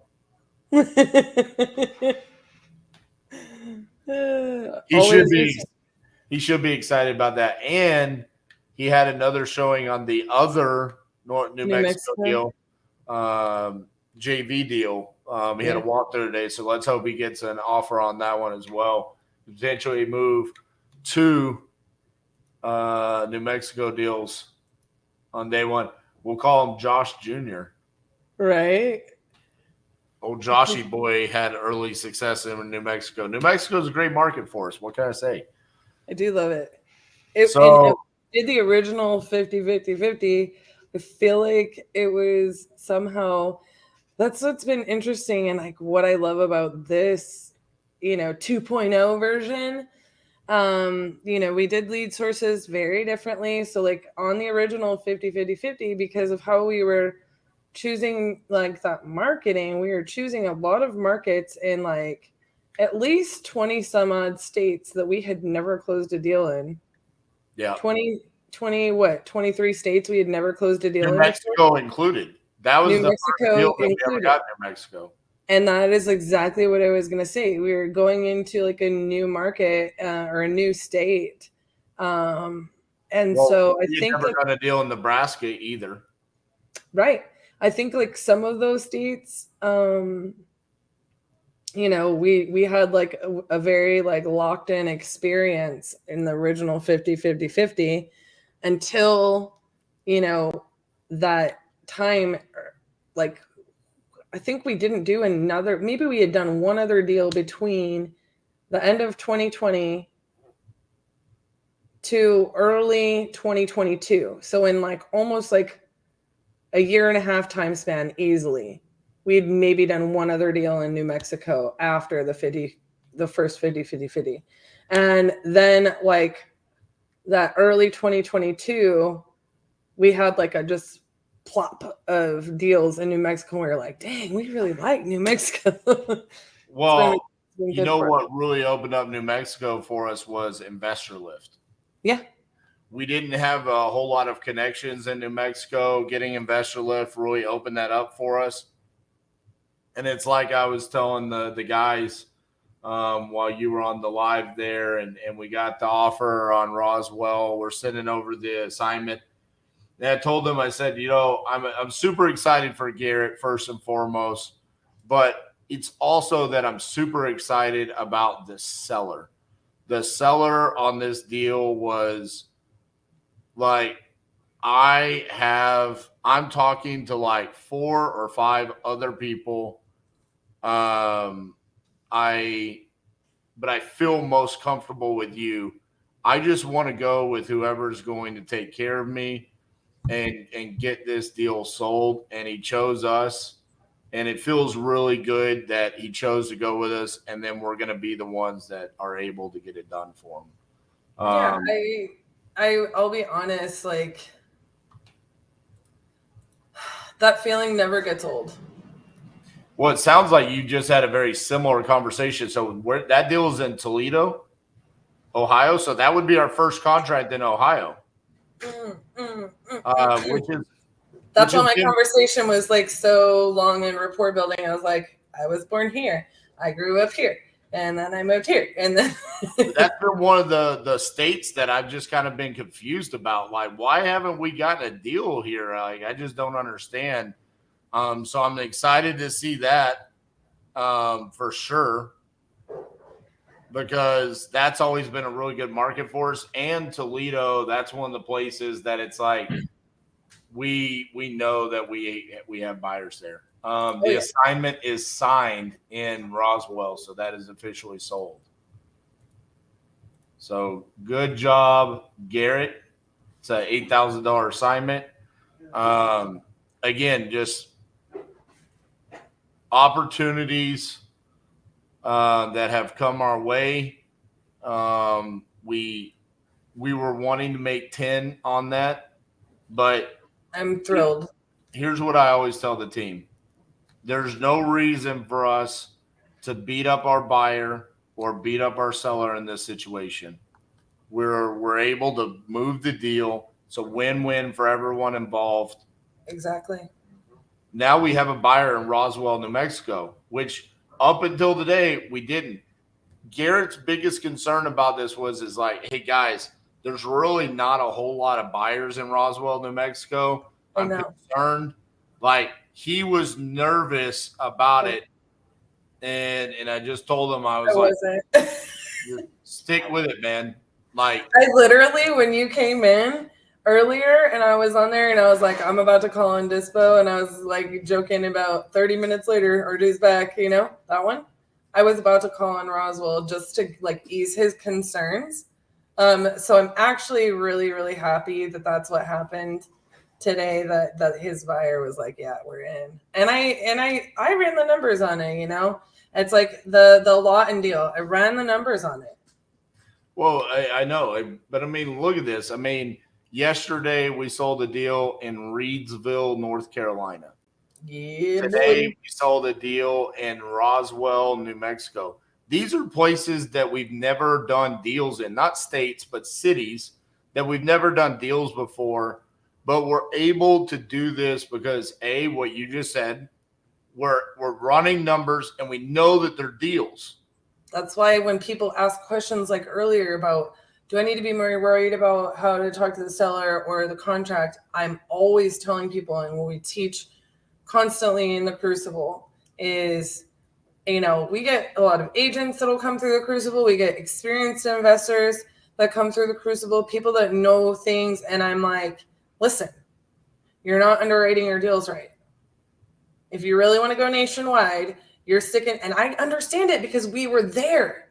You need to learn how to underwrite your deal. You need to learn how to comp your properties first and foremost, and do it in a timely fashion to where you're not narrowing, you're not making the deal so marginal. Yes, on do any party you side. understand how different my acquisitions are now from 2020?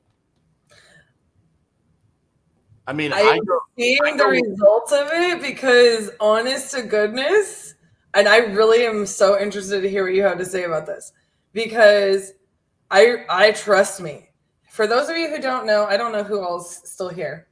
For those of you that don't know, on the original 50-50-50 in 2020, it was pretty much me and RJ, and I had Keaton help me vetting out buyers and sending some SMS texts out on dispositions, but I was dealing with, transaction coordination on at least half of them. We're talking about 80 deals in 50 days, right? Roughly, or 86 deals in 50 days, roughly. It was a lot, right? So it was really, I had very intimate knowledge of every step from contract to close, because RJ was live the whole time. It's like half of the time I was writing the contracts for him. He was trying to help as much as he could, but he was on live all day. And it's just like, it was a lot. It was a lot to do with just two of us, but it proved something to us and the world. But I remember also, because of the 50-50-50, how we changed acquisitions almost throughout and immediately. And it was so interesting because some of them, I remember you telling me all the time, like, why did we sell that deal? And I'm like, because everybody hates it. What's funny about it is that I all the way up until we started this 2.0 version of the 50-day challenge, we were getting TikToks and Instagram reels from that footage. I know. On a daily basis. And there was times where Luis would edit something and he would send it to me. And I'd be like, I almost don't want to post this because I don't close like this anymore. Like I'm so much better than this. A lot of it came down to deal analysis. There were so many times where I was on the phone with someone and I'm like, okay, so you want to get 100,000 for this and it's vacant and it needs work. Okay, well, let me run some comps and I'm going to get back to you. And I think that is so common for people to do that. I don't ever do that now. I mean, it's like, I was going to say, I actually argue with sellers where they're like, well, why don't you run your numbers? And I'm like, I'm doing it right now. What do you mean? Well, and then I think that there's a lot to say to that, because it gives them confidence that you can literally pull numbers and you're that intimate, even though you're calling from a Fort Worth, Texas area code, right? That's the first thing. The second thing is like, it just, your confidence comes through your voice, right? Like I don't need, like, I know my numbers. And it's like, I just told that lady on the phone, like the only thing that's going to change on this, because this is a buy and hold for me, right? Like it's not going to work as a fix and flip because I can't come in and do that. But this is a buy and hold for me. So as long as I don't have to spend too excessively much to make sure it's clean and we can put a tenant in, we're good, Right. I'm a little nervous, but it's more than 2% rental, and she's a sweetheart, Real quick, because I just looked at something. Purchase contract for Wolf Street and Little Rock. Can you please verify? I don't think Keaton put the correct seller. I think it's in his entity name, and he put it in his personal name. Okay, gotcha. We need to edit that and resend it or re-sign it. We need to resend that to Patrick and me to make sure that gets to our partner who is meeting the seller tomorrow. Okay.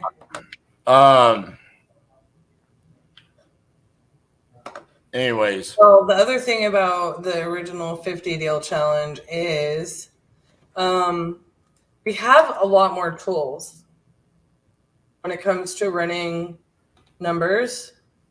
If you remember when we started it, you couldn't comp on batch.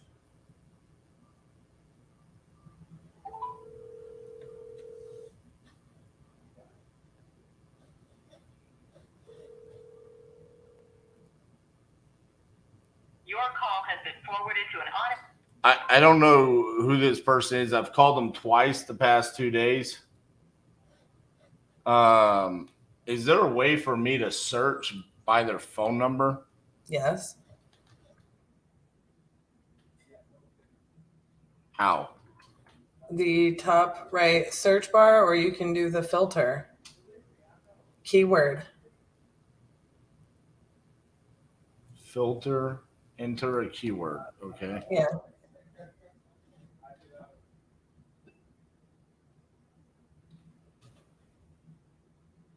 Oh, you know what? I bet this is a speed to lead. Probably. If you don't have batch, your business won't have it. Ain't that the truth? Batch changed our lives. Somebody asked earlier, like, should I put I'm like, dude, batch will always be my data house. Georgia properties, Wolf properties, Wolf. Wolf is signed by me. Uh-huh. Remember, so under the seller name, it has the seller's name. Yes, and it's under his entity. Got you. Let me change that. Yeah, I really don't know where this person's coming from, and when I search by a phone number, it doesn't pop up. So I'll look for it here in a minute. This person is being annoying. They're like, "Yo, this is the guy with the billboard. Hit me up later. Yo, you interested?" I tried calling back, and they said no. A billboard? Yo, this is the guy with the billboard. Build, not billboard, but billboard. Anyways. Kip, thank you. Great day. Again, 22 days, 86 contracts sent, 54 signed. Already sold $260,000+ with just a measly 35 more properties to sell. So I think we're going to do all right. What do you think? I think we're going to do great, boss. All right, guys. Pleasure doing business with you. Day 23. Do we know where day 23 is, Miss Cassandra? It's the land of 10,000 lakes. What? Minnesota. Minnesota. See you guys. Why do I always screw that up? I always want to go right to Mississippi. See you guys. I stuck my straw in your milkshake, and I drank your milkshake. You can get chewed up and spit out if you don't understand these things. Go drink your milkshake. Are you prepared to do what it takes to get what you want? There's money in this room. There's millions of dollars in this room networking. It's about consistent, intentional, tactical action. I'm on a mission to make something change in my environment that's going to give me what I want, and I'm obsessed about it. It's the crucible! Oh, this is what we do.